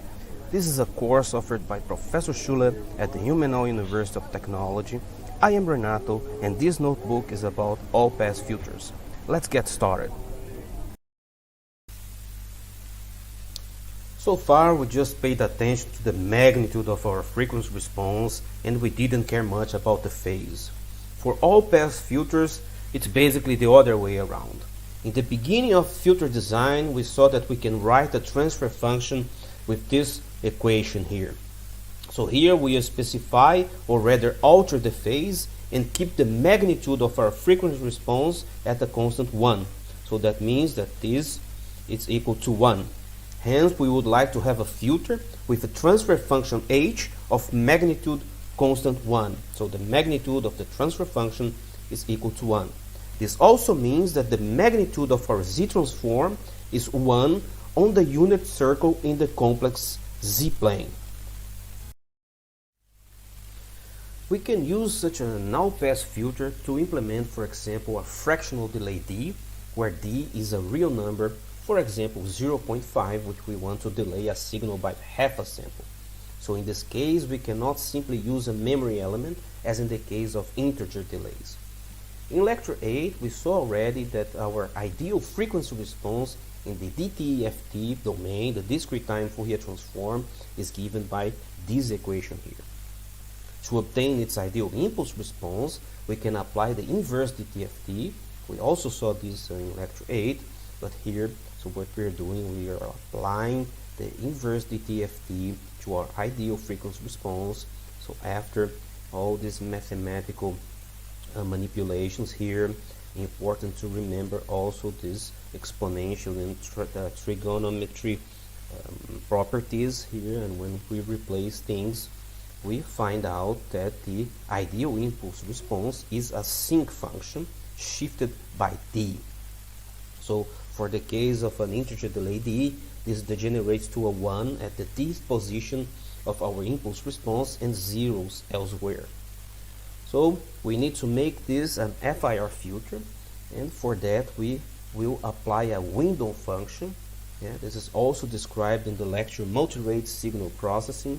You also find tutorials for multirate signal processing at Guitars AI GitHub and Guitars AI YouTube channels.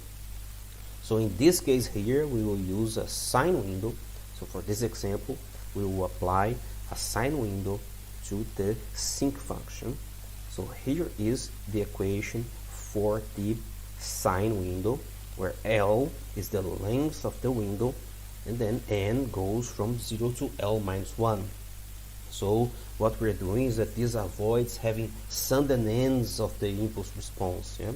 We also want to keep the most significant part of our sinc function to keep the resulting error small. So what we need to do is that the samples that we will drop out, they also should be small. Yeah? And to include some of the significant values of the sinc function at negative n, we will need to shift it to the positive indices. So we will shift it by n0 and to make it causal.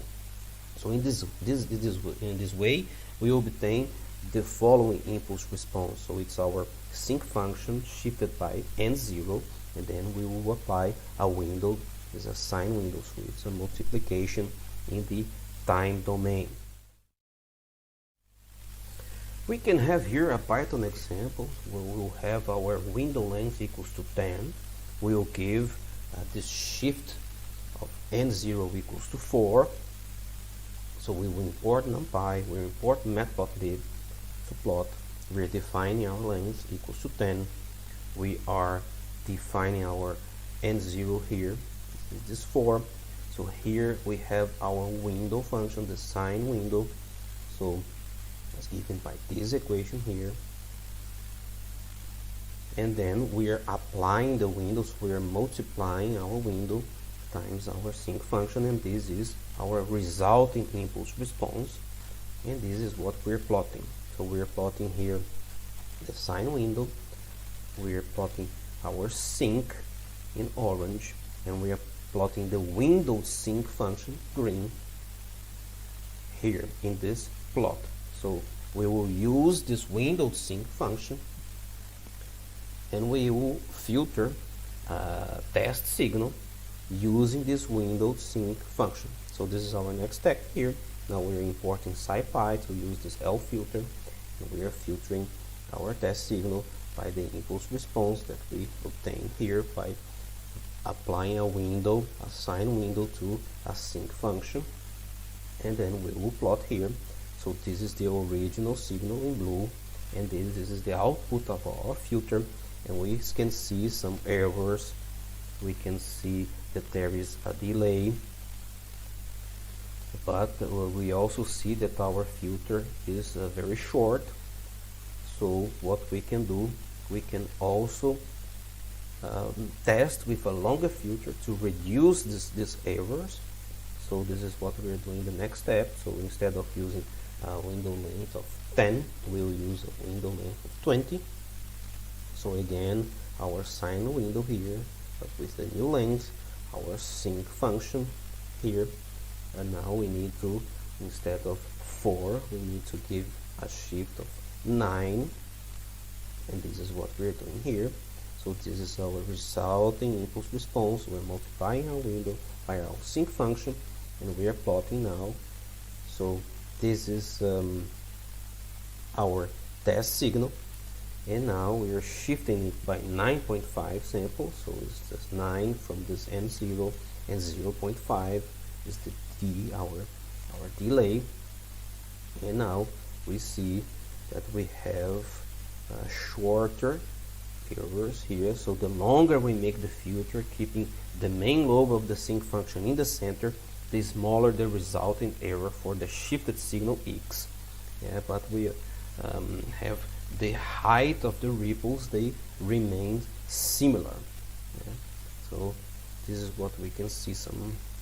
We see here just this shifted sinc function by n0, and we also have the shifted windowed sinc function that was the impulse response we used to filter our test signal, and we got this final result here. Now we are also interested to see the frequency response of our filter. So this now we are using FracZ from SciPy signal, and we're also using NumPy and Matplotlib. So with the FracZ here we will have our frequencies where the frequency response were computed, calculated, and here is our frequency response. So now we're plotting our frequency response. So we're using the 20 log 10, so we can see magnitude in dBs. We are also plotting the phase, so the phase will be the angle in radians, and we are using the normalized frequency, so it's from 0 to pi, and pi is our Nyquist frequency. And here's the frequency response of our filter, which is this version of the filter here with L equals 20.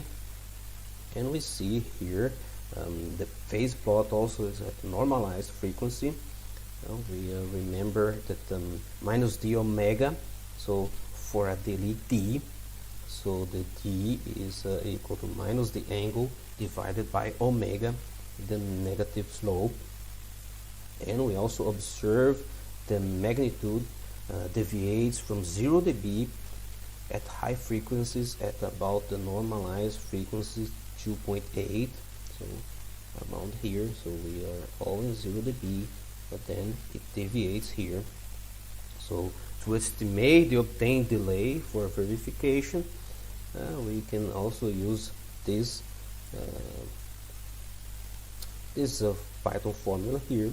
If you plot as a matplotlib notebook backend here, we can also have pointers, and it will indicate with the mouse. We see that the delay is 9.46, so it's indeed roughly the desired 9.5 samples delay. Yeah. And this gives us a tool for fractional delay, yeah? But we have this attenuation at high frequencies. We will try now a different approach, so we will not use FIR filters, but we use an infinite impulse response filter, an IIR fractional delay design. So here in this paper here, this article from the IEEE, we found a way to design fractional delay IIR Allpass filters. So you can take a look here, you can download this PDF file, and in this paper here it gives us a way to implement this function. So this function will take as an argument the fractional delay, and it will return a denominator and a numerator of a transfer function. So all this here you find based on this article here, and we can test this. So we will test our fractional delay. So suppose we want a fractional delay of 5.5 samples, so we will give it this function we define here, the argument 5.5, which is the delay in samples. It will give us back, it will return a denominator and a numerator, and then we can use the SciPy signal L filter, and we will filter our test signal, and we'll give the denominator and the numerator.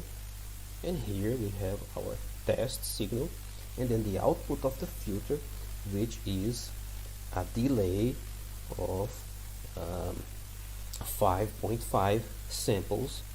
We can see that the extrapolated zero crossing and the delayed signal would be indeed around 5.5 samples. And we also see that compared to our previous attempt, we have now fewer ripples. Yeah? So we can see the frequency response of this filter here. So we will again use SciPy signal frac-C, and we are plotting here the frequency response. So here you can see the scale. So this is basically 0 with some rounding errors, and we obtain a nice impulse response. So a set of coefficients 8 mean and the frequency response. So we have here that the magnitude is practically precisely 0 dB, and this means that a gain factor of 1. And we also see the phase plot at the normalized frequency, and we can calculate if we use this here. We have 5.4, which is almost our 5.5 samples. So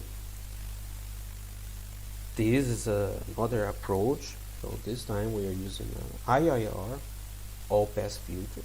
So it means that we have gain factor of 1, and we can, for example, have an application of such a filter in stereo source separation with 2 sources and 2 microphones. If we want to cancel one of the 2 sources, we can model the precise delay from one microphone to the other to be able to remove the signal by subtraction.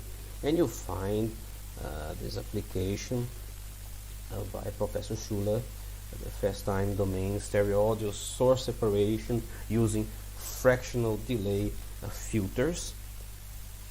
And we'll use this one application of this design here.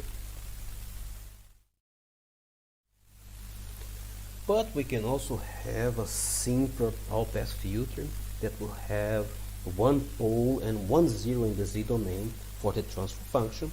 So this is the transfer function of an all-pass filter with 1 pole and 1 zero, where A is a complex number and A superscript with specifies the A bar specifies the conjugate complex number.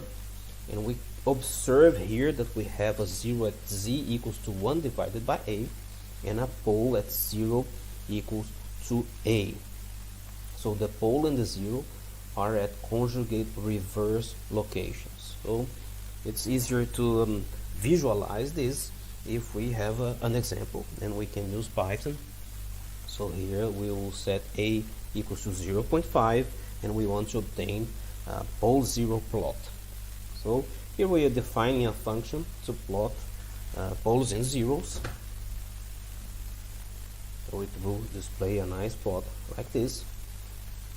And here we will have our A and our B, the arguments of this function.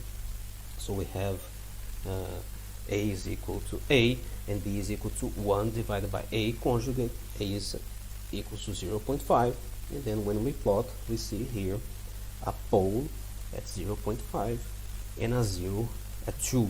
So we have a pole at 0.5 and a 0 at 1 divided by 0.5. That's 2, and this is what we have here. So this is a function. Most of the function here is going to shift this axis and then plot this unit circle. And then we also have here, we're plotting real part, imaginary part of A, real part, imaginary part of B, and this results into this plot here.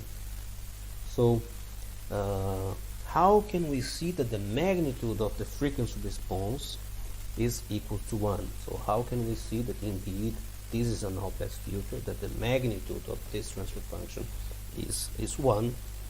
So if we rewrite the frequency response, replacing Z by e to the power of j omega, we will see now this 1 here before the exponential as magnitude 1. We have here that the numerator is the conjugate complex of the denominator, so the magnitude cancels to 1, and overall the entire expression has a magnitude of 1. So the magnitude of this is equal to 1. So we can see that using just 1 pole and 1 zero, we can obtain a magnitude of constant 1, and this is what we want for our all-pass filter. But more interesting now is the resulting phase, and this phase function can be found in the book of Oppenheim, the discrete time signal processing, and is given by this equation here, where r is the magnitude of A and theta is the phase angle of A. So A equals to r times e to the power of j theta. So observe that so far we assume the phase to be linearly dependent on the frequency. So for it was minus capital omega times d, And here we see to be quite non-linear with these trigonometric functions. So we can plot this resulting phase over the normalized frequency, and we can compare it with the phase of a delay of one sample, for example, where we will get this linear phase minus capital omega. And so let's do this example. If we will plot for a equals to 0.5 and a equals to minus 0.5. But to plot this resulting phase, I will use SimPy, and before plotting I will try to demonstrate that from this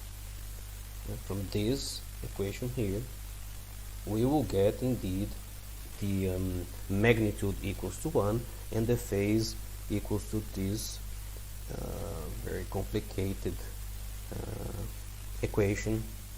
So what I will do, I will use SimPy. So when importing here SimPy and symbols, conjugate, this computes the phase, this computes the magnitude, this is the complex number, this is the exponential, this computes the conjugate of a complex number, and this is a SimPy plotting function. So here I'm defining the symbols I'm going to use. Here I'm defining first this equation given here. So this is here after some SimPy manipulation. So I am just doing exactly e to the power of minus j omega.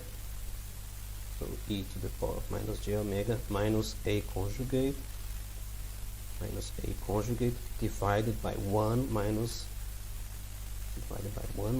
a times e to the power of minus j omega. So this is exactly this, but SimPy has its way of already changing things. And then what I'm doing, I'm simply calling this ABS here that will compute the magnitude of this. The magnitude is given by this complicated thing, but when we replace a by 0.5, it will give us, this is what I'm doing here, I'm replacing a by 0.5, and it gives a magnitude equals to 1. And indeed, if I replace here instead of 0.5, if it's minus 0.5,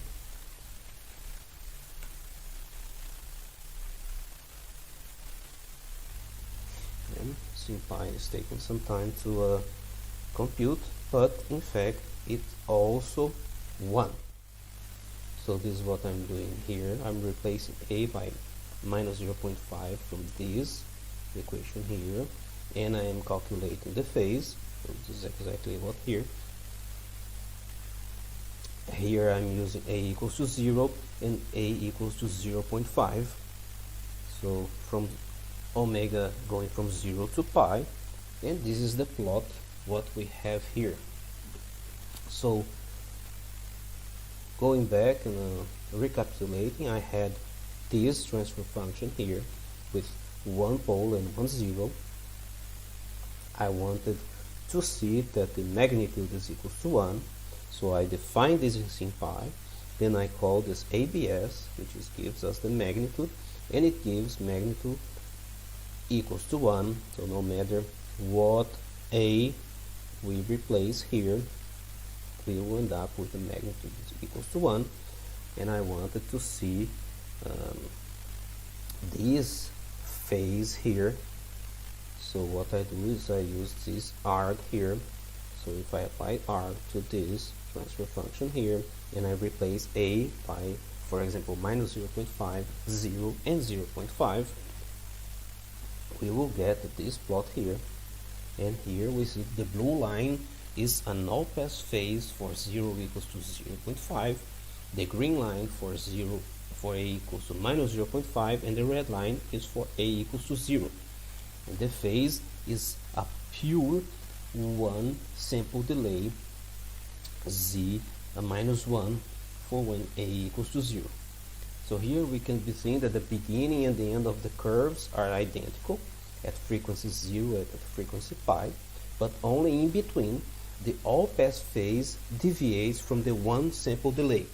So for a equals to 0, the all-pass becomes identical to z to the power of minus 1, which is a delay of one sample. So this is a pure one sample delay, and we can see that it behaves very similar to a delay, but we have, for different values of a, we have different characteristics, and such an IIR all-pass can also be used to implement fractional delays. So in the above plot, we observe that we have different slopes or different derivatives of the phase function with respect to frequency, which shows different group delay for different values of a. So for instance, if we take the green curve, the green curve is a is equal to minus 0.5. At the frequencies below half the Nyquist frequency, it has a slope which is about a third of the slope of the red curve, which is the delay of one sample, and it represents a fractional delay. So this is a equals to 0. This is a pure one sample delay, but for example here we have different, this is our normalized frequencies, and this is our phase. So this application is described in more detail, this splitting the unit delay article, the IEEE signal processing magazine, and you can download here and take a look to see how it's done. We can also reproduce the plot from the previous session by using this formula here, this function. We're defining a warping phase function. It takes as an argument an input vector of normalized frequencies and all pass coefficients, and will return this warping phase. So here we see this is the same equation that we found in the Oppenheim book, Discrete Time Signal Processing. So we see that for a equals to 0.5, that's the blue curve, we observe a stretching of the low frequency range, where a small part of the low frequencies stretch over a wider phase range than the other curves. So when we take a look here again at this plot, here we see the blue curve here, that's the curve from a equals to 0.5, and we note there is a stretching of the low frequency range. So where the low frequency range is here, and we see stretching of the low frequency range, where a small part of the low frequency stretch over a wider phase range than the other curves. So when we compare with the other curves, we see this stretching. Yeah. So this is another way to have the same plot. That time we used SimPy to obtain this plot. So we didn't use the equation given by this book. We went from this equation, we calculated the magnitude, we calculated this phase using these formulas here using SimPy, and we had this plot. At this time we are defining this warping phase, when we are defining this equation of the phase here, and we are having the same plot. Yeah? The phase at the output of our phase function can be also interpreted as a normalized frequency. This means its output can be the input of another warping phase function. So an interesting observation is that the warping phase function with coefficients minus complex conjugate a is the inverse of the warping phase function with the coefficient a. So how can we observe that the warping phase function with the coefficient minus conjugate a is the inverse of the warping phase function with coefficients A, we can use Python. So here, this is the Python code. Here importing matplotlib to plot. So here we define a range of frequencies from 0 to pi in steps of 0.01. So here is A is equal to 0.5 times 1 plus j, and then we are having here, we are calling our warping phase of the warping phase with omega na and the minus a conjugate. So if we remember, the warping phase takes frequencies, an input vector of normalized frequencies, and the all-pass coefficients. So all-pass coefficients now is the minus a conjugate, and the frequencies is the warping phase of A. Then we have here, we see that indeed this is the identity function, and this shows that interpreting the all-pass as a normalized frequency warper, the all-pass with coefficients A is inverse to the all-pass with minus conjugate A. Again, we can use the frac-z from a SciPy signal to compute the frequency response of this example all-pass filter. In this case, A is equal to 0.5. Here it was this the transfer function for this filter, and we're defining our coefficient vectors. So this example, A is 0.5, and we will have the B is minus A conjugate and 1, and A is 1 and minus A. And what we expect from this is to see the magnitude to be constant 1, and the phase angle to be like what we saw from the phase formula from the book of Oppenheim and Scheffer equation. So here we are defining our vectors, we are importing our libraries, and we are calling the frac-z, and we have here the plot of frequency response. So we can see there is this scaling here. So this is actually a 0 dB, which corresponds to unity gain. So this is a constant 1, the 0. And we have here the nonlinear phase, as we saw in the phase plots before. We can also obtain the impulse response using the L filter from SciPy. So we're defining our impulse. There's a 1 at sample equals to 0. The rest will be zeros. We are filtering this impulse with the nominator and denominator we defined here. And we have our impulse response for our IIR all-pass with A equals to 0.5. And here is very interesting to notice that we have the first non-delay sample not at 0, but at minus 0.5. Yeah. So we can also print the first 4 elements of our impulse response.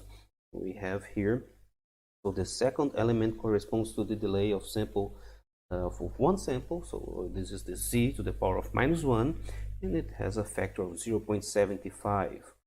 Yeah. And then there are more samples going back into the past, exponentially decaying. So this means not only the past samples goes into our filtering calculation, but also more past samples, and even the non-delayed sample with a factor of minus 0.5. So this is actually a problem for the so-called frequency warping that we will see in more detail in the next section. And if we want to use frequency warping in IIR filters, because here we would get delayless loops, and they are very difficult to implement. So with FIR filters, this is not a problem though. So these properties of the all-pass can now be used to warp the frequency scale of a filter by effectively replacing e to the power of j capital omega to e to the power of j, a function of capital omega, in our frequency response.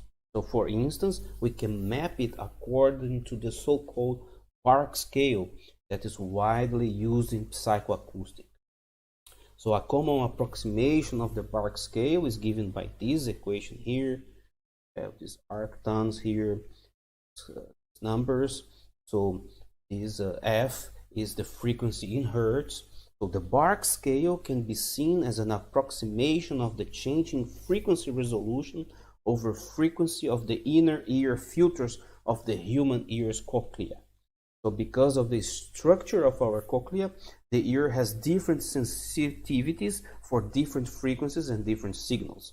So the signal dependent threshold of audibility of the ear is called the masking threshold. It has more spectral detail at lower than at higher frequencies according to the Bark scale.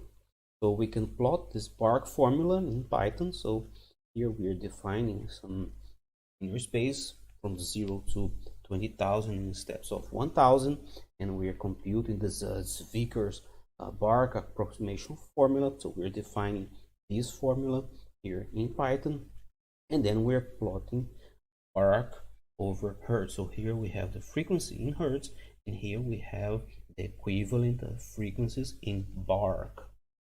So here we can see that the one Bark at lower frequency has much more lower bandwidth than at higher frequencies. If we take one Bark in the lower frequencies, the bandwidth is much higher than if we take one Bark the higher frequency. So this means the ear can be seen as having a higher frequency resolution at lower frequencies than at higher frequencies. So imagine we want to design a filter or a system for hearing purposes, for instance, and we would like to model the masking threshold of the ear for any given signal by some linear filter, FIR or IIR. So then it would be useful to give this filter a higher frequency resolution at lower frequencies, such that it matches the smaller details of the masking threshold at the lower frequencies. The thing is that if we look at the usual design methods, they distribute the filter details independent of the frequency range. So for instance, what we saw with the Lloyd-Max method, where we have equally distributed ripples. So here we can now use frequency warping such that we enlarge the lower frequency range and we shrink the high frequency range accordingly, such that our filter now works on the warped frequency and sees the lower frequencies in more detail. The lower frequencies are more spread out in comparison to the higher frequencies. So how do we do this? For some frequency response defined, we would like to warp the frequency omega with some function of omega according to our desired frequency scale, such that we get the frequency response that as a function, the phase is a function of some capital omega. And this is exactly the principle of an Allpass filter, which has the frequency response given by a function of capital omega. Usually we would like to map positive frequencies to again positive frequencies, but we saw that the function of the frequency capital omega in the phase of Allpass becomes negative. So we need to take the approach to replace z in the argument of our transfer function with the reverse of our Allpass transfer function. So this is replacing all delays of our filter to be warped by our Allpass filter. In this way, we replace our linear function on the unit circle in z with the nonlinear warped function on the unit circle h of Allpass.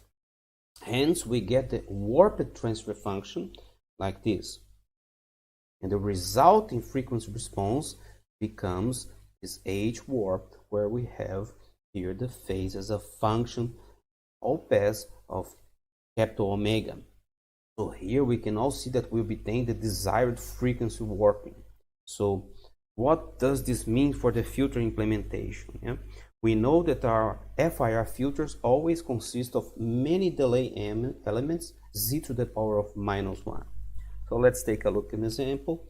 If we take an FIR filter, we have here the frequency response, and its warped version is then here we're replacing with this all-pass frequency response here.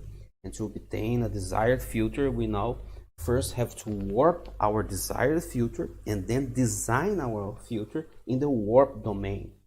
Okay? And observe that the warping turns an FIR filter into an IIR filter. Okay?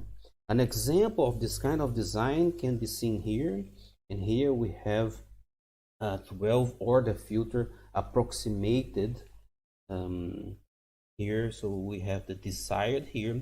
This is a 12 order approximation.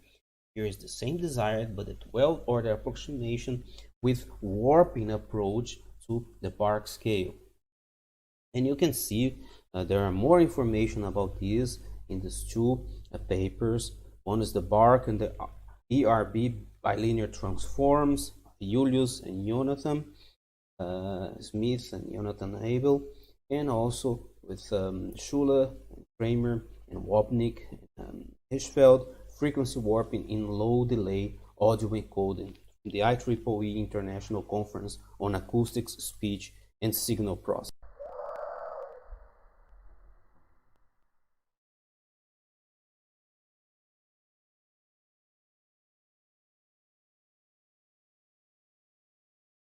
Hello there, and welcome to this collections of notebooks and tutorials on advanced digital signal processing. This is a course offered by Professor Schuler at the Ilmenau University of Technology. I am Renato, and this notebook is about frequency warping and minimum phase filters. Let's get started. We start this notebook with an example, and in this example we want to design a warped low-pass filter with cutoff frequency of 0.5 times pi, where pi is the Nyquist frequency. So here we have half the Nyquist frequency, and here this frequency is the end of the pass band with frequency warping close to the bark scale of human hearing. Before we do this, for a comparison, we'll design an unwarped filter with 4 coefficients with these specifications. So here we are importing SciPy signal, we are importing matplotlib to plot, and here we are using the Remes algorithm. Note that the Remes is normalizing to sampling frequency equals to 1, and here we will have our Remes filter. So this is the unwarped filter coefficients calculated with the Remes algorithm using these specifications here. So 0.5 pi, the cutoff frequency. We have here the coefficients. We can take a look at the frequency response. So using SciPy FracZ, so we're plotting here the frequency response of these unwarped filter coefficients, and this is the frequency response. We can see that this is not a good filter. The pass band is too wide, and there is almost no stop band attenuation. So this filter is probably useless for our application. So next step, we will design the FIR low-pass filter of 4th order, which we then want to frequency warp in the next step with a warped cutoff frequency. So first thing we need to do is we have to compute the all-pass coefficient for our all-pass filter, which results in an approximate bark warping. So this equation here comes from this paper, bark and ERB bilinear transform. So it's equation number 26. You can download this paper from this link here. And here Fs is the sampling frequency in kilohertz. And then we need to use this for our warp design. So what we're doing here now, we have this warping phase. This produces a phase for an all-pass filter. It takes as an argument the input vector of normalized frequencies from 0 to pi and the all-pass coefficient. So the all-pass coefficient is calculated from this equation here that you find in this paper. You can download here. You can read and see is equation number 26. So we are defining here this all-pass coefficient. Then we are calling this warping phase, and we have our warped cutoff frequency. Then we need to normalize to 2 pi to use with the Remes algorithm. So we're doing here. And now we are calling the Remes algorithm with this new cutoff frequency that we calculated after all these procedures. And we have these filter coefficients in the warped domain. Here A is the warping all-pass coefficient, FCW is the warped cutoff frequency. Then we normalize the cutoff frequency to 2 pi. We have here, use this, the input for the Remes algorithm, and it gives us the filter coefficients now in the warp domain. So this is the frequency response of this new filter. So we are once again using frac from SciPy. Here, this is the filter we obtain from the C coefficients if we don't replace the delays by all passes. Yeah. Here we can see that in the warp domain we obtain a reasonable low pass filter. So in the pass band from 0 to somewhat above 1.6, it has a drop of about 10 dB, and in the stop band we obtain minus 30 dB attenuation, which is much more than before, but it might still not be enough for practical purposes. So now we use the same coefficients, but now we will replace the delays in the FIR filter with all pass filters. So in this way we go from frequency response HZ to H warped of Z. That will be the H of all pass filters given by this equation here, and it will look something like this. So what we do is we have here the warping all pass filters. We have the numerator and the denominator. We'll calculate the impulse response. X is the impulse response. Now we will have our warped delays. So we will take this X and we will filter with this numerator and denominator using the O filter from SciPy signal. So we will have Y1 here, then Y2 will be the Y1 filter with this numerator and denominator. I have Y2 here, and then we will have Y3, and then the output of the warped filter, it will be the C0 times X plus C1 times Y1 plus C2 times Y2 plus C3 times Y3. So this is the procedure we had before these coefficients C from here, filter coefficients in the warp domain, but now we are replacing the FIR delays by all passes. So what we're doing, we're defining here the warping all pass filters, and then we are doing this X times C0 plus Y1 times C1 plus Y2 times C2, and here is our all pass filters. Then the output is given by this, the sum of all these, the Y of n, and we can see the frequency response of this filter now, and this is the frequency response of our final warped low pass filter. Okay. We can see again that we have a drop of about minus 10 dB in the pass band, now from 0 to 0.05 pi, and the stop band attenuation of about 30 dB, which is somewhat reasonable.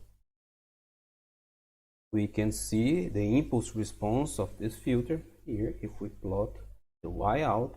We compute it from here, and it looks like this. This is the resulting impulse response of our warped filter. What is most obvious is its length. Instead of just 4 samples as our original unwarped design, it easily reaches 80 significant samples, but it's in principle infinite in extent. So this is also what makes it a better filter than the unwarped original design. You can take a look at this paper which I mentioned before, and also a paper by Professor Schuler, Frequency Warping in Low Delay Audio Coding, and you have good examples and explanations of this type of design. We reach now the minimum phase filters. So remember linear phase filters, its phase function is linear. We have the function phase minus capital omega times d with a group delay of constant d. So the impulse response of linear phase filters have the property of being symmetric around some center. So, for example, these are the filter coefficients in warp domain of previous example, and we have 4 sample impulse response starting at 0, and we have a symmetry at around 1.5. Hence, we have a constant delay of the system of 1.5 samples. Another example of a linear phase filter is a piece of a sinc function. So this FIR filter has a constant delay factor of d equals to 5. So the delay factor d is in the center of the impulse response, and we can factor it out from the DTFD of the symmetric impulse response. So this is the frequency response, goes from 0 to 2 times d. The impulse response, we factor out the center exponential. So we factor out the center exponential. Then we know that the impulse response d minus n is equal to impulse response d plus n. So using this, we will get this equation here. And then if we replace exponentials by cosine, we have this expression here, and hence the phase is minus d times capital omega. So we show that any symmetric filter has a linear phase and that the center sample corresponds to the signal delay. So this is what we've seen here and also here. This was how to prove. So we factor out the center exponential. Now, instead of also going from 0 to 2 times d, we go from 0 to d. We know that this part of d minus n is equal to d plus n. And then we get to this equation here, and we take the phase as the angle. Then we find this result here. So we can plot its zeros in the complex plane of the Z transform. So here we have this function to plot poles and zeros. And here we have this plot. So this is the sinc function, the part of the sinc function here. We are plotting the poles and zeros on the complex Z-plane, field, imaginary part, and we observe that the zeros near 1.9 and near 0.5 and on the unit circle. Its zeros are computed with the command roots we used here, and their magnitude with ABS. The magnitude of the zeros. So here we can see that we have 1 0 at location 0 and 1 at infinity, and 6 zeros are on the unit circle. We have 1 at distance 1.93 from the origin, and 1 at distance 5 10 times to minus 1, which is the same as 1 divided by 1.93. We can see Here we have the z-plane, the zeros. Here we have magnitude of the zeros. We have here this one. This one is a location distance 1.93 from the origin. And we have this one here, which is 1 divided by this. So, as for those two zeros, we have one zero inside the unit circle at distance r, and one outside the unit circle at distance 1 divided by r. So we are talking about these two zeros here. So linear phase systems and filters have the property that their zeros are inside and outside the unit circle in the z domain. For stability, only poles need to be inside the unit circle, not the zeros. But if we want to invert such a filter, for example, for equalization purposes, the zeros turn into poles, and the zeros outside the unit circle turn into poles outside the unit circle, making the inverse filter unstable. So this is a problem that we have. To avoid the instability of the inverse filter, we define minimum phase filters such that their inverse is also stable. So this means that all their zeros need to be inside the unit circle in the z domain. We can write all linear filters as a concatenation of a minimum phase filter with an all-pass filter. So we can see here, this is the frequency response of a filter. We can write, if it's a linear filter, we can write as a concatenation of a minimum phase filter with all-pass filter. So this can be seen from a hypothetical minimum phase system, H-min, which has all its zeros inside the unit circle. So now we can multiply it with an all-pass filter such that its poles coincide with some of the zeros of the minimum phase filter inside the unit circle. These poles and zeros then cancel, and what is left is the zeros of the all-pass filter outside the unit circle at a reverse conjugate position 1 divided by a, if a was the position of the original zero. In this way, we can mirror out zeros from inside the unit circle to the outside. The magnitude response does not change because we used an all-pass, so there's a magnitude 1, for mirroring out the zeros. As a result, we have a system with the same magnitude response, but now with zeros outside the unit circle. So assume we would like to equalize or compensate a given transfer function, for instance from a recording.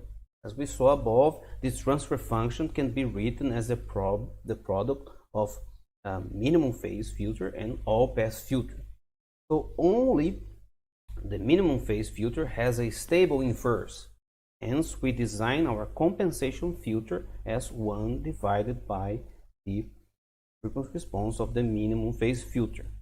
If we apply this compensation filter after our given transfer function, for instance from a recording, we obtain the overall system will be our frequency response times this compensation filter, and the overall transfer function now is an all-pass with a constant magnitude response and only phase changes. You can also refer to the excellent book Discrete Time Signal Processing by Oppenheim.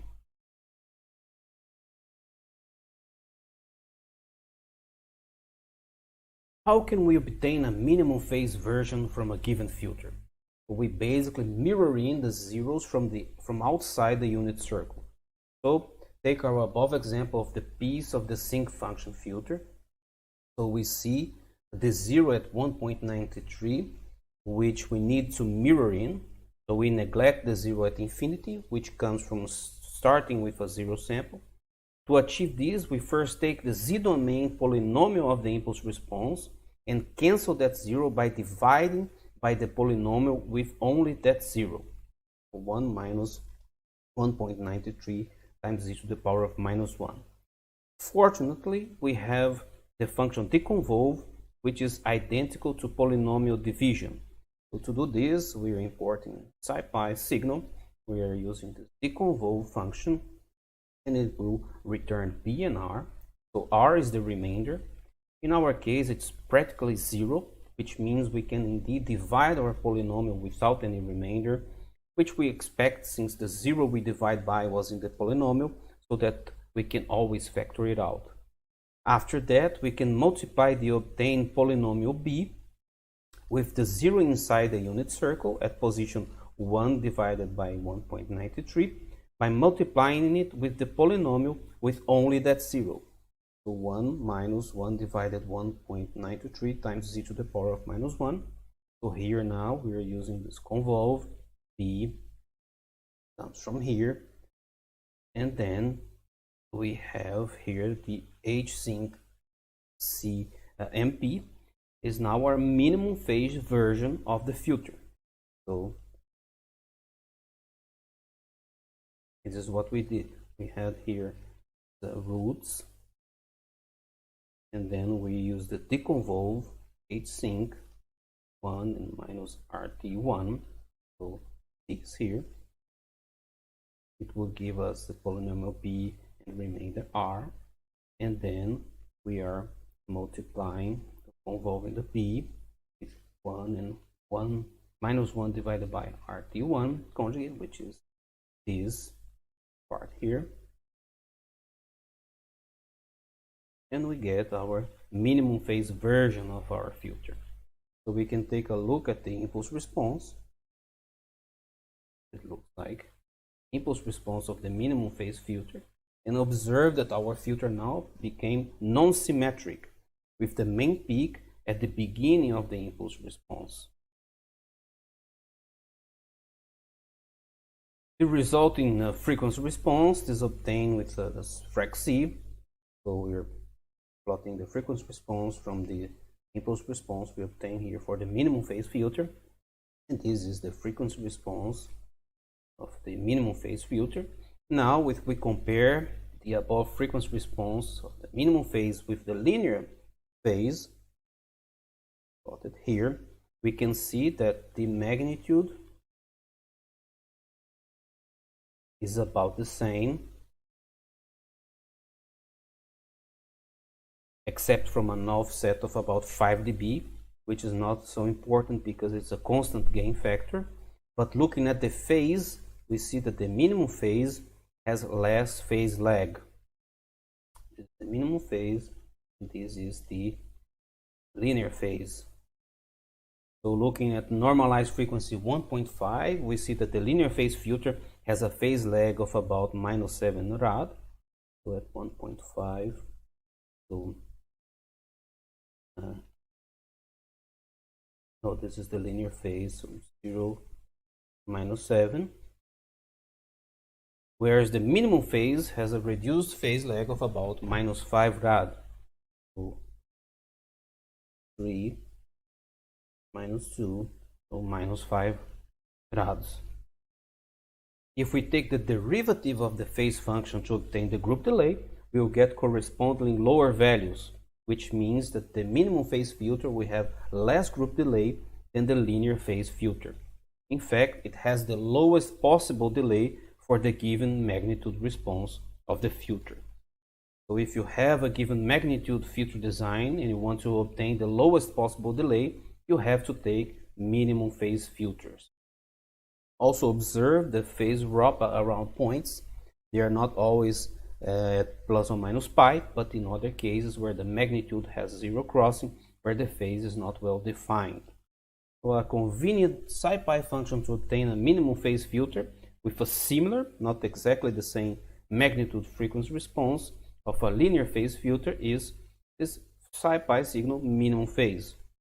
So here you can take a look at the help function. So it takes some arguments, it returns the minimum phase version of the filter.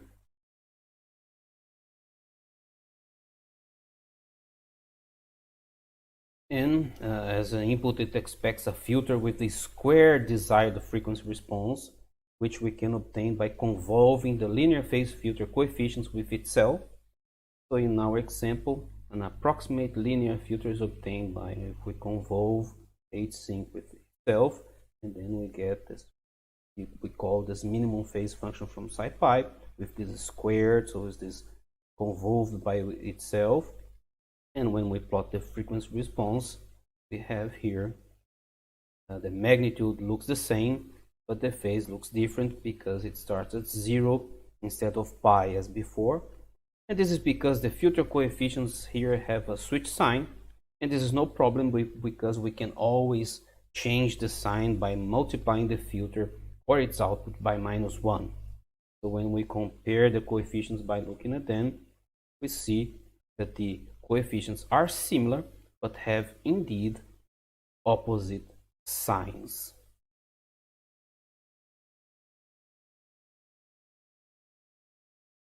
Hello there, and welcome to this collection of notebooks and tutorials on advanced digital signal processing. This is a course offered by Professor Schuller at the Ilmenau University of Technology. I am Renato, and on this notebook we are going to talk about complex signals and systems and the Hilbert transform. Imagine we would like to know the precise instantaneous amplitude of a sinusoid. Just looking at the function, this might not be so easy. We would have to determine the maximum or minimum, and depending on the sinusoidal frequency, this might take some time, during which the amplitude also might have changed. But if we have a complex exponential with samples given by this equation here, x of n is equal to a times e to the power of j omega n, and then we can use some trigonometry and exponential substitution, and we find that this is equivalent of a times cosine of capital omega n plus j a times sine of capital omega n. And in this case we know x of n, but we don't know a, and we like to know a. This is the amplitude, so we can easily determine the amplitude a only knowing one complex valued sample x of n by taking the magnitude of this complex exponential. So here, in this case here, we have a complex exponential. We will derive something until we have the possibility to have the amplitude of a sinusoid. So here's how we take the magnitude of this complex exponential with the real part squared times the imaginary part squared and the square root, and then we replace here, this is given by the real part and this is the imaginary part, and this is our equation. So observe that this computation of a is independent of the time index n, so it can be done at every time instance. So if we not only have the sine or cosine function in itself, but both, we can easily compute the instantaneous amplitude in this way. This means instead of just having the sinusoidal function, we also have the 90 degrees phase shifted version of it to compute the amplitude. The problem is, if we only have one part, the real part, how do we get this 90 degrees phase shifted version? For example, look at the sine function. It already consists of two complex exponentials. So the sine function is equal to 1 divided by 2j e to the power of j omega n minus e to the power of minus j omega n. So we just have one exponential too many.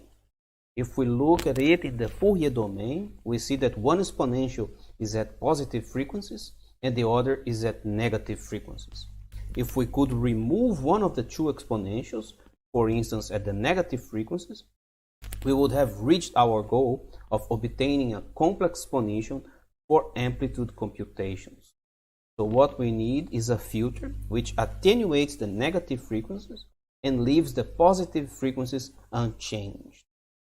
So how do we obtain such a filter? First, we formulate our requirement in the frequency domain, the DTFT domain. So this is our requirement. It's going to be 1 for positive frequencies and 0 for negative frequencies. We could multiply our signal spectrum with this frequency domain formulation, which is often not practical, or in the time domain, convolve with the impulse response of the resulting filter obtained with the inverse DTFT. So if we inverse this formulation in the frequency domain, we apply the inverse DTFT, then we obtain the impulse response. So this what we can do. Here, for n is not 0, this becomes this here. With some more mathematical manipulations, we obtain this here. J divided by pi times n for n odd and 0 for n even. For n equals to 0, this inverse dTFT integral becomes h of 0 is 1 divided by 2 pi times pi equals to 1 divided by 2. Hence, the resulting impulse response of this one-sided filter becomes 1 divided by 2 times a delta n plus j divided by pi n for n odd or 0 for n even. This is now the resulting impulse response, the time domain of our filter, which passes all the positive frequencies and attenuates the negative frequencies. In this Python example, we are plotting the Hilbert transformer for n going from -10 to 10. So we're importing matplotlib to plot and numpy. Here we are defining our Hilbert transformer. And we see here this 2 divided by pi times n. And here we are plotting the impulse response of the Hilbert transform. So here we have value, here we have our samples, and we see that we have negative indices. If we want to obtain a causal system, we need to shift them to at or above 0 using a suitable delay. Hence, the Hilbert transform involves some delay. Hence, to make the imaginary part and real part to fit to each other, we have to delay the real part accordingly. This type of complex signal with a one-sided spectrum is also called an analytic signal. Here we can see that the first part with the delta function represents the real part, which is the signal itself, signal convolved with the delta impulse, except for a factor of 2. The second part represents the imaginary part of our one-sided signal, the positive frequencies. So multiplying both parts with this factor of 2, for simplicity, we obtain the following structure. So x, real part, x, the Hilbert transform, j, the imaginary part, where the Hilbert transformer, h of h, is given by these equations here. So 2 divided by pi times n for n odd and 0 for n even. So you can also refer to the book Discrete Time Signal Processing by Oppenheim and Schaeffer. So the xn is our real valued signal. Observe that only this part which creates the imaginary signal part is the Hilbert transformer. We can use it to construct a filter that suppresses the negative frequencies. This means we take our original signal, the sinusoid, and define it as our real part. Then we take the Hilbert filtered signal, filter with the above h of h, and define it as our imaginary part. Then both together have a one-sided positive only spectrum.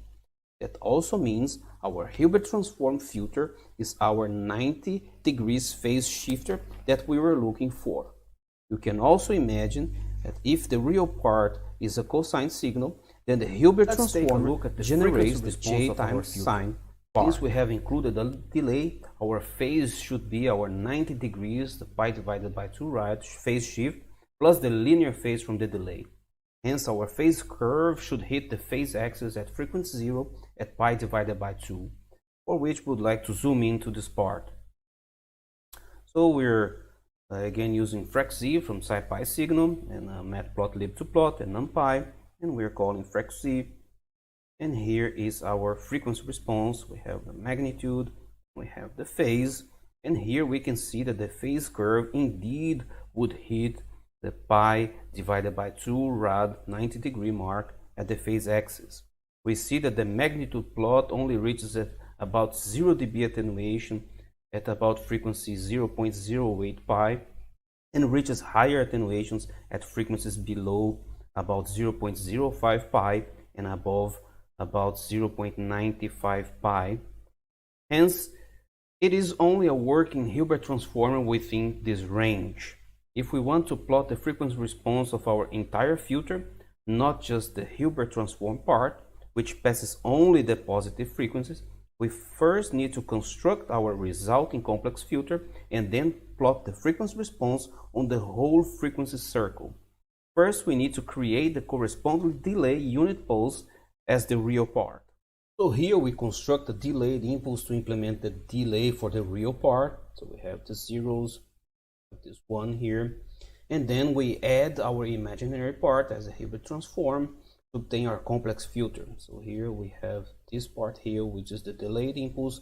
Here we have our Hilbert transform here multiplying with 1j, so we have our complex part as our imaginary part, and then we have our complex filter.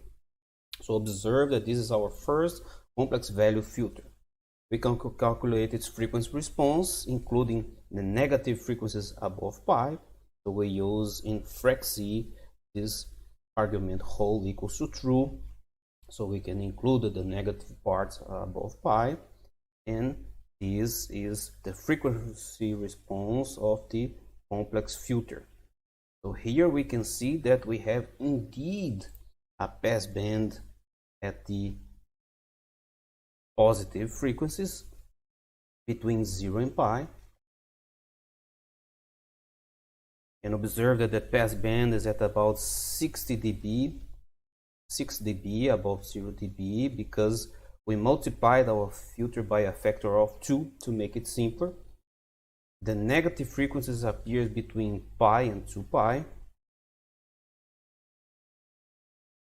frequency axis, and we can see that we get about minus 30 dB attenuation there, which is not very much, but which we could increase it by making the filter longer. This also gives us a good indication of how well our filter is working. So the Python function remes also has an option for a Hilbert transform filter, and we get a similar design using the remes, and we set the type to Hilbert, and the frequency transform, the frequency response is showed here. Observe that the specified passband does not go all the way to 0 and 0.5. The further away the passband is from these edges, the less ripples we will have in the passband, and the more attenuation we will have for the negative frequencies. So observe that this design now has a plus 90 degrees of phase shift at frequency close to 0. So this is a phase difference of 180 degrees from our previous design with the rectangular window, and results from a sign change of the coefficients. So again, we can look at the resulting one-sided complex valued filter at the whole frequency circle again. So we have our delay for the real part, the complex filter, now it's called H1 remes, and here if we plot the frequency response, like again setting whole equals to true, and we see here that again only about minus 30 dB attenuation in the stop band, which is now for the positive frequencies because of the sign change of our remes filter, and we obtain more practical filter with more attenuation in the stop band if we change the corner frequencies to more above 0 and below 0.5 in remes, increasing the transition bandwidth. Also observe the equiripple behavior in the stop band, which is what we expect from the remes. Now we can go back to the example for the measurement of the instantaneous amplitude of a sinusoid, and we can test our application example using our Hilbert transform design. We saw that the lower end for the passband of our design is at normalized frequency of about 0.05, hence we test a sinusoid of that frequency. So here we are constructing a sinusoid with that frequency, and it's plot here.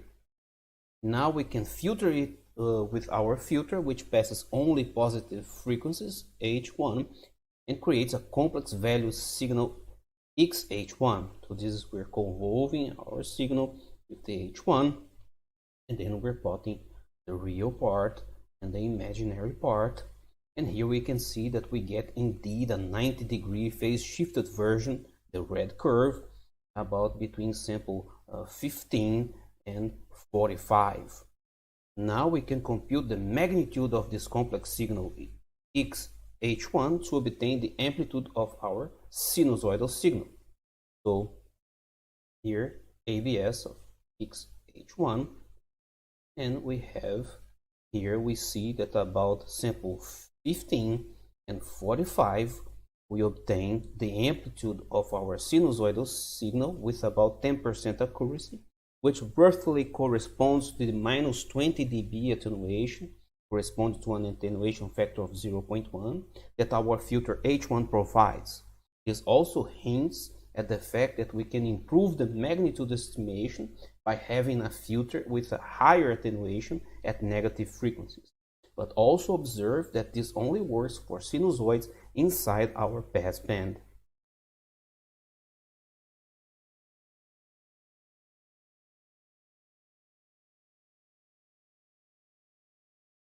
Hello there, I am Renato, the instructor for the online materials of Advanced Digital Signal Processing.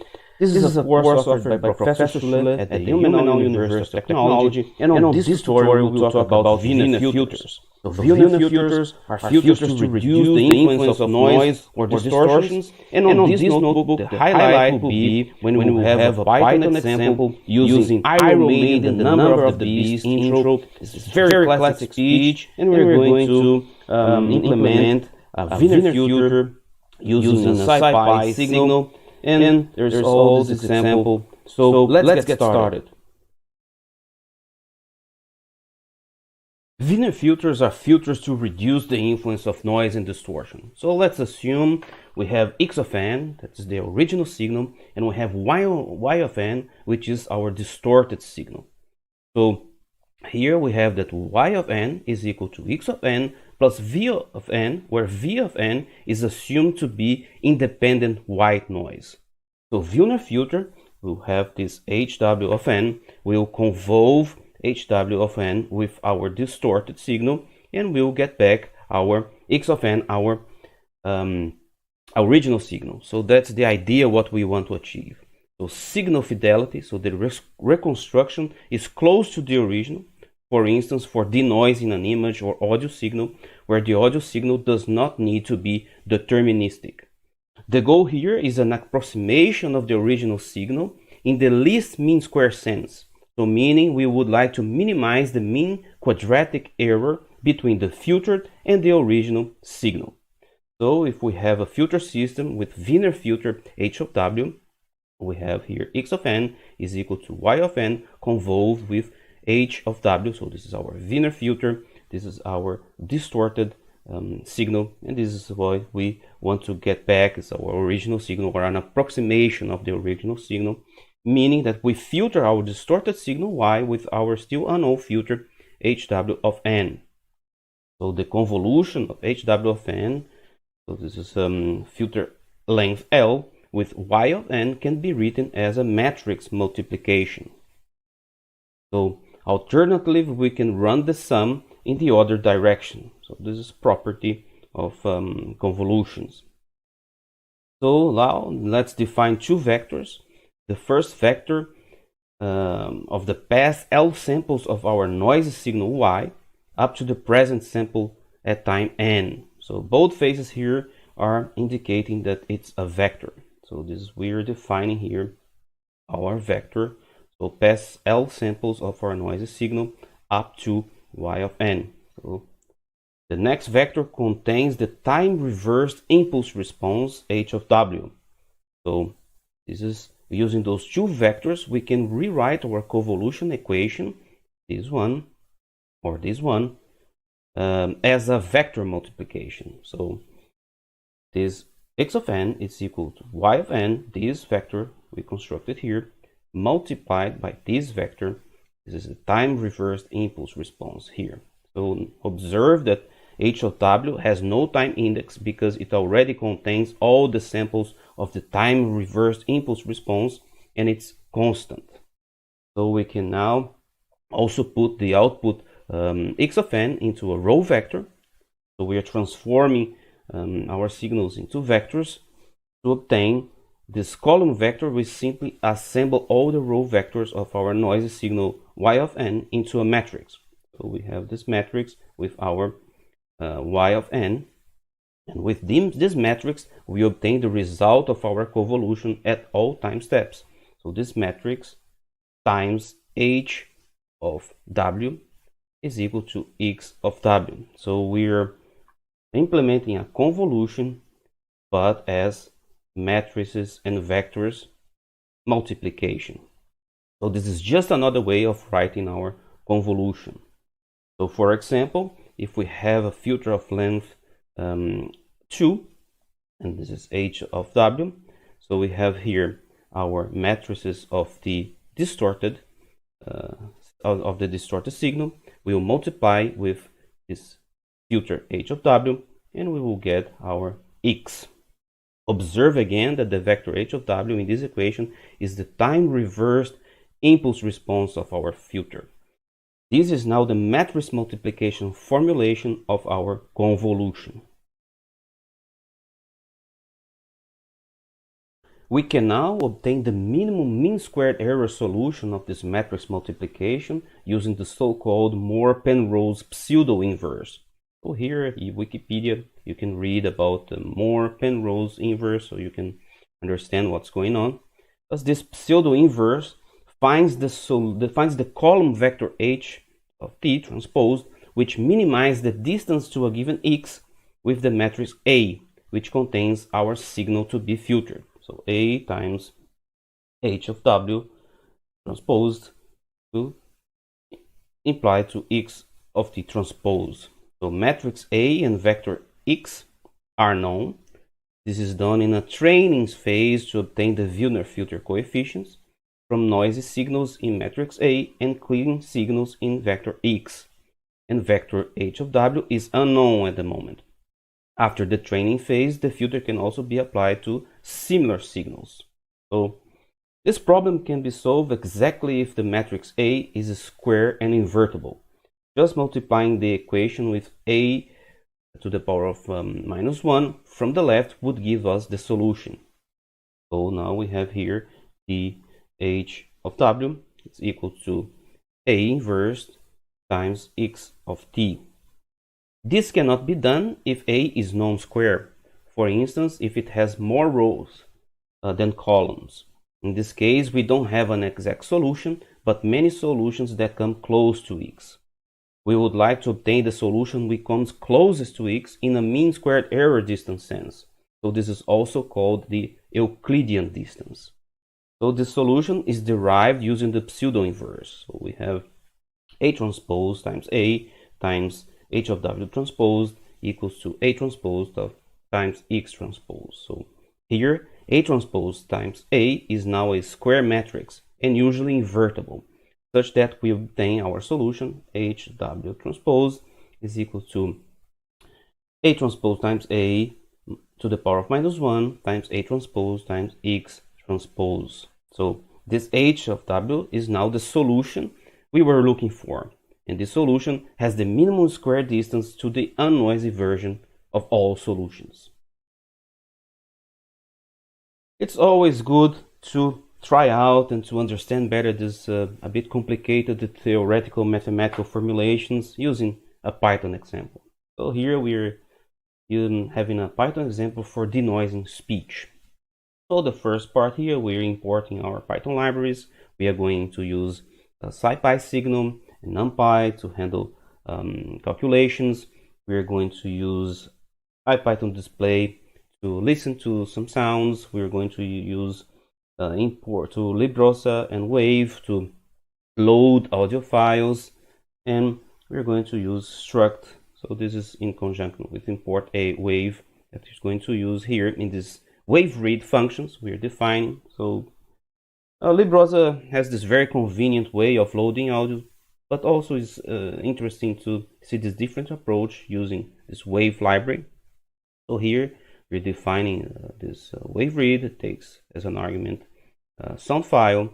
So we call wave opened sound file. So then we have this parts here. We're getting the number of channels, getting the samples, the sampling rate, number of bytes per sample. And here we're plotting here, so it's a mono, one audio, 2 bytes per sample, 16 bits.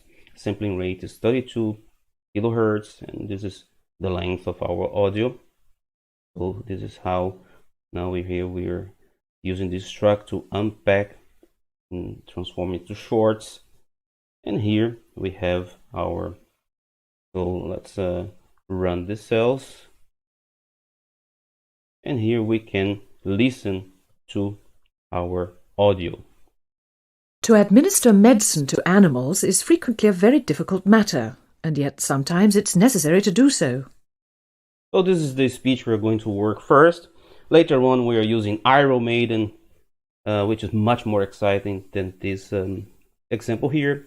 But now we are going to add some noise with zero mean white noise. So this is what we are doing in this part here. We're using the NumPy random to add noise, and this is the noisy signal. To administer medicine to animals is frequently a very difficult matter, and yet sometimes it's necessary to do so. So we see there's a lot of white noise there. At this part here, we are transforming our arrays X and Y into matrices and transposing them into a column. And here we are defining this A matrix. So we are going to use 10 coefficients for our Wiener filter. And this is what we're doing here. We are building this matrix A. So here we have our noisy signals Y. And we can see that there is a shape of 100,000 rows and 10 columns. So this is our matrix. And here we are computing the Wiener filter. So the trick here is to allow a filter delay, the flipped filter delay of 5 samples to get a better working denoising. Yeah? This corresponds to the center of our Wiener filter. So then the desired signal is going from 5 to 100,005. So we're having this delay of 5 samples to get better denoising. And now our X and Y are matrices, and when we use this operator star, this is the matrix multiplication. So our H, now we're having here this A transpose times A transpose times X, and then like we've seen in these equations here we have this, it's here. So here's the impulse response of our Wiener filter. Observe that this is the non-flipped impulse response, and we see we have a delay of 4 samples. So the peak is at sample number 4. We can also see here the frequency response using our old friend FREC-Z from SciPy signal. And here we have our frequency response. Here we can see that the resulting filter has a somewhat low pass characteristic because our speech signal has energy mostly at low frequencies. At high frequencies we have mostly noise, and so it makes sense to have more attenuation there. This attenuation curve of this Wiener filter also has some similarity to the speech spectrum. If we compare it with the spectrum of a white noise, then we see that at low frequencies the speech is dominating, and at high frequencies noise is dominating. Hence we need to remove or attenuate that later, this noisy part of the spectrum. So here we can plot the spectra of speech and noise together. This is what we are doing. We have speech, noise. Here we have in red is the white noise spectrum. Here we have our speech spectrum in blue, and also we are plotting the Wiener filter. We're just giving it some shift to get closer, and we can see it has some shape that kind of goes along with speech. Here we see that speech dominates the spectrum only at the low and middle frequencies. Noise dominates at other frequencies, and it makes sense to suppress the noise frequencies. So now we can use L filter to filter. So we need to convert the matrix back to a one-dimensional array, and this, so we are using filter here. We are flipping the impulse response.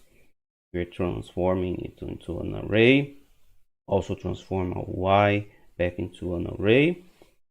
In this, we're applying the all filter from SciPy signal, and what we have is to administer medicine to animals is frequently a very difficult matter, and yet sometimes it's necessary to do so. So let's go back to the original. To administer medicine to animals is frequently a very difficult matter, and yet sometimes it's necessary to do so. Okay, this is the noisy. To administer medicine to animals is frequently a very difficult matter, and yet sometimes it's necessary to do so. And now the filtered version. To administer medicine to animals is frequently a very difficult matter, and yet sometimes it's necessary to do so. So we can hear that the signal now sounds more muffled. The high frequencies are indeed attenuated, which reduces the influence of the noise, but it's still a question if it actually sounds better to human ears. We can see there's still a lot of noise there. This Wiener filter could now also be applied to other speech signals with similar frequency characteristics for signal and noise. Yeah? But now let's compare the mean square quadratic error, the MSE. So this was the optimization. What we wanted to do here is to have this mean squared quadratic error to see if it's reduced using this filter. So this is for the noisy signal. We are computing here the mean squared quadratic error, and we have this value here. So here we have for the Wiener filter signal. We need to take into account this 4 samples delay from our filter. So we have this shift here to compensate this 4 seconds delay. But we see that there is indeed much less. So maybe it's almost 2 times less than the noisy version. And we can also take a look at our matrix A transpose times A, which we used in the computation. So it has now a shape 10 by 10. So we have here it's a 10 by 10 matrix which shows a Wiener filter with 10 filter taps. And in this matrix, the next row looks almost like the previous line, but shifted by 1 sample to the right. Observe that in general, this matrix A transpose times A converges to the autocorrelation matrix of the signal Y of n if the length of the signal in the matrix goes to infinity. Here we have the autocorrelation of signal. So this is RYY. Here was A transpose times A. Converge to the autocorrelation matrix here. Since one row of this matrix is the shifted by 1 sample version of the above, this is called the Toeplitz matrix. So the expression AT times X of t in our formulation of the Wiener filter now becomes the cross correlation vector. So we have A transpose times X transpose. So this is the cross correlation function X of Y. So we can see that in the receiver, we usually don't have the unnoisy signal X, but we can estimate the above cross correlation function. So our expression for the Wiener filter H of t transposed, all this, and it becomes this RYY inverse times small r xy. So this matrix form is also called the Euler-Walker equation, and the general statistical formulation is called the Wiener-Hopf equation. So you can see from this book, Statistical Signal Processing and Modeling, you can learn more about this Euler-Walker equation and the Wiener-Hopf equation. So this general statistical formulation now also has the advantage that we can design a Wiener filter by just knowing the statistics the autocorrelation function of our noisy signal and the cross-correlation function of our noisy and original signal. So observe that this autocorrelation and cross-correlation can also be obtained from the power spectra, so the cross-power spectra, the product of two spectra of the respective signals. So the power spectrum of the noisy signal can usually be measured, since it's the signal to filter, and the spectrum of the original signal Xn usually has to be estimated. So we need to using assumptions about it. So for instance, we know the typical speech spectra. If we want to adapt a Wiener filter in a receiver, we take this typical speech spectrum and we measure the noise level at the receiver. Then we can add the power spectrum of the noise to the power spectrum of the speech to obtain the power spectrum of the noisy speech, which is the power cross spectrum of the clean speech and noise, or the Fourier transform of cross correlation, because we assume that speech and the noise to be uncorrelated. So to use this Wiener Hof, we simply apply the inverse Fourier transform to the power spectrum, and that is sufficient to compute the Wiener filter coefficients using the above formulations. So to close this notebook, we have one more example, but now we are using the SciPy implementation of the Wiener filter. So SciPy has this signal Wiener that perform a Wiener filter on an n-dimensional array, and we are going to use the classic Iron Maiden, the number of the beast introduction. And here we see there's a different approach. So this implementation of the Wiener filter, if we don't give the noise power as an argument, the noise is estimated as the average of the local variance of the input, and this is what we are going to use. So we have here,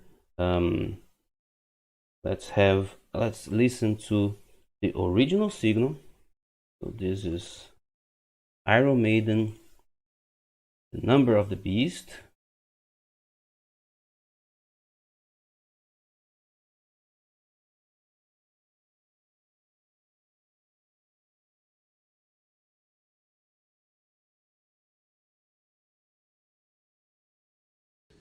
So this is the original. Now we are going to add some random noise like we did before, and then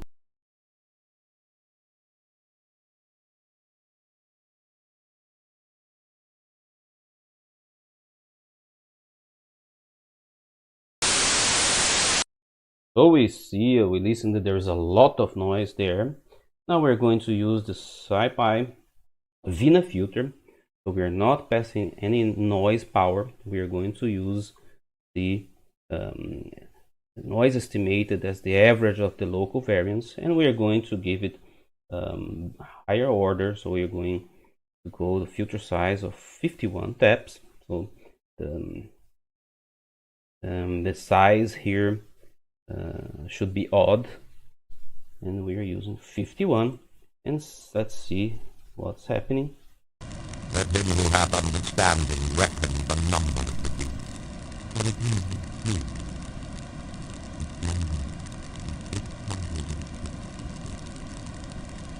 We listen that it removes a lot of the noise, but also it gives the speech, removes a lot of the part of the speech. So we can try, for example, to use less coefficients and see what happens. So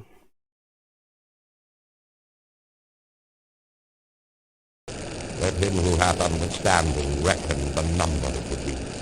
For it means the truth. Its number is 666. So yeah, we have here, there is some noise reduction, but it also affects the quality of the reconstructed signal. Yeah, but if we compare to, let him who hath understanding reckon the number of the beast. For it means, let him who hath understanding. Yeah, it becomes more intelligible. We can understand better what's going on, and it was the SciPy.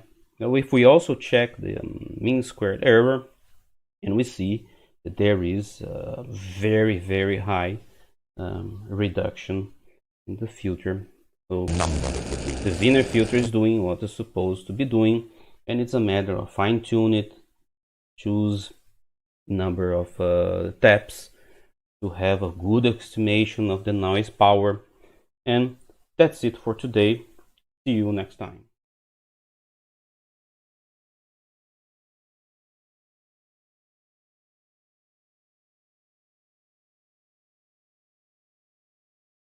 Hello there, I am Renato, the instructor for the online materials and tutorials on advanced digital signal processing.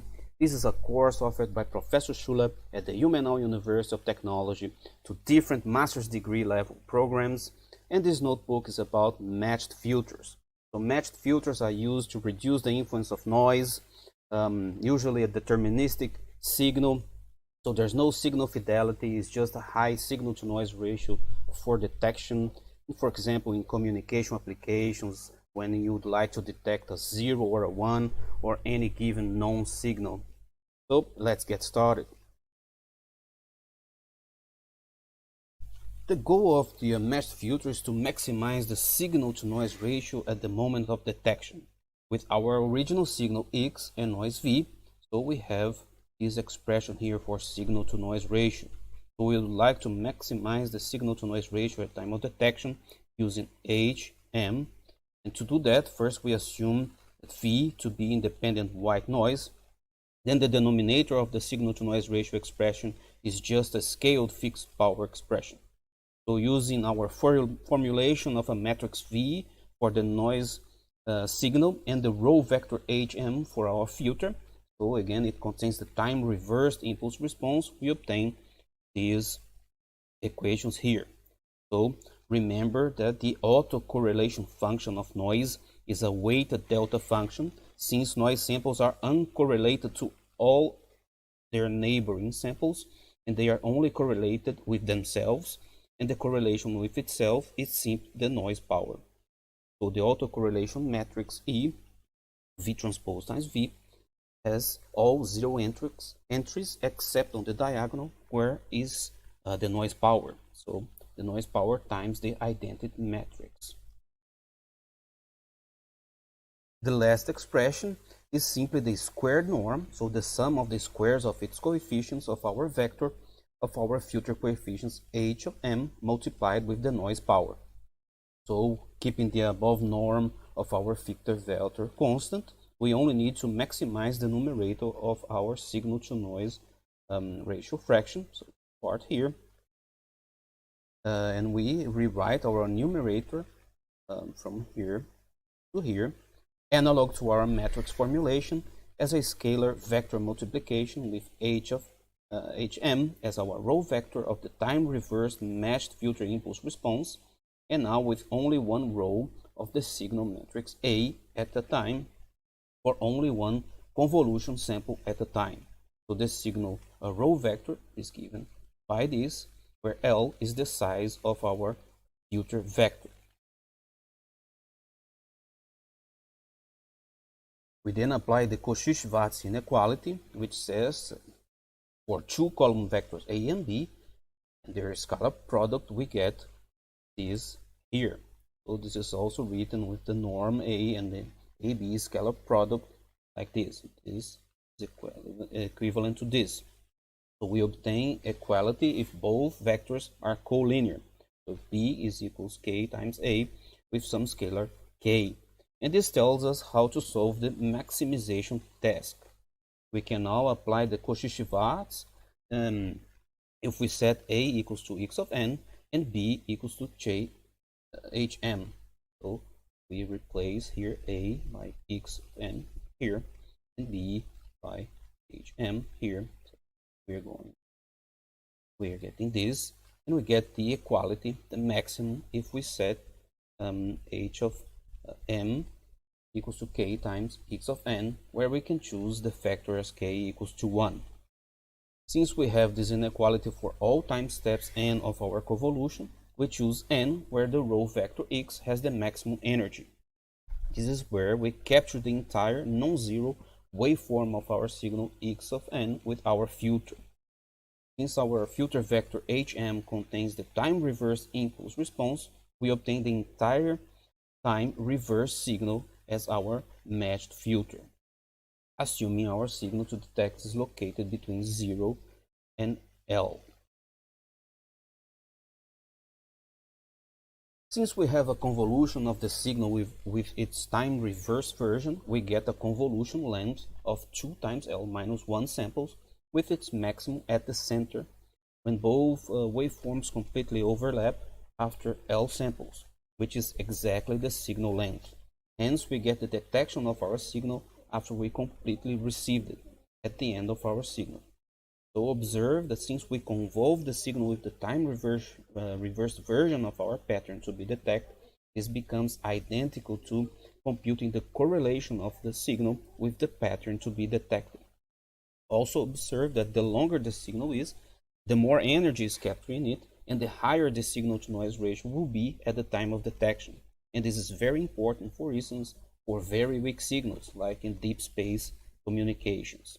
So in conclusion, the matched filter has the shape of the time reverse signal to be searched for. Let's have a Python example to understand better the matched filter. So here we are importing matplotlib to plot. We are also using NumPy, and we are defining the signal, our original signal that we want to detect. It's a ramp, goes from 0 to 1.1 in steps of 0.1, and here we have our sample and our value. So this is our original signal.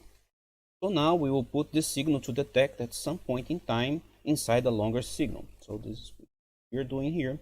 Now we have our signal to detect inside this longer signal here, and then we will add noise. So this is the original signal, and this is with noise. So now we will apply our matched filter. So here is the impulse response of the matched filter. So we are reversing our signal here, and when we apply the matched filter, so we are using now SciPy signal, the L filter. So we are filtering the signal plus noise, which is here with our input response here, and we get this is the example signal noise after matched filtering. So this is now the output of our matched filter, and we can see that we have a maximum at time 14, which marks the end of our detected signal, and we know that the signal starts at sample 14 minus L, so the length of the filter, so 14 minus 11, so this should be 3, which was indeed the case since we added 4 zeros in the beginning here. In this case, the matched filter did a good job. So the matched filtering process can also be viewed as computing the correlation of the noisy signal with the original signal. In the following example, we will implement something like a matched filter but using convolution neural networks. So it just serves as a short introduction into neural networks and its terminology. We are going to use PyTorch, so we will not go in detail here how PyTorch really works, but it's more an example to get a short introduction. So observe that we got a high peak for detection of our signal, but the peak was somewhat broad, which makes determining the precise location of the signal more difficult. So this is because we specified as a target for our optimization that we want to have a high peak, but not necessarily a narrow peak. To remedy this, we can use numerical optimization instead of our closed form solution for matched filters. So what we will do, we will implement our filter using a one-dimensional convolution layer, with the conv1d PyTorch without a bias and without the nonlinear activation function. We also need for this example training signal. So here our signal to detect, so rank function, and a target signal, which is the desired output of the convolutional layer, which the optimization should reach as closely as possible during the optimization or training. So here our training set will be our ramp, and our target will be just signal with zeros and a peak 1 at position 16, which is the same position maximum of our ramp. So observe that for the target Y, we specified a single peak at the position the filter should detect the signal and zeros everywhere else. And this also leads to a minimization of the output outside the signal detection. And we didn't have this in our closed form solution. So we will specify our convolutional detector layer using conv1D, so input channels, output channels, the kernel size, stride, padding, presetting, bias to false. Observe that the padding equal to kernel size minus 1 leads to a causal filter, meaning that all its inputs are not in the filter. So this implements our linear filter as detector. And the optimization we apply will minimize the mean squared error. It is also called L2 loss function. So we can let the optimization run on the same ramp function as before and display the output of the detector when we use as an input the clean signal and a noisy signal. So here is our example, PyTorch. So here is just an auxiliary function that we are changing dimensions of our input signal, our signals to the dimensions that PyTorch is expecting. So here, for example, have a signal vector like a mono audio, and then we need to add some dimensions, a dimension for our channel, the one channel, and the dimension for the batch. Here, just one batch. And here is how we create the PyTorch model. Here we put the layers, so we are using a convolutional layer. Here the parameters. We must also define here the forward function.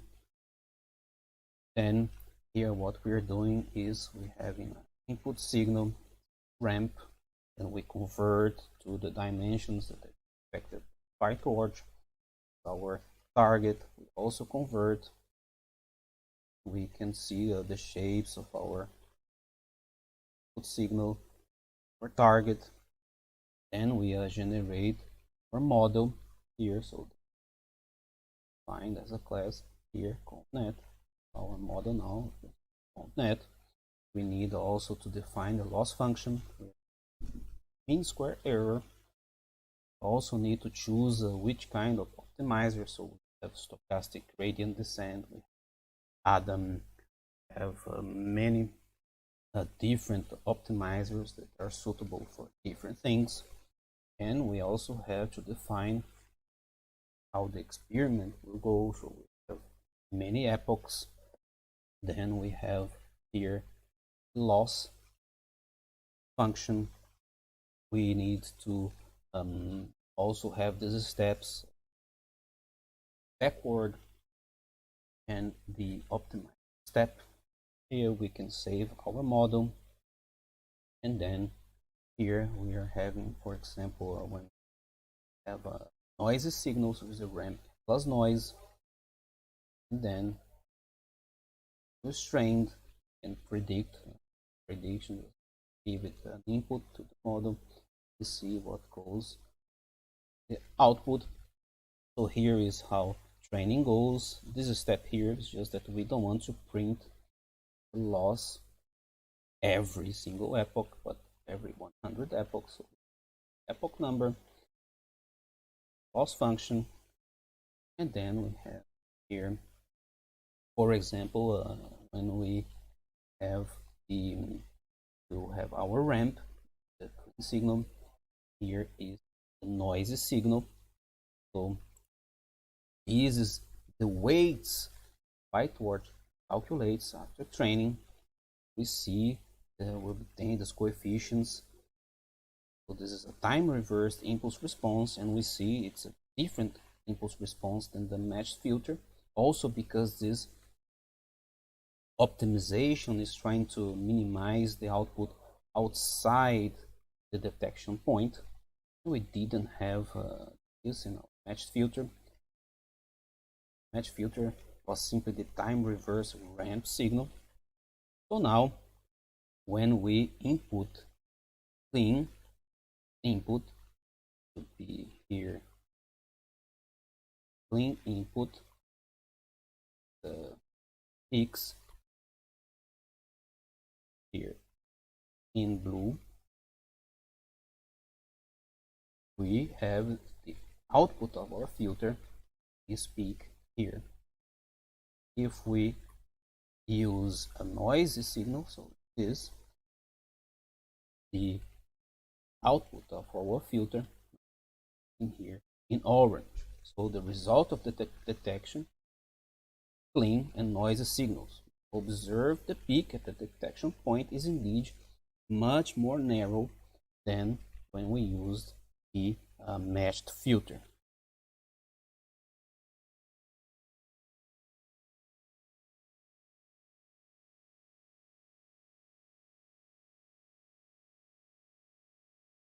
Hello there, I am Renato, the instructor of the online materials of Advanced Digital Signal Processing. This is a course offered by Professor Schuller at the Ilmenau University of Technology, different master's degree programs, and this is our last notebook. We will talk about prediction. So we will have some Python examples. We will also talk about LPC, so the linear predictive coding. We will also talk about least mean squares algorithm. So let's get started. Prediction can be seen as a special case of a Wiener filter, where the noise of our signal corresponds to a shift of our signal into the past. So our goal is to make a good estimation of the present sample of our signal based on past signal samples. Here we mean by good, again in a mean squared error sense. So basically we can now take our Wiener filter formulation and specialize it to this case. So we can take a look at our matrix formulation, and we have here our matrix A times H transposed equals X. So this means that the input to our filter is always starting at one sample in the past, going down further into the past. Its goal is to estimate or predict the next coming sample. So basically this means that instead of additive white noise, our distortion is now a delay operator. Unfortunately, this is a linear operator. So now we can again use our approach with pseudo inverses to obtain our mean squared error solution. It's given by this equation here, with the matrix A now defined as our above matrix. So this now also leads to a statistical description with A transpose times A conversion to describe these equations here. So this is plausible because now y of n is just the delayed signal, and the autocorrelation function of the delayed signal is identical to the autocorrelation function of the original function. Next, we need the cross correlation A transpose times X. Since we now just have this one sample in the future as our target vector, this converges to the autocorrelation vector starting at leg 1. So together we get the solution for our prediction filter given by here. So a system which produces the prediction error, for instance, part of an encoder as an output is the following. So here we have our original signal. Here we have our error, which is our original minus the predicted. Here we have a delay, and here we have a transfer function. So here x of n is the signal to be predicted. H of z is our prediction filter, whose coefficients are obtained with our Wiener approach in the last lecture slides. So here h of z is simply the z transform of h, which is given by this correlation. It works only on only past samples. That's why we have the delay element by one sample, z to the power of minus 1 before it. And x hat is our predicted signal, and e is our prediction error signal. Hence, our system, which produces the prediction error, has the z-domain transfer function of this equation here. So this can be an encoder. Observe that we can reconstruct the original signal x of n in a decoder from the prediction error e of n with the following system. Now we have here the prediction error, and we want to obtain the original signal. It will be the prediction error plus the predicted signal. And here again we have z to the power of -1. We have our h of z. So remember that encoder computed the error, so it was the original minus the predicted. The feedback loop in the system is causal because it only uses past already reconstructed samples. And observe that this decoder transfer function is given by this here, which is exactly the inverse of the encoder, which was to be expected. Let's take a look into these systems using a Python example. So the goal is to construct a prediction filter for Iron Maiden Aces high speech intro of order L equals to 10, which minimizes the mean squared prediction error. So once again, we are using librosa to load audio, NumPy to have some mathematical manipulations, matplotlib, and plot. Here we are loading Aces high introduction. We're doing some normalization, and here we can listen.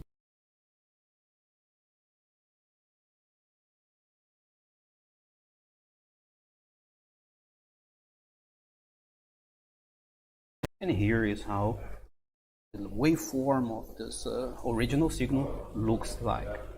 Now we can make x a matrix, and then we transpose it, what we're doing here. And we are also constructing our matrix A from X. So this is what we are doing here. Then we are constructing our desired target signal D, one sample in the future. We start with the first 10 samples already in the prediction filter, then the 11th sample is the first to be predicted. And this is what we are doing here. And here we are computing the prediction filter. We have here coefficients of our prediction filter. So when we plot the impulse response of our prediction filter, we get this plot here. Then our prediction filter with the delay in the encoder becomes this here. The predicted values are now obtained by applying these coefficients as an FIR filter. So we are using SciPy signal L filter. We are applying the X original signal, filter coefficients, and we can plot the predicted values on top of the original signal values. And we can see how accurate our prediction is. We have this waveform here. Our corresponding prediction error filter, which is in the encoder, is given by this transfer function. In Python, we have our coefficients. In this, the prediction error is obtained using our prediction error filter. So we're filtering using coefficients here. So the error power per sample by this, and when we compare that with the mean squared signal power per sample, we see that it's much more than 10 times as big as the prediction error, which shows that it works. So now we can listen to the error signal.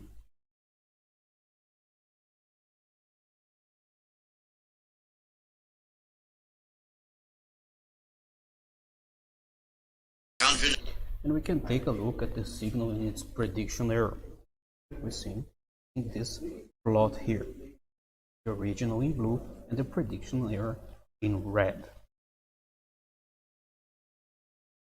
The decoder uses the reverse filter structure here, hence we use the following filter command to generate the reconstructed signal. You can see here the original and the reconstructed in red. We can also listen.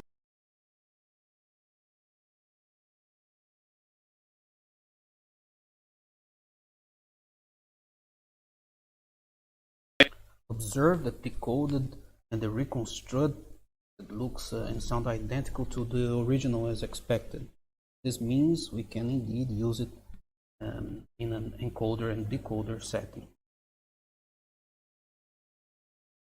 Again, we can use the numerical optimization of PyTorch instead of our closed form solution from Wiener and a convolution layer.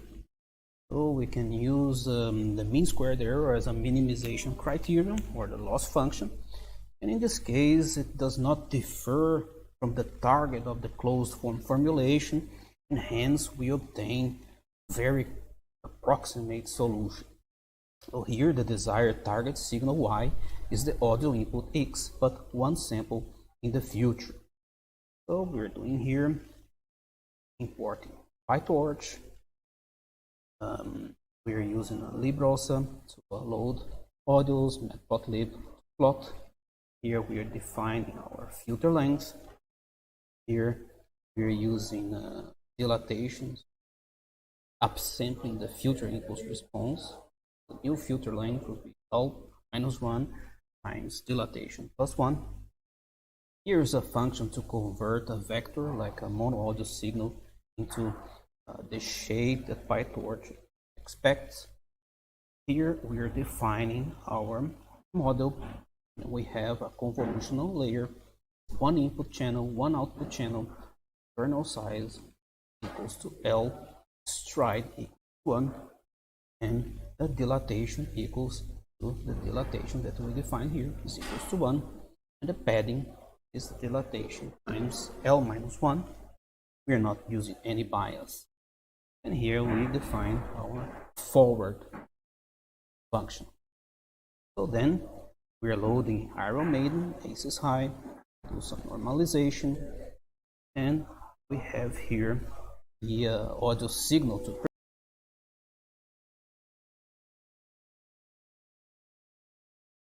high introduction speech. Now we're defining our loss function, which is the mean squared error, and here we are using the Adam optimizer, and we start training our model. And this here is the result. So we have here the original and the predicted signals.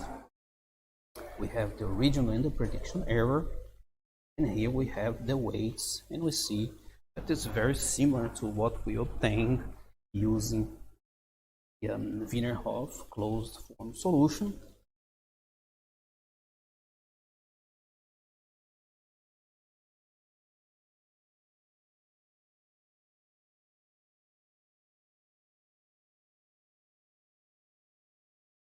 The previous example calculated the prediction coefficients for the entire speech file.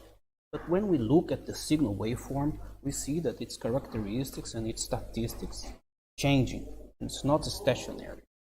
Hence, we can expect a prediction improvement if we divide the speech signal into small pieces for the computation of the prediction coefficient, pieces which are small enough to show a roughly constant statistic. In speech coding, these pieces are usually of length of 20 milliseconds, and this approach is called linear predictive coding. Here, the prediction coefficients are calculated usually every 20 milliseconds and then transmitted alongside the prediction error from the decoder.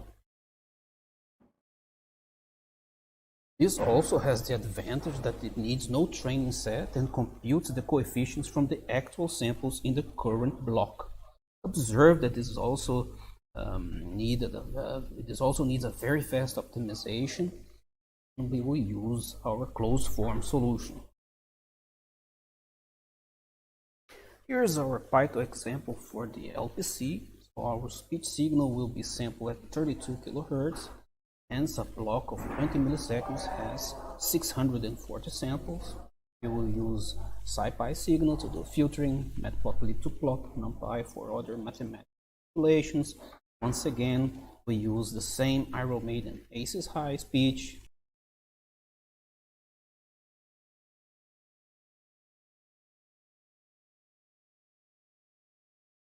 Will be the length of the predictor. We initialize the prediction error, calculate the total number of blocks, have a memory state for a prediction filter. We build a matrix A from blocks of length of 660 samples, and we construct our desired target signal D, one sample in the future, and we compute the prediction filter. So here we can see now the mean squared error now. This value we can compare with the mean squared signal power. This signal to error ratio very big. We can listen to the prediction error.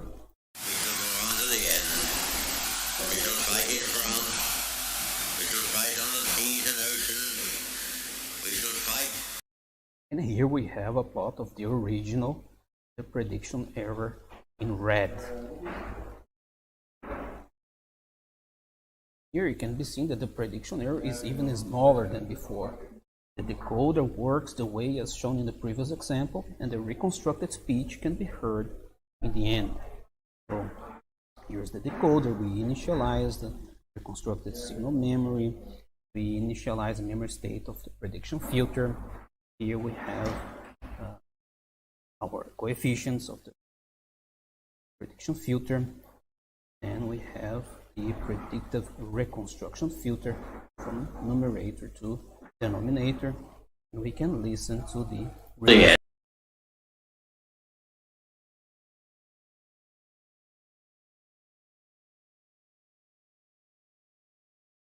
LPC type coders are, for instance, speech coders, where usually 12 coefficients are used for the prediction and transmitted as side information every 20 milliseconds. The prediction error is parameterized and transmitted as parameters with a very low bit rate. So this kind of system is used, for instance, in most digital cell phone systems. Unlike the LPC algorithm, which computes prediction coefficients for a block of samples and transmits these coefficients alongside the prediction error to the receiver, the least mean squares algorithm updates the prediction coefficients after each sample based only on past samples. Here, we need the assumption that the signal statistics does not change much from the past to the present. Since it is based on the past samples, which are also available as decoded samples at the decoder, we do not need to transmit the coefficients to the decoder. Instead, the decoder carries out the same computations in synchrony with the encoder. Instead of a matrix formulation, we use an iterative algorithm to come up with a solution for the prediction coefficients h, the vector which contains the time-reversed impulse response. To show the dependency on the time n, we now call the vector of prediction coefficients hm with this equation here. And again, we would like to minimize the mean quadratic prediction error with the prediction error, it's the original signal minus the predicted. Instead of using the closed form solution, which leads to the Wiener solution, we now take an iterative approach to approach the minimum of this optimization function. We use the algorithm of steepest descent, also called gradient descent, to iterate towards the minimum, with optimization function as our squared prediction error. Here we have algorithm gradient descent used in machine learning, deep learning, and we have here optimization function squared prediction error. Observe that we omitted the expectation operator if, for simplicity. We expect that after several update steps there will be inherently some average. This is also called the stochastic gradient descent. We have the gradient as the row vector, and we get the individual derivatives by this formula here. So together we obtain the LMS algorithm for update rule given by this formula here, for k going from 0 to L minus 1, and alpha is a tuning parameter So the factor 2 is incorporated into alpha, so 2 here, with which we can trade off conversion speed and convergence accuracy. A derivation or computation of the alpha value can be found in the lecture slide set 15 of our lecture Multirate Signal Processing. So in vector form, this LMS update rule is given by this. And here we have coefficients, we have alpha, we have error, our original signal. This will update the h of n. Observe that we need no matrices or matrices inverses in this case, just the simple update rule, and it still works. It still converges to the correct coefficients. For the prediction coefficients h, we have something like a sliding window of the best L samples x of n of our signal. For mu, there are different recipes. For instance, the so-called normalized LMS uses the inverse signal power as alpha. If the signal power is 1, then alpha can be 1. But in general, it is subject to hand tuning and trial and error. We also have a LMS Python example, and we also use Iron Maiden Aces High.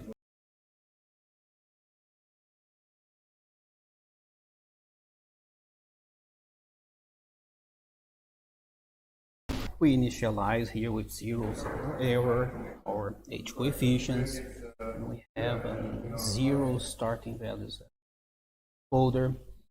Here we have prediction error and filter using the vector of the time reversed impulse response, and here is the update rule according to the definition we just mentioned before. This is the update rule here.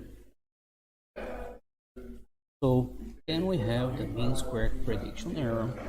It's calculated here, and we can listen to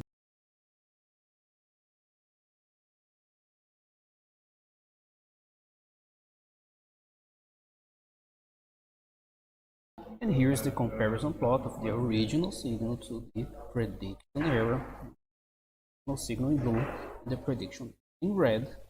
And we observe that the prediction error is bigger than in the LPC case, but we also don't need to transmit the prediction coefficients as side information. So the comparison plot of the original to the prediction error can be seen here. But for the decoder, we get the reconstruction. That's what we're in here, decoder. But we have some problem.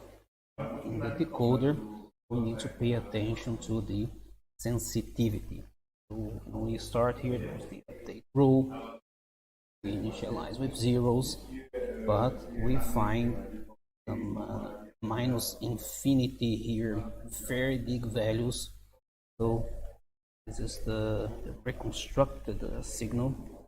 So in the decoder, the sensitivity of the decoder for transmission errors, and the code for the decoder, the LMS update for the predictor h. We need x rec instead of x, since x is not available in the decoder. And the slightest computation errors, for instance rounding errors, are sufficient to make the decoder diverge and stop working after a few syllables of the speech. We see that the computed prediction coefficients differ in the last digits between the encoder and decoder, which is enough for increasing divergence between encoder and decoder until the decoded signal explodes, becomes huge from instability. So this shows that the LMS is very sensitive to transmission errors. To avoid these, the computation errors, we need to include quantization in the process.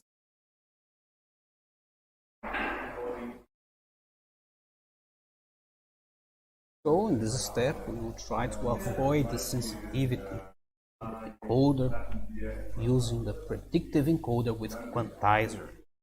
So we see predictive encoder with quantization of the prediction error in order to make sure the decoder predictor works on the quantizer values like in the decoder.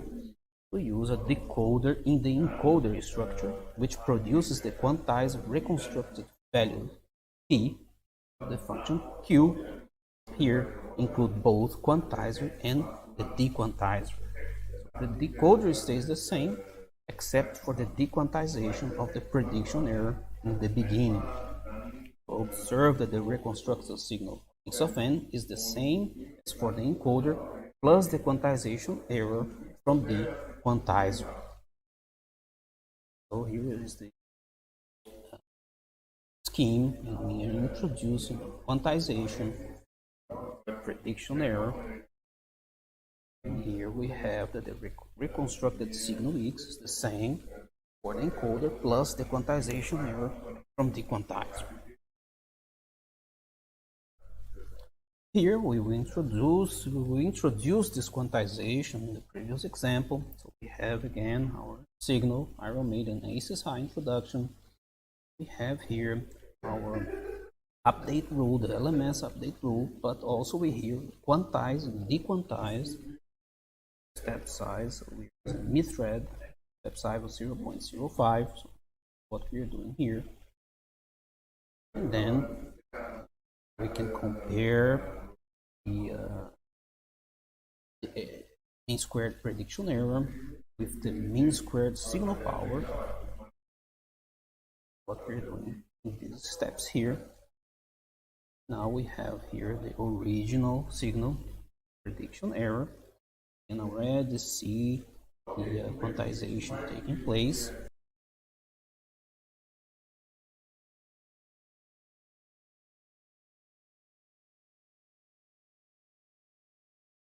How the prediction error sounds like with the introduction of quantization. And now in the decoder, we have here still row. We see that it doesn't explode anymore. We have